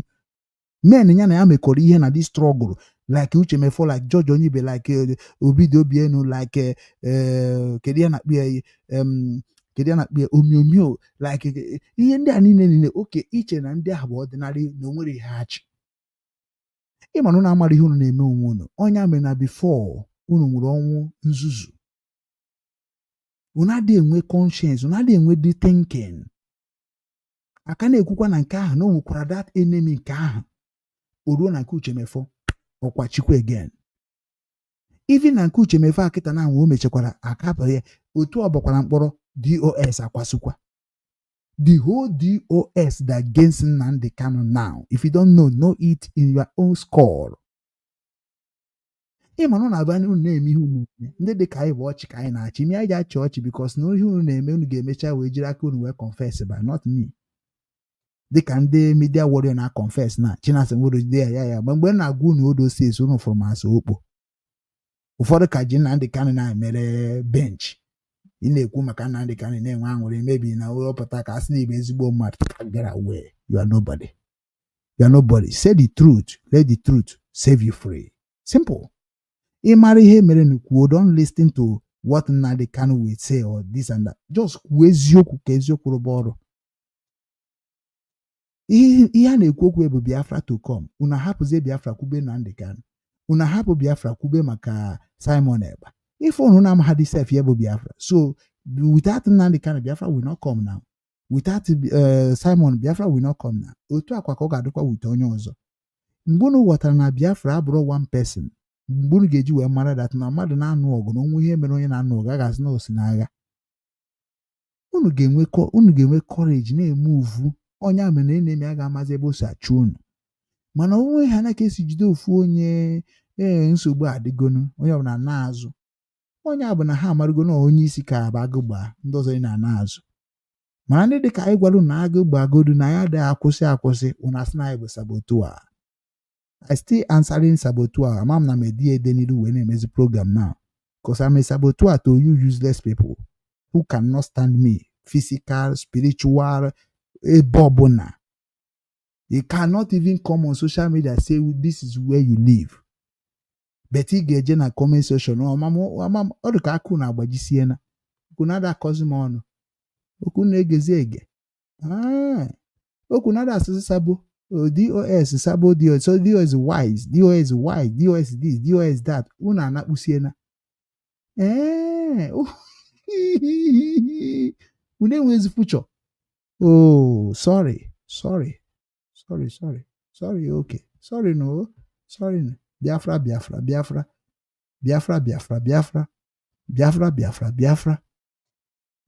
you was thinking that when you are shouting Biafra will now say hey my son I hear you unu amahụ na the same Biafra bụ ife kwuru na gboo na ọ bụ mgbe mmadụ sobere iwu nke Chukwu eji wee fụ Chukwu anya then kedu ihe bụ iwu Biafra kedu ihe bụ structure Biafra ihe mere na Nigeria dị aga n'iru because the structure is not obeyed constitution then ana m ajụ everyday na-ajụkwe jụbakwa ndị ikwuru igba na-eti Biafra jụkwa ha na ọ bụrụkwa ije na platform ha ụfọdụ ike egwu ha na je fight ba ndị be anyị na-enwe problem kedu the constitution na guide Biafra onye nji wee try to can support Ngozi Orabeze with the USB ma ndị ọzọ niile pụtara mgbe nche na ha ma ya mam not the expert of criminal expert who cannot even dare me. He cannot reach inweghị ike ịnọkọta n'ụwa gị a si na-ekwu okwu Biafra n'ebe ọ bụla nọ n'ụwa niile mention my name Chineke ga-akpọ gị ọkụ. Ime Chineke eji kpọ gị ọkụ unu ewepụta Google afa m before now mgbe onye nke Eluigwe Ezike mere wepụtara afa m wepụta picture m dee eche m na ọ ga-aga viral gara viral ana m achọ ka unu were my foto ma ọ something jee ka m gaa viral ka people bịa gee m ntị ka unu wee fụ nke ka chọọchị unu close kpamkpam. Akọ m ọnụ abụọ m ọnụ eme ihe a then Obinwanne ga-apụ Josh ihe na ya egwu si na ozuru oshi unu agbata Obinwanne agha nke unu agbụ na na-amịsịsị ka ọchịcha na mụ nwa bịara ime ka m nweta ego n'Obinwanne ọ bụ na m bịa were ma future tinye n'Obinwanne then ịmazie na unu ga-enye nweta m n'ime Obinwanne unu bịachakwara ebe ahụ na-enweta nwuho m ma stere aka na-ekwukwa eziokwu. Ejofo na ndị a gịnị ka ha na-ekwu maka Biafra ha na-ekwu anything. Kedu ihe ndị a na-ekwu maka Biafra onye nke bụ Maazị Dibia Gaiman ọkwa na ndị ka na-ekwu kedu ihe na-abịachara ọrụ ka na-arụ na-esi ọrụ ihe ahụ ikwuru kịta kedu impact ọ ga-eplay viewers asị gị jisi ike alaikwa m ka isi dị bọọdụ kwuo okwu mana kwe na-asị that na ọ bụ na Nnamdi Kanu nọ mgbe na-eme ihe na-eme na ịkara imego ka ị ga-esi wee mee gịnị ka ị ga-emekwa arapụgo gị na-eyigharị akwa ka ndị nwụrụ anwụ gịnị gị na-eyigharị ihe a gịnị gị na-eme ya ị chọrọ ịbụ eze n'abalị ndị be anyị sef okomoko na-enye ha nsogbu ikomogo unu chọchara ịbụ eze ala efukwa m ka unu si abụ eze ma jee paak onye ọbụla bụzi eze na obodo bụ kidnappers ejiri abalị eje kidnapụọ ụtụtụ abịa na-eprichiri na soshal midia. Ịmakwa na ndị Igbo bụ ndị oshi ka ha bụ before jegodo na main market Ọnịcha gị je cheki ihe ndị Igbo na-eme dị jee na mgbukọ obosi ya cheki they are criminal they don't do anything without criminality. Ha mere ndị China 30 zikata ndị China oshi kontena nwanne ịmara ihe ndị be nna gị na-eme don't even try to call ndị Igbo in public. Ụwa ma ihe ha mere onye a mere ebe ọbụla ijere Igbo anaghị enweta oche.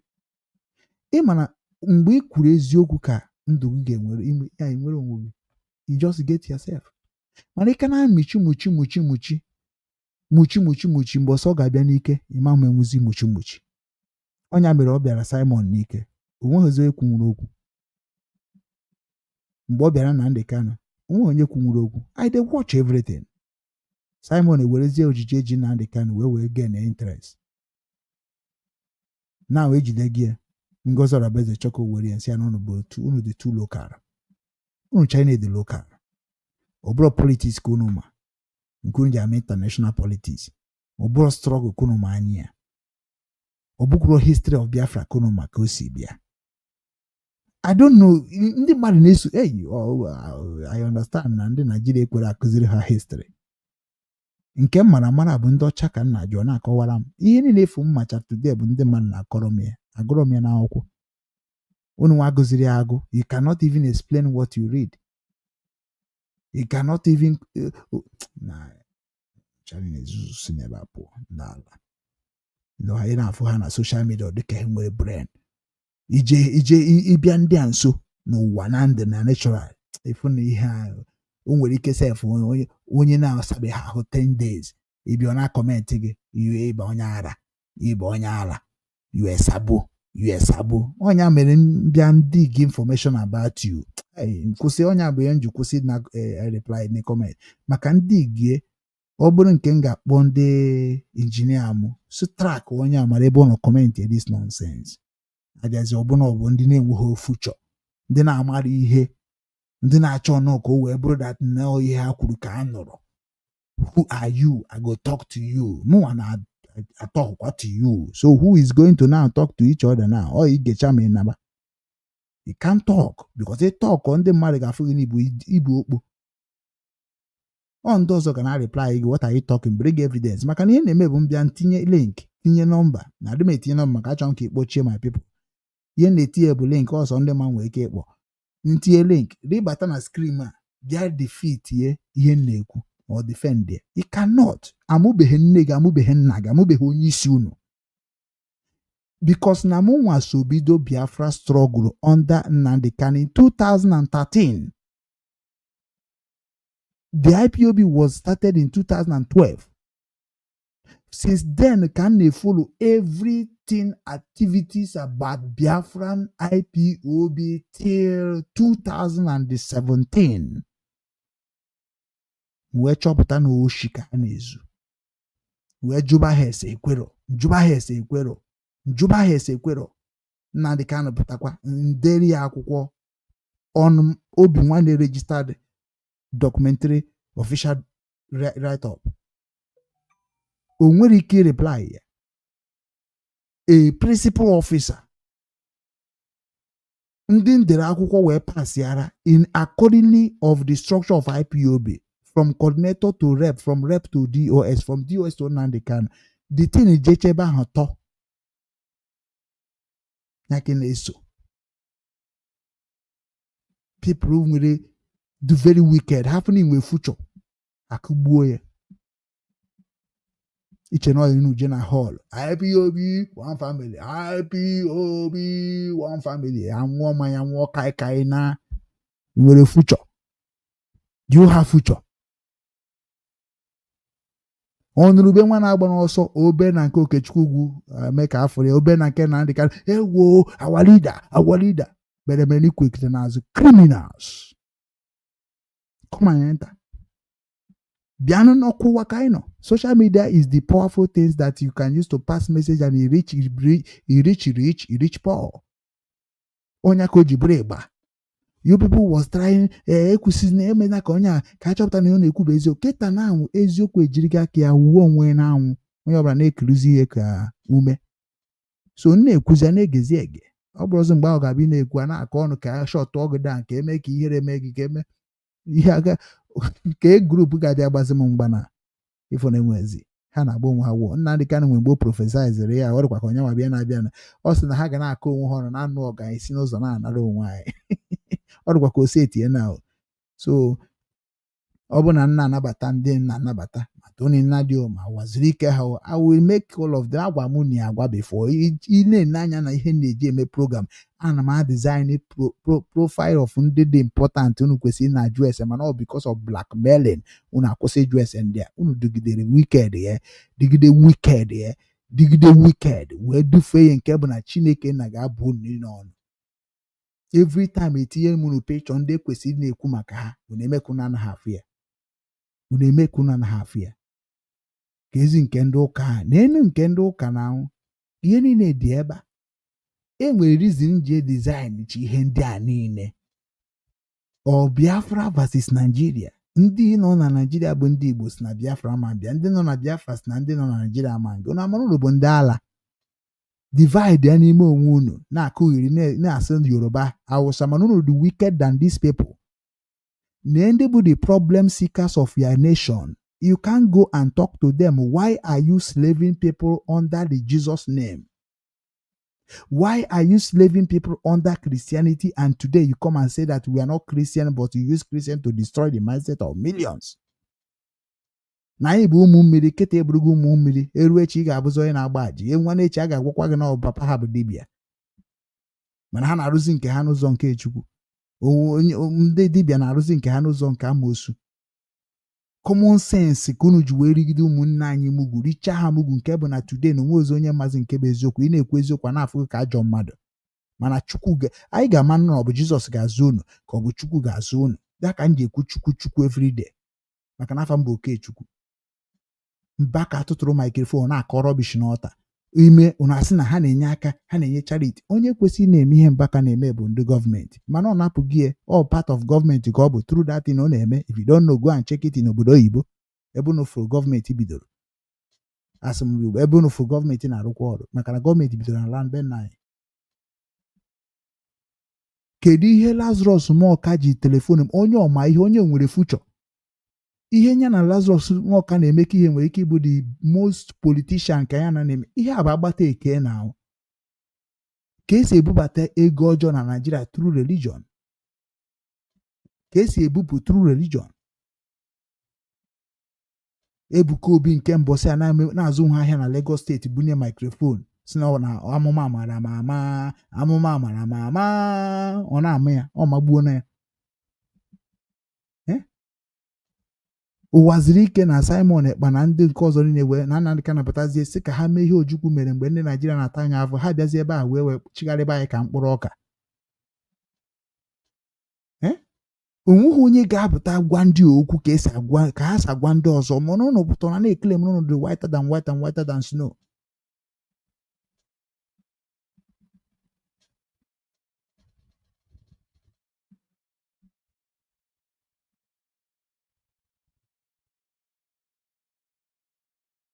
Kezidi isi ọ ma chọrọ onye nke ọzọ Chima Chebe n'enyi ya na Chima mmadụ ọ ka na-ekwukwa n'ọzọ ọ na-akpụ na nke o kwuru ekwu ozugoro ya erue chọsị na I have talked my best ọ dị egwu. Ọ bụ na ụmụ gị bụ ya na-ata afọ ị gaghị emegide ọntịrị ha kwụsị ịta afọ. Ọ bụ na ụmụ gị bụ ya na-ayọ ọyị ma megide ọntịrị ha gwọta unu China ndị ekpere ma criminal pretenders claiming ndị Igbo na-eyikarị nonsense na ndị Igbo ka na-eyi na-represent ndị oshi. Keep on ndị ụwa is watching. Keep on. Ebe m na-alụ ọrụ kịta na-abụ ndị Ghana juru ya no this ọ bụ na ọ bụ rubbish passport a na-use why people going to know that I'm from this useless country, a country that from the beginning of the child criminal to the president. Ije n'ime afia oshi, ije na street oshi, ije n'ime ụlọ oshi, ije n'ime ụlọ ụka oshi, ije na gọọmenti oshi, ije na street oshi, ije n'ime ọhịa oshi. Nna who are you? Onye ka ị na-preach? Onye ka ị na-preach? Who? That's why I'm trying to let all of you know that no nwere ihe ga-eme na bụ onye ọbụla na village yo. Onye ọbụla na village, onye abụ regional control. Onye ọbụla na village yo, egwu adagharị isi ana. Unu rijuo afọ. Abazie go. Unu erijugo, nwere ihe ọzọ unu chọkwa. Go. Na-abịazina na-akọrọ anyị Biafra. Unu amara ihe dị na Biafra. Bifo gwa anyị ihe dị na Biafra, gwagodo anyị ihe ndị Biafra megoro na village gị. Gwa anyị ihe Biafra megoro na ya village. If not during the coronavirus, ndị Biafra tụrụ ego eji wee gotecha akpara isi eke. Gwagodo ma another beneficially Biafra benefit goro. Mana chọka ngwa gị mmadụ na-enwụrụ anwụ. And today ka na-akọkwa akụkọ ya o na-akọsikwa ike na-efilikwa that need the right. Onwe onye adọ right to speak. Otu ị na-achọ Biafra onwe onye na-achọ Nigeria. Otu ị na-achọ Nigeria onwe onye na-achọ Oduduwa. Otu ị na-achọ Oduduwa onwe onye na-achọ Ariwa. Otu ị na-achọ Ariwa onwe onye na-achọ Boko Haram. Otu ị na-achọ Boko Haram onwe onye na-achọ gọọmenti. Otu ị na-achọ gọọmenti onwe onye na-achọ Eastern Security Network unu create. Onye ọbụla achọga nke ya because na obodo agha sana. Ọ mgbe i bidoro jụba ndị a niile na-asị na ha bụ ndị isi. Ihe nji asị gị jụ ha ncha niile ime nji agwa gị ka m na-enye gị maka ana m enwe m solution na Nnadi ya. Enwe m ike ikwuchi okwu sị gị na m enweghị solution. Ihe m ga-eji sị gị jụ ha bụ na ha enweghị future, ha enweghị mission, ha enweghị structure, ha enweghị lineage, ha enweghị territorial. Ha na-eme ngụgba. Ana ihe na-eme ngụgba bụ onye ọbụla gị gbakwara ihe gị fụrụ gị na-ewere. Ndị a niile na-akpọ ndị isi jugori ha jụrụ Simon Ekpa si ya why you cannot go home and do that thing at least to prove that you love your people. It's not life you are in danger. Or if you go if a message for there. Mgbe aka nje mara na nwoke a ekwutekwa ihe ebe ahụ. And ihe niile ahụ na-anọkọta asị na ajụ ha ajụ na court a na-ede na ihe ha kwuru ekwu onwekwara onye ma nke bụ eziokwu. Maka na na-ekpuru ndị ikpe anaghị eme ka esi ekpe ndị ọzọ. I don't know why. Ekpechakwa na-ekpe ada publish kwa na ya na ha afụ ya. Ọ bụrụ nonsense fake ga-eme gị ka ị chere na Biafra na bịa nke taga nke echi jije publish ya. Enwere nke a na-epublish kịta na-etinye Trump tinye oge nkeri. Na amara m ha Chineke. Ị ma na ụmụnne bụ scam ka ha na-arụ n'obodo oyibo. Ihe a bụ foto like ndị ụmụnne gị ga-eme ụmụnne gị na-ekreti company, fake company, ọ na-arụ ọnụ life online, ha were rie ndị ọcha ọrụ, o wee bụrụ ụmụnne ha bụ mugu from the childhood a mụrụ ụmụnne ha bụ mugu. Money misroad na anụ ka a na-ekwu ya. Gwagodu m onye ọgaranya nọ n'ala Igbo, wepụtere m one person bụ ọgaranya nọ n'ala Igbo dị smart. One person smart bụ ịma ihe. Ihe a na-agba unu bụ na-ekwu okwu sometimes Igbo a na-ewe m maka na unu cha niile bụ nna agwakwu n'okwu almost all of you bụ onye oshi, so na-ekwu ịma na eziokwu. Gwa m ofu onye ọgaranya nọ n'ala Igbo mara ihe, rich man, just wepụtere m ofu onye ọgaranya ma ihe. Ịbịa na obodo na-asị na onye ama ihe egosi gị o ji ma ihe, is like Nnadi Kanu, I can say na ọma ihe na o mere nke o mere na o metere ya abụrụ na ọma ihe. When he's talking, he talks something that going to favor millions, then that is amamihe na agwa gị. Then gwagodu m ofu onye ọgaranya nwere ezigbo ego n'ala Igbo na-akpọ rich man, billionaire, mara ihe, one person, because ọma ihe anyị ejebe ebe nna ya na maka na mma ihe na-ebido na be nna gị. Ga-efu na ihe niile akpatara ego kpatara ya n'ụzọ ọjọọ, na-eri ya n'ụzọ ọjọọ, so you can't blame them. Anọ ọnya mere ha ma bụ ihe na-agba Biafra mgba.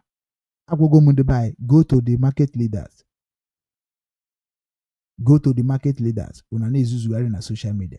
Go to the church leaders, una na-ezuzugharị na social media. Biafra every day, Biafra, Chukwu akpọ gị ọkụ, gọọmenti ị ga-anwụ, anyị ga-enweta gị nke kpọrọ onwe ya yahoo, go opposite them, I will catch you, a ga-eburu isi onye a ga-ebete isi onye a ga-eme, sometimes ihe na na-emekwa unu otu ịnụ nọ nkịta ifo n'ike agwụgwụ.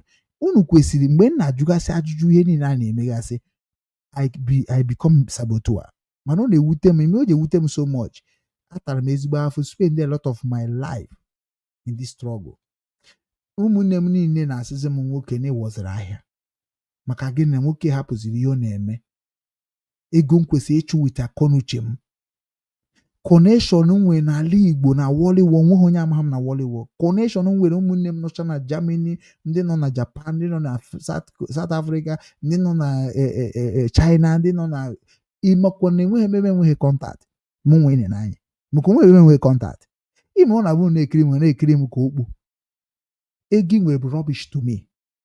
Ị na-aza nwa ọgaranya bụ ọkwefuru ihe nwa ọgaranya na-eme soludo. Ọkegiri ya mbe ọ ka ha si eme na punishment. Ọ na-ewute papa, ọ bụ na iso m wee mee m ga-eme gị ihe soro mme. Papa enweghị nchọs, ọ sokwa mee ka udo chia. Ịbịa ha na be ndị ọgaranya ahụ gburu ndị mmadụ, efegasị ofu nwa nọ na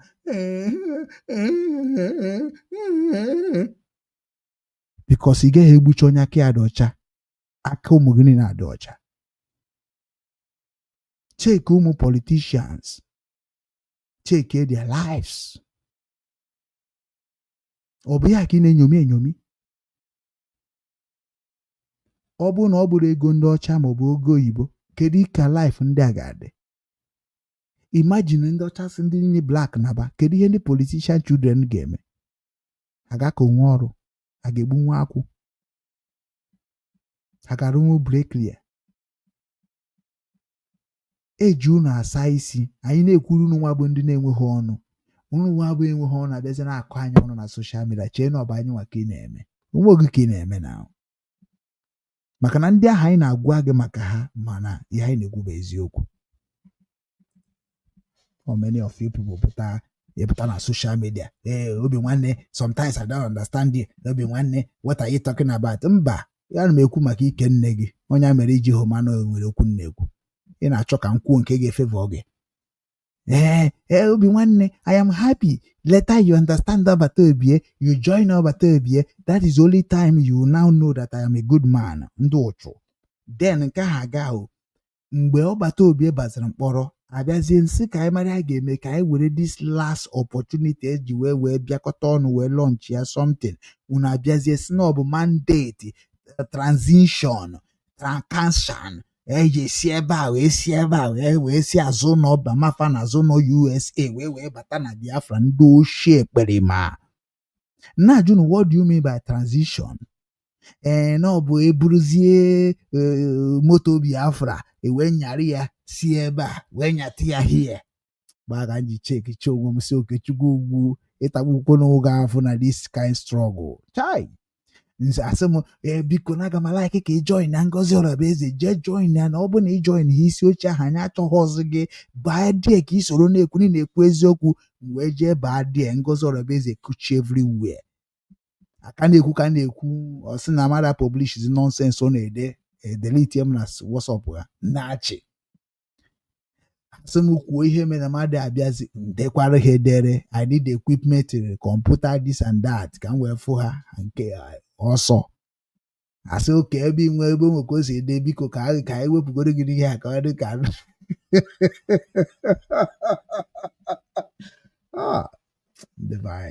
ndị a bụ ndị na-esobu ndị ọchịchị ha na-ewetara gị Biafra o dịkwa mma o enwetakwa ya mụ anaba Nsụka mfu Ngozi Orabaeze na Nsụka ebe na mgbuo ya nwụọ pee. That is how it did. Anybody, any leader enweta Biafra kịta nna Nsụka ịbịa na Nsụka ịbịa tere m ga-egbu gị iwe terrorist bịa ma be nna m ị gaghị abịa be nna onye mere ndị azụ gị gụ na-azọkwana ya azọ ọ Biafra bịa kịta jebe ma fara ibe ekwe iche onye onjebe Anambra iche onye ejebe Nsụka be nna m jebe Amaji mụ na ndị Amaji emekọba na edozibe be anyị teritorial echekọba be anyị. So why are you fighting for Biafra? Why am I getting a rush to Biafra? Unu ga-ajụ onwe na ajụjụ what are we doing? No bụ Ngozi bụ ga-enweta Biafra, no bụ Simon ga-enweta Biafra, ọ bụrụ ọzọ Simon ga-enwetakwa ya mgbe bụ na Simon bụ highest na Simon ga-enweta redi kịta ọ bụ ọzọ Simon ga-enweta na ọ bụzi Ngozi. Let us support Ngozi. Ejide Ngozi kịta atụọ ya nga ndị US then enwere ike amam asịze ka emenyeziri oge nkeri na enwezi choice atụ oge nkeri mkpọrọ dịka esi ha atụgharị then enwere ike amam onye ọzọ unu ga-achọtasị enwere ike asị ka anachi ya kwazuru ụwa zuru ike na ọ dị ka na-emebu mistake before ka unu funu unu bụ ndị nzuzu o nwere ihe unu na-aghọta maka na ndị nke ka na sọpọtụ na sọpọtụ Chineke ga-akpọ ụmụ ha ọkụ n'obodo niile ha nọ na sọpọtụ unu Chineke nọ n'igwe oles na Chukwu adịrọzi Nkwonohe Nsụka will destroy your children. I swear. Get out from this platform. Chukwu abụọ gị na ụmụ gị n'ọnụ na-ayara. Wicked souls na-esi isi.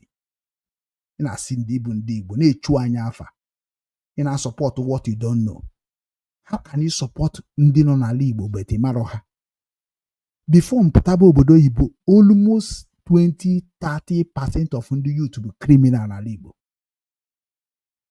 So who are those people ibunyere egbe bunye ma kedu ndị bụ ndị ahụ? Did you know them? Did you associate with them? Did you know how they behave before they gone?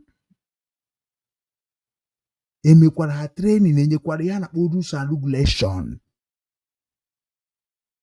Today anyị bụ ndị USB military, USB mgbanano ya bụkwa n'eziokwu na anwụrụgokwa yahoo. Ọ bụ na anwụrụgo yahoo. Onye bụ na ịtụ ọrụ agwụgokwa onye akwa na ịtụ ọrụ agwụgo ana onye ọbụla ga-ejikwa yahoo wee bịa sị na ọkwefu na anwụrụ na nna gwabụ ha na-ezuzugharị mma apụtara gị maka otu anwụrụ yahoo unu chere na ga-ejiziri ahụ bụrụ abalị unu atara ego unu agbago mbọ jere ahụba n'ụrụ abalị maka unu sị na yahoo bụ the highest unu ya which is na ye highest unu could not even save Okigwe common Okigwe couldn't yahoo o buru moto nke a agbara ya Biafra ọ na-eme ka innocent nwere ihe dị iche na ya na innocent nwere ihe dị iche na ọ bụ na-eme ihe na-arụ na Biafra struggle history ya mara ya bụ innocent nke na ọnọkọta ọrụ nke ya na nke a stress nke a ga-eru Asarok ọnọkọta ọrụ nke ọsọ na nke a ga-eru Bedogere anọ ha fụzikwa innocent na innocent nwa dike ka ọ gị na amamiya na-akpọ ya yahoo nke anọkọta eburu moto Biafra gaa ịma na fundraising nke next time nwanne ihe a ga-atụ ugbogbo anọkọta evru full long enwere ike agwa panebita ya panebizicha ya apịa ọfụma ya tinyecha ya apịntị ọfụma eburu ya otu a gosi say photo, hey, men on ground, men on ground, men on ground. And they read the bunu ni na obodo Igbo na-enweghị future ọ na-adị ha ka ha naba na ha chọrọ ịna maka obodo Igbo na-agbakasịsị ha arụ na-eri unu mugu. Okenye a na-eri mugu na di struggle ọ na-abụ mfụcha ha ebere ma na-emelefa. Onye mere ndị nna anyị bịa na my platform na-ebe akwa last time. Na-ebe akwa for what? Hey, mego ọbata obi emego nke gị nwa na oge na-atụ ime onye ọbata obi ya bụ ịmaghị ya ịmatara na social media. Then ikpogo na village gị mara na data gaghị na-atụ na ọ na-erukwa security nke nọ na village gị aka. Ọnya ka unu chani na-eji wee bụrụ crime committer. Ekwuru na m enweghị ike support ESN. Ekwuru m boldly na-ekwusi ike till today. No support ESN abịa for ESN. Bịara m for ESN. Ekwugide m ka na-ekwu ekwusi ike nwe onye amara na ọ bụ ihe m ji wee biri. Agaghị ama support nwe because ha hijacked the plan m wetara ha hijack ya. Ngwana were nke ga ahụ wee gaba. Anụmụ ama bịakwanụ sị na m na-ese ndị mmadụ ka abịa gbabụ n'mgba. Na ọnụ nwa mechikwa gbaba ndị na-ese ndị maka achọrọ m ịgabara onwe m create ibe ndị na-eji akọ ọrụ ugbo, create ibe ndị ga na-azụ ọkụkọ, create ibe ndị ga na-eme ka anyị na-agara onwe m na-eme ka unu na-eme ihe unu na-eme. Unu etret bazie ndị a niile na-eme ihe obi nwanne. Ha chara na-enaba azụ. So m na-ekwe. Onye nke apụ na WhatsApp kịta apụ na WhatsApp because nya nwere nwe feel that na onye jidere ka ọ rapụkwa efu anything concern Obinwannem maka na onye Igbo ọbụla bụ onye oshi efu ha na Obinwannem ọ marago na nsogbu dị. Na-akwada joy. Hi, Igbo. Ndewo. I finally believe that freedom with true bloodshed or fraud is no freedom. Therefore, we continue to struggle for freedom. Which freedom? Boy, Igbo. Which freedom? Are you not free? Are you not free? Okay. Igbo mu amage. Then, asigi na bakita na ben nagi ya anamu. Okay. Then in Abena, who are going to come and threaten you, looking for you? Do you think na Hausa Fulani ma ozi bata na ben nai? Amara ụzọ ndị nke a na-agba ọkada asị n'onye nwa ihe niile abụcha ihe eji wee na-agwa gị. Ụmụ onye kwuru okwu n'Obinwannem si that na mgbe ndị a na-abịa na mgbe ndị a bịara aba na ha niile pụtakwara ya ije iche na ọsọ na Imo steeti ka o mere. Mgbe ndị be anyị ọ bụghịkwa sọsọ ndị Biafra bunyere ndị be anyị egbe o. Ama m na Tony Nnadi kwuru ama m onye kwuburu ya before. Ndị politishan bụ ha ya eme campaign ebunye egbe to ndị student ha ga-eji wee jee mee polling booth scanning na bụ ihe na ịmagono buo ballot box na ha jiche egbe ajecha ọrụ anakwa ewechi ya o. Nke a bụ nke mbụ. Nke abụọ, ndị amị ndị polisi na-erenti egbe to criminal. Ihe a bụ ihe mma n'Ọnịcha. Chineke. Ịma ọ na-abụ sometimes mgbe ọya ka nji si mgbe Nnadi Kanu bịara, I was thinking that he understand what is going on in Igbo land. Eziokwu. Ọ bụ na mma na ọ ghọtara ihe na-eme n'Igbo land, I will never ever lay myself down to support anything concerning what these people are talking about. Kịta ka m ghọtara ihe ndị niile mụ na ụmụ ha na-eme ka eji si m no. Ozugbo m kwuru bịa for so ụmụ ha niile withdraw from that organization onye a created bụ ihe ndị Igbo. Ha ncha niile bụ ụmụ ọgaranya, ụmụ ndị niile ma ndị polisi ha ncha withdraw. Ya bụ ụmụ senators. Maka na ihe na-agụ akwụkwọ na Ukraine then bụ ụmụ ọgaranya na Johanna ha withdraw sọnsọ ndị nọzi na Biafra struggle bụ ndị na-azụ ahịa na-enweghị akwụkwọ na Ukraine. Nwere ihe na-aghọta?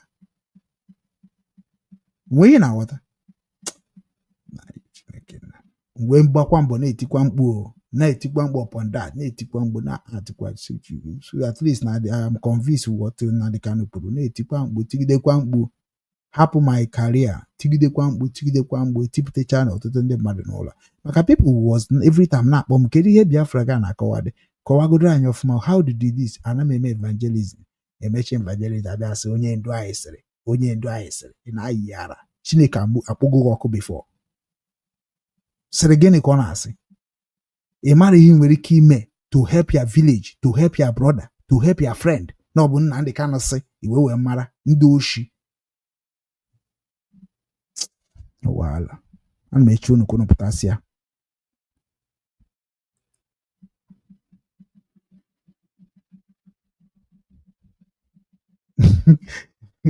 Of course, now Igbo will study international politics. So, what is transition in the freedom fighting? Na the day ndị a kwuru okwu a ya, ị ma na o nwere ihe ọzọ Igbo Bigbo o nwere ihe ọzọ ha kwuru ndị otu Ngozi ha bịa sị that na abụghịzi freedom fighters. Nna na-ekwu ya na ha bụrụ freedom fighters. O nwere nke nwaanyị nọ na Germany asị na onye nwa bụ njem nwanne m nwaanyị o ọ sị na ya bụrụ freedom fighter na ọ bụrụ ihe ha IPOB mere na ya bụrụzi IPOB ahụ.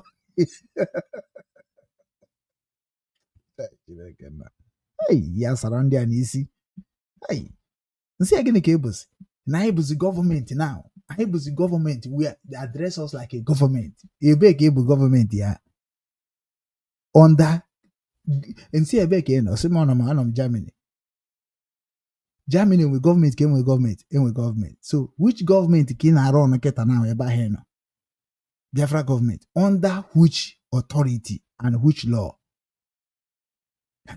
ifebe ndị ịma ihe mere ndị be anyị enidiri ndị a mechara ndị be anyị ha onye a mere ndị mmadụ ji asị na-enidi ịkpọta ndị a ndị gbagbusie ha because na ihe mere ụmụnne gị adịghị forgiveness onye ka na-akpọ kedu na-akpọ disformation ka ọ gịnị ka ọ na-akpọ n'oyibo ịnọkọta gwa ụmụnne gị like ihe ndị ụka na-agwa Jizọs na-ederere enigwe ederere ya misinformation because onye na-asị gị na enigwe ederere ejebekwa enigwe onye na-asị gị na Jizọs derere afụbekwa Jizọs so what makes him to believe that ọ sị gị na mmụọ nsọ ziri ya ozi n'ime mmụọ na o mechie anya ọfụ Chukwu Chineke nna m ife ishishi m na-acha ọkụ ebe a gịdị ihe ọ na-acha ọkụ na-acha ezigbo ọkụ civil resistance and o nwere ihe ha na-ada ekwu Simon Bopta mgbe so we have resistance we have a Biafran army we have a navy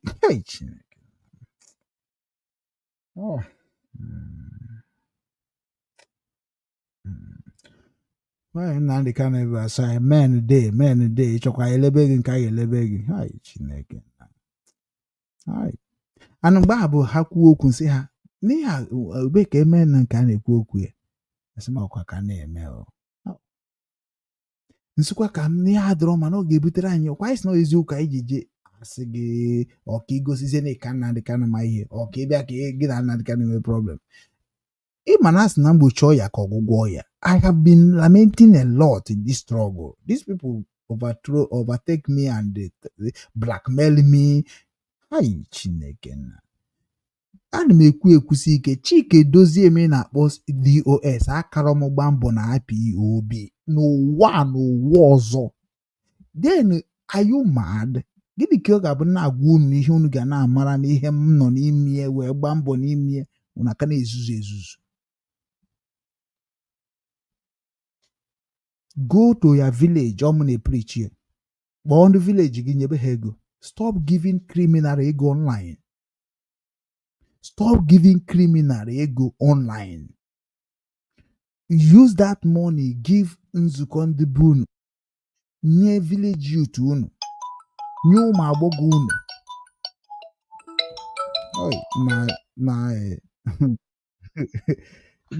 Ọ dị ka o kwerezighị edi.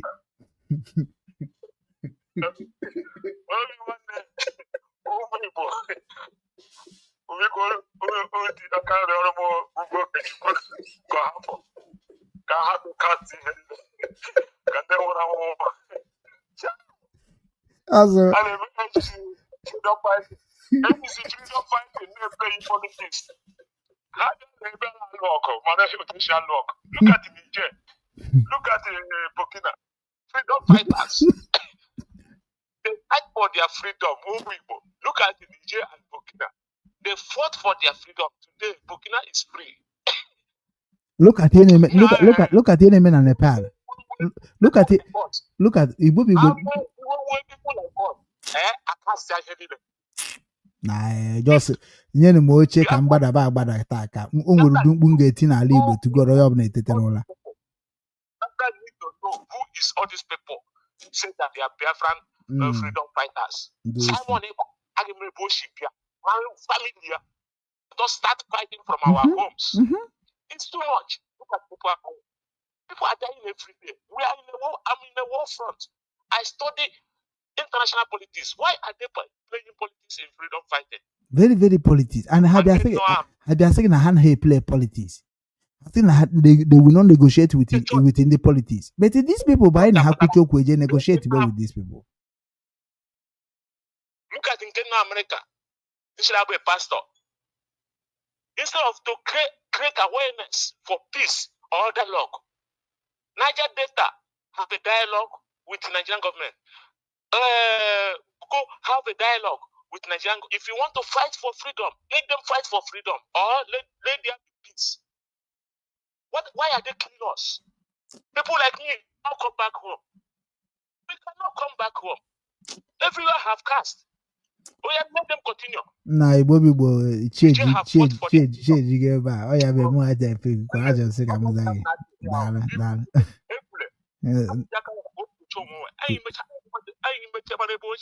We'll talk about it. We'll talk about it. Where they come from? I'm even Nnamdi Kanu ship here. He will Nnamdi Kanu Buziwayo. Nnamdi Kanu Potaro. That is why he's alive up to today. Yes, I am. The rest of the freedom fighters, where do they come from? What is their record in overseas? All of us are in overseas. What is their record? Na company na Dushi. Na beba na eme photo na social media. Na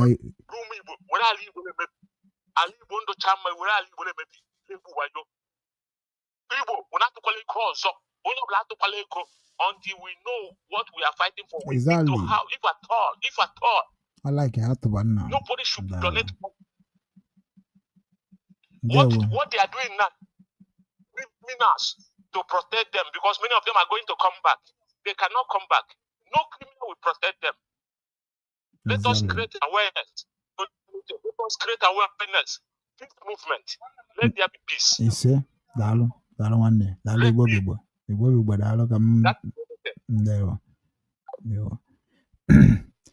Ọ na-abụ a na-ekwu okwu a ka o si eme ma chọọ m na-edi stọpụ ndị m na-anọ ka obe nke a na-ekwugharị nwebere na ọdụrọ m obi mma na ihe na-eme ndị be anyị mana ebe ha choose like that wetin I go do ọ ịkọba ha ọnụ na nweghị ọzọ because akwụgo m ya na biko ka anyị unite ya mechasị ka akpọ the whole leaders of this struggle ha sị na no how can you bring black and white together? How can you turn black and white to? I just look all of you. Which one are black? Which one are white? Why is it again now? Which one are white? Which one are black? And so okay, Kaijebu was Rike, Kaimaya game, Kaije Kono. Hey, was Ike, Abatakwana, Abata, or Nigeria? Hey, yeah. Indeed, Kahasa went information here and the Kukamaro.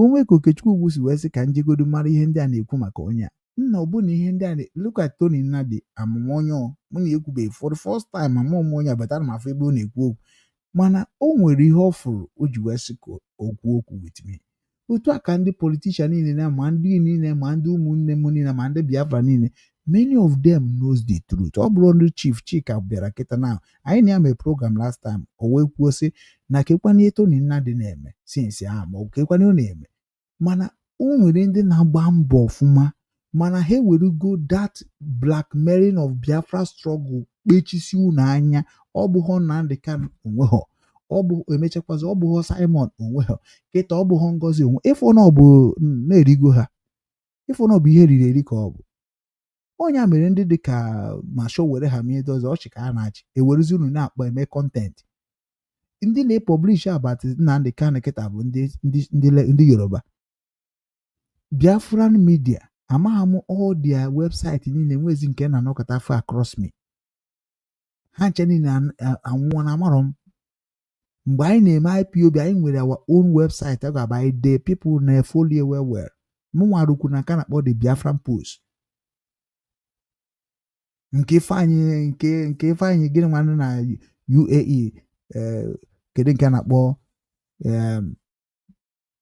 as the hot na dori now ifeanyị Nsụka mụ na ya nchekwa na ọma ihe na abụ na-ekwu ka onye na-agụ asọ mmiri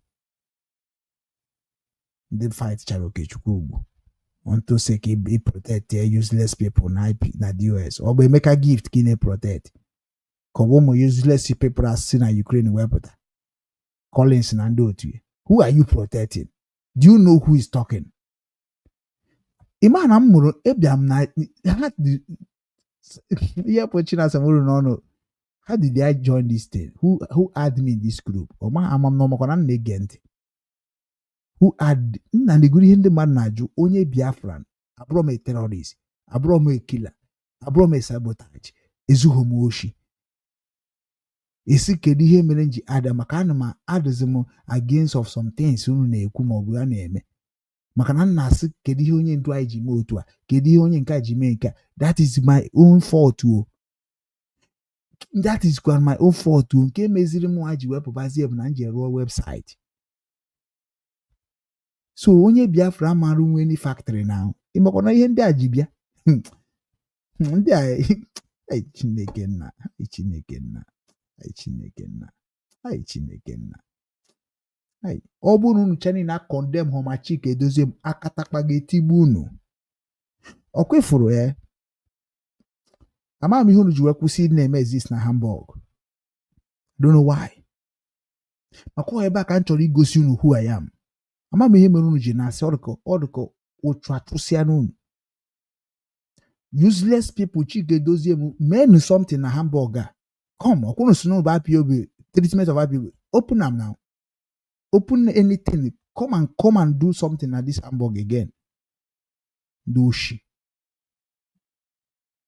chera mụnwa bụ onye unu chanine na-abịa support useless leaders ị nwere ike ịjụ the leaders ajụjụ mụnwa bụ onye na-akata obi ajụ the useless leaders ajụjụ unu eche na m na-egwu egwu unu eche na m bụ ofe ogiri amamihe unu che na mbụ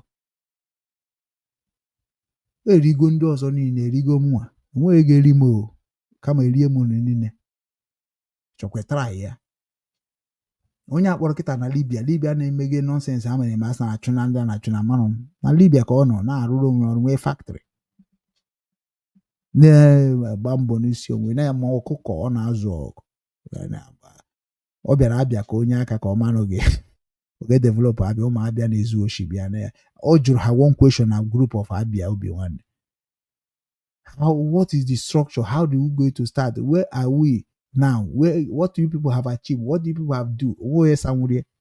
Koko mmadụ nọ na Nepal ka ọ gị na ebe ọ nọ challenge bie mebekwa ihe mere na IPOB ebe ha bịa na-ajụ otu a kere nọbe ha na-ajụ otu a ọ ihe ha nọdụ eme gị na ịbata IPOB ikwu ha na-ekwu asị gị na ịbịabe ha bịa jụgodu question a saa ndị question a jụrụ gị na ị na-akọtu saa question a onye ahụ jụrụ question saa ya ka inweghị isi na enweghị question enwe ha nsa ga-ekọba ya ọnụ nwanne ya jụ n'ụdị ajụ ebe a ibu abụrụ ya bụrụ Naijiria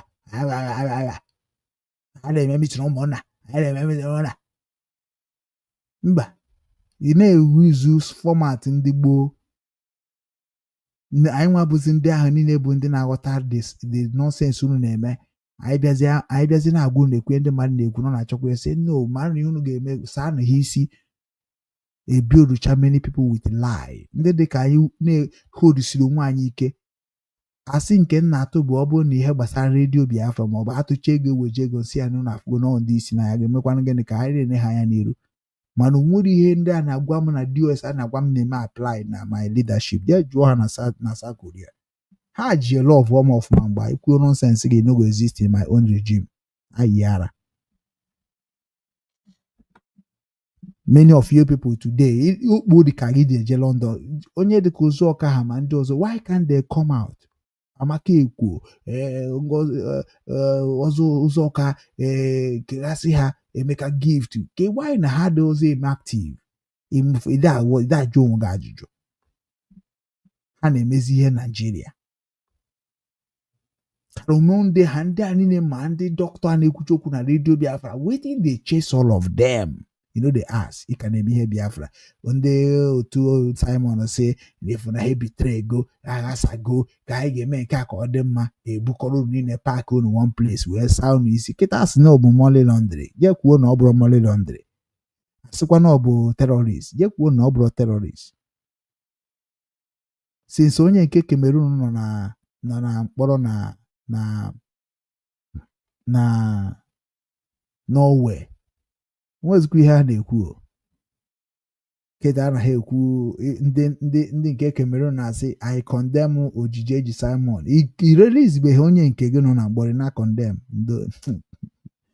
Eritrea kwesịrị ịbịa n'ụbịa asịsị release Nnadi Kanu Simon Ekpa ndị ala Eritrea na-represent go anyị nna ọkwifunu bụ scammers ọkwifunu bụ scam ọkwifunu ndị oshikono bụ amaghị m ndị nọ n'Amerika na-afụcha ndị a na-ezuzugharị n'Amerika na gbara ndị a nọ n'Amerika na nkịtị ụnụcha niile nwere problem eziokwu ka nna gwa gị unu nwere problem ndị a na-ezuzu ihe a ana m eche ofu onye ga nọ na Hamburg wee zuzuo mbata obodo ọbụla na-abata ma m na ha ji akwado onwe ha ugwu I don't know ọ chesi dem ewe bụ ihe na-abịa bụ ka ati ya mgbe akwa mfụkwara ebe no mgbe ahụ m bịa ka ọfụ m na ofụkwa na ọ bụrụkwa ihe a na-eche ka onye abụ ọ na-azụ because na many of people nọ na social media enweghị future inwe future madat na ikwesịrị ịnọkọtakwa na ikwukatakwa n'okwu uche ga-adị ya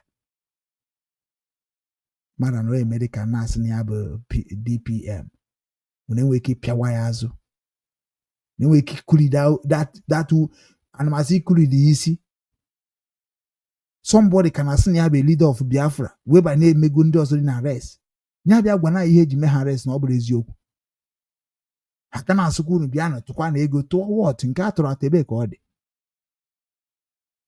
asị n'oge nke dị burie asị na nne nne anya burie unu enwekwara ihere n'ụwa na unu enwekwa ihere unu enwekwa shame eruo echi asị na ndị Igbo ka ndị Yoruba ma ihe faa ndị Igbo ka ndị Hausa ma ihe faa which ndị Igbo nke na-ezu onwe ha ochi asụnụ na-enwere 40 state of Biafra governors is everywhere ọrụ ebidogo police ebidogo anụ m na wesoro anarugo jefubanụ wesoro kpọbanụ ụga the freedom fighters Igbo wesoro then ọ bụ na ndị ori bịa then ewere weso fụpụ ha n'iro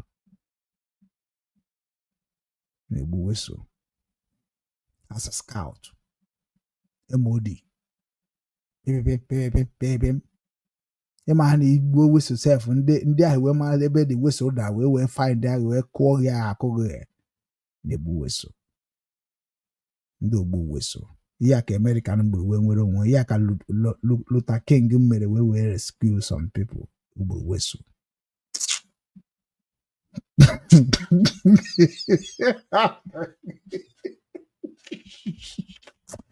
ejireke n'aka nnakpuo chibuọlụ ndị ego na ụmụnne masị nọ ka m bịazie n'obere ozi na o wutere m egecha m ya Tony Nnadi kwuo egego m some 2 video isi gbakaba m ha mafụ nke a na-ekwu na they no go listen ha ga-eche akịta sị na ọ na-arụ with Nigeria ọ na-arụ with Nigeria everybody na-arụ with Nigeria even Okechukwu they work with Nigeria which before they work with Nigeria everybody work with Nigeria only them know they work with Nigeria the guy man na ya na-akpụrụ onwe m they don't have future I know ama m ka onye nwere future ga-anọkọta were future na-egwu egwu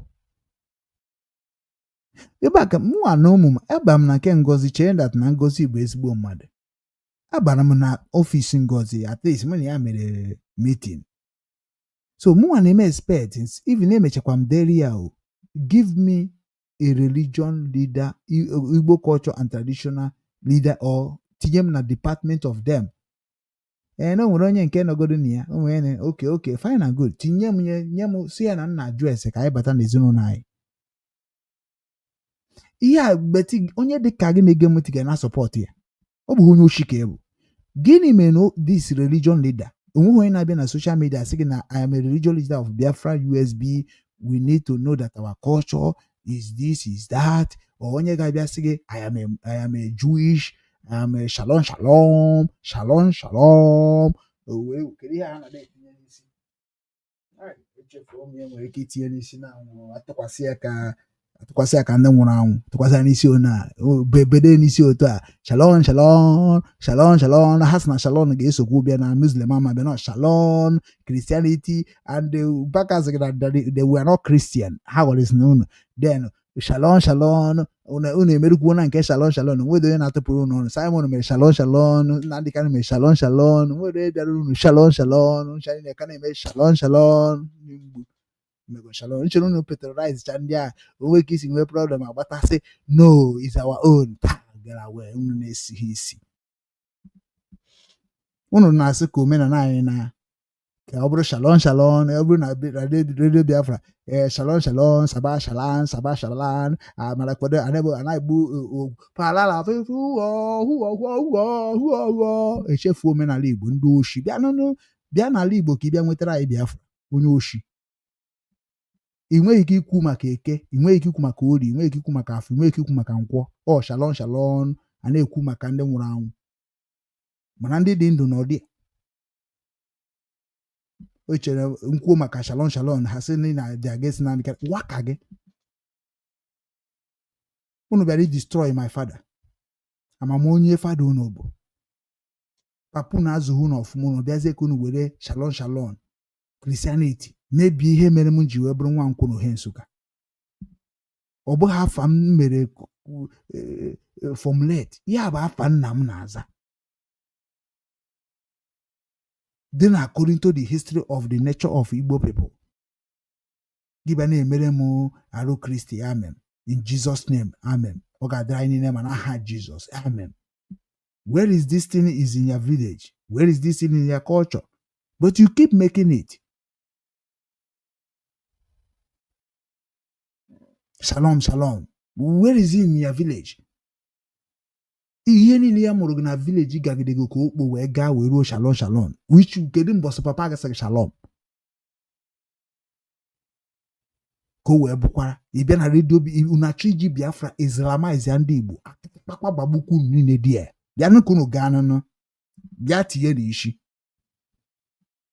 Anọ m n'ime ebe aha sụwa Igbo n'osi ike onye mere ihe niile Obinwannem na-eme ihe Igbo.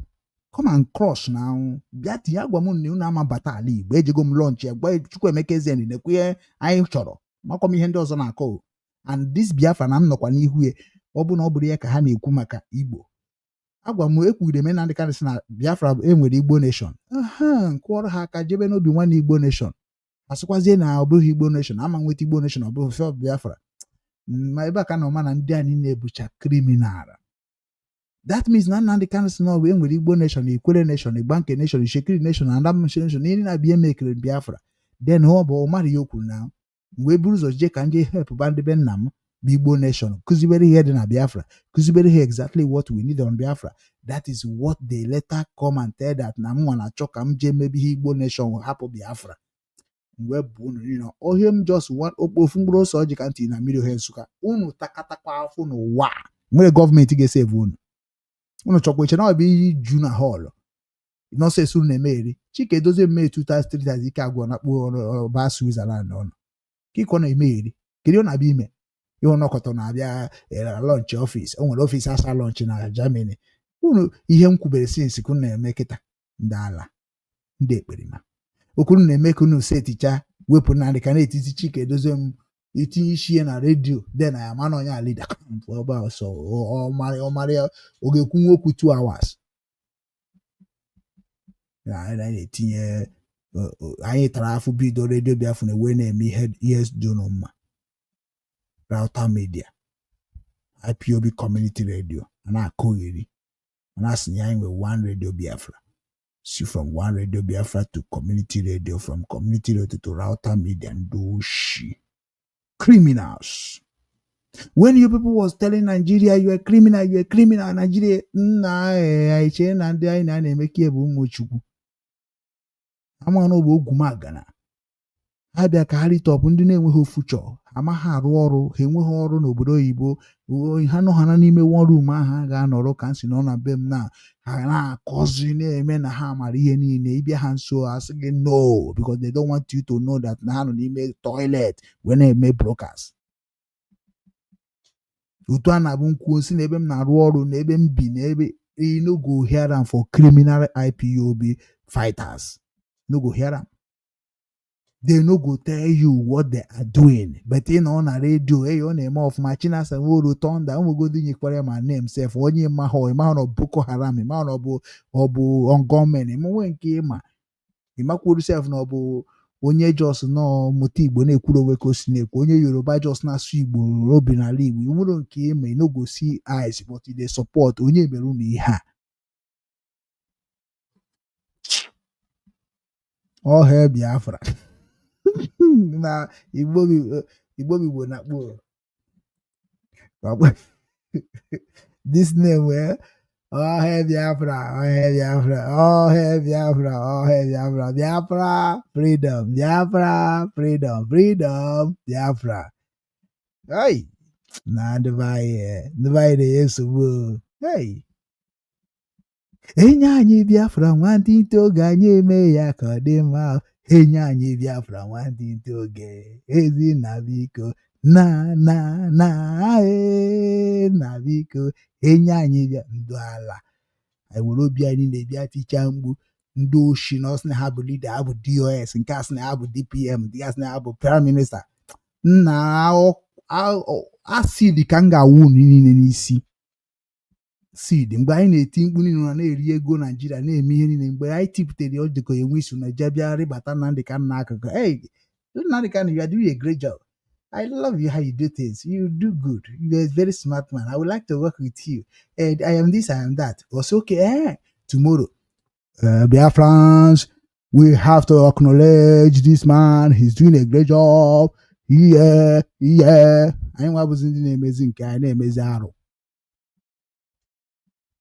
Mgbe anyị na-ata afụfụ na-amagharị na-achọgharị na-atụ ego eji akwa akwa na-agba mbọ na-eme ife niile denosi ya mụ ọzi mgbe o ghere uchemefos na o ghere na harịbata ifuna na-akpọ onye ndo na-ebunu call I am barrister this, I am barrister that, I am this, I am that, I am kam nke ọzọ a na-ebu igwe ebuchi igwe bịa na social media anyị radio Biafra na-announce rubbish people's name eruecha asị gị mmee gị gịnị ka ị ga-emekwana nweta igodo ụwa niile amarugo nke bụ eziokwu ihe ọbụla na-eme onye ọbụla bụ onye Igbo na it's not afa Biafra ha ga-eyi gị egwu because unu emegodo Biafra name ọ bụrụzi ihe eji eme mockery unu megideziri ihere mewekwuzie mụnwa ikwu maka Biafra because we was using Biafra to protect our dignity.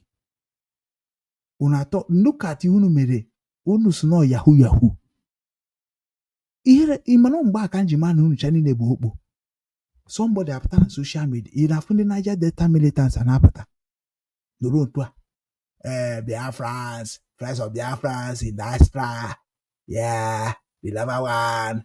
I say let me give you an update. Hope Uzodima onwe nke nji chikata ọchị wonders na Donald Trump we recognize you Donald Trump.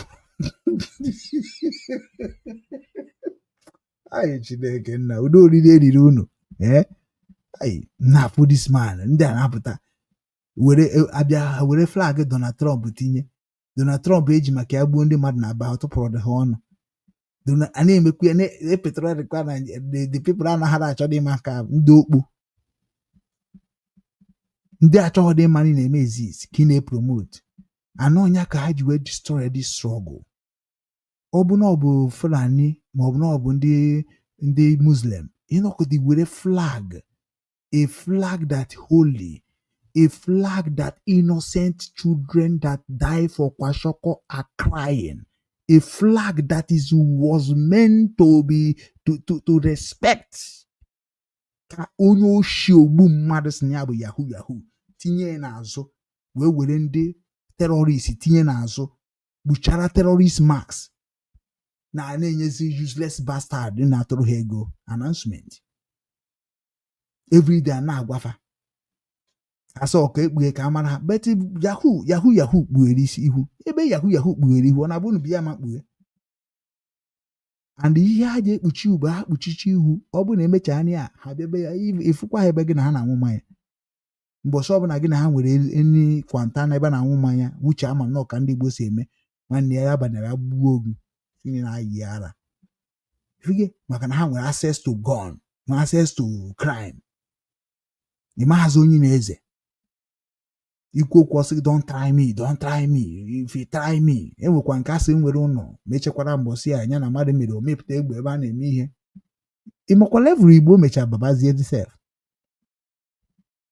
a na-asị unu na-achọsikwa ịba na that crime land mana n'ebe a na-asị m unu atụ ego even ndị a na-atụrụ ndị be anyị ego ka e wee zụọ ndị na-aya ọya unu chari na-ebe saboteurs according to saboteurs mission unu kwesịrị ịsị na ada atụ ego a si kpọrọ ndị akpụjere gọvanọs otu unu asị kpọrọ ndị ọya kpojere Ebuka Obi kpọrọ ndị ọya kpojere Mbaka nna asị unu kpọrọ ndị ọya ahụ kpojere nye ndị gọọmenti ndị oshi human right gịnị ka unu na-akpọdo onwe kedu ya na-akpọdo onwe ha sef what did they call themselves kedu ya na-akpọdo na humanitarian mba ọ bụrụ humanitarian o nwere ihe a na-akpọ nke aha philanthropist ka ọ gịnị ka unu na-akpọ ya ndị oshi okwuru philanthropist onye nke ọzọ philanthropist ka ọ gịnị ka unu na-akpọgasị ndị a oshi ka na-ezu kporo ndị ọya aha isi ha dịcho na kpojere ha gọọmenti obodo ha stop uselessing yourself making ndị Igbo to feel like they are loved they are not loved ndị na-aya ọya n'ala Igbo erika ọ bụghị nọkọta ego konu na akụ na-eje gị gba ofu onye ndị oshi ego kọ ha naghị na aka ije chofu ije sachiba ndị na-aya ọya kedu oke ọya nke gasị ọ dịchara họrọ ọ dịchara merciful ọ dịchara mma ka anyị were onye nke a mgbe onye nke a ga-eyi ife mba ndị Igbo ọbụla afụrụ nke a ma na ọ bụla o metụrụ gị ma na ama na Igbo ọchụ ọtọ onye nke a ngwa anyị vidio ogu ngwa ndị Igbo eyi ugwu na-emere nke anyị mana Igbo na-egbu Igbo ha Igbo hụrụ onwe ha n'anya Igbo ụmụ Chukwu Igbo Jizọs na-eme Jizọs Igbo ị bịa na soshal midia ị bịa na-akọ ndị Yoruba ọnụ ị na-akọ ndị Odudu ọnụ onye oshi mana ị na-afụ ụmụnne gị ebe ha na-skam ụmụnne gị korokoro n'anya ọcha ị na-afụ ha na-skanụ ha ị bịa ị na-akọtu okwurọrọ bụ skama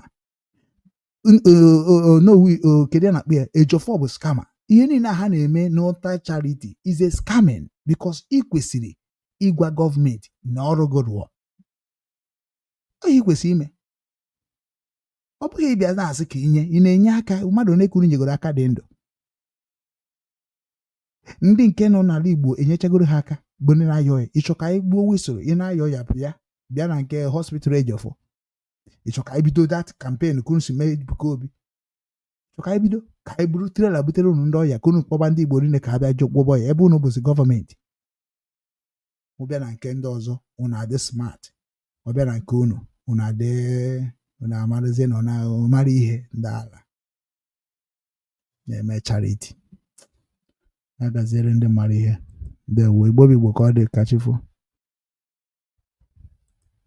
ụmụ Igbo ọ bụrụ na ị na-ege anyị ntị n'onu ma na-ekiri ozi ọma nke anyị na-ewetara unu na ozi ndụmọdụ na ịgbazi ọnụ nke anyị na-ewetara unu biko ka ị na-esonyere anyị na YouTube na-esonyekwara anyị na Instagram maọbụ na Twitter maọbụ na Facebook na na webụsaịtị nke ndị Obinwannem ka anyị wee na-ezinye abụ ozi ka o si wee kwesị ịdị na-adị maka na oge erugo mgbe anyị ga-ebupụta ihe nke njirimara Igbo na asụsụ Igbo na omenala Igbo na ihe gbasara ndị Igbo niile n'ụwa niile ọ kacha ihe anyị na-achọ bụ Biafra ị ga na-afụkwanye abụ ozi ka ọ ga na-abịa ị na-esonyere anyị ị ga na-ama mgbe anyị tụpụtara gị ozi nke dị mkpa ị ya mara ma wee marakwa ị ga-eme ngwa ngwa ka emeghara ọdachi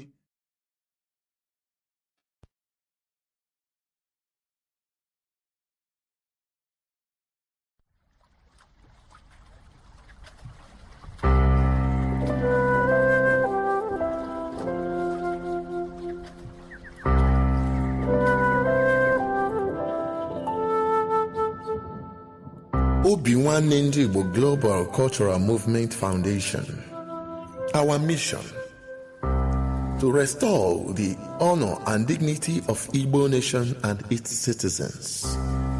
To restore the pride of Ndi Igbo through the re-establishment of our self-esteem in the true spirit of love and support for one another. To ensure that our past trials and tribulations are turned into a glorious future. To rebuild the strength of Ndi Igbo through her bond of unity. To ensure that Igbo nation reinvent herself and get back on track in order to regain her pride of place in the world. To reinvigorate the ingenuity of Ndi Igbo through self-rediscovery and self-actualizations. To see that no Igbo child or citizen is left behind in the grand scheme of things.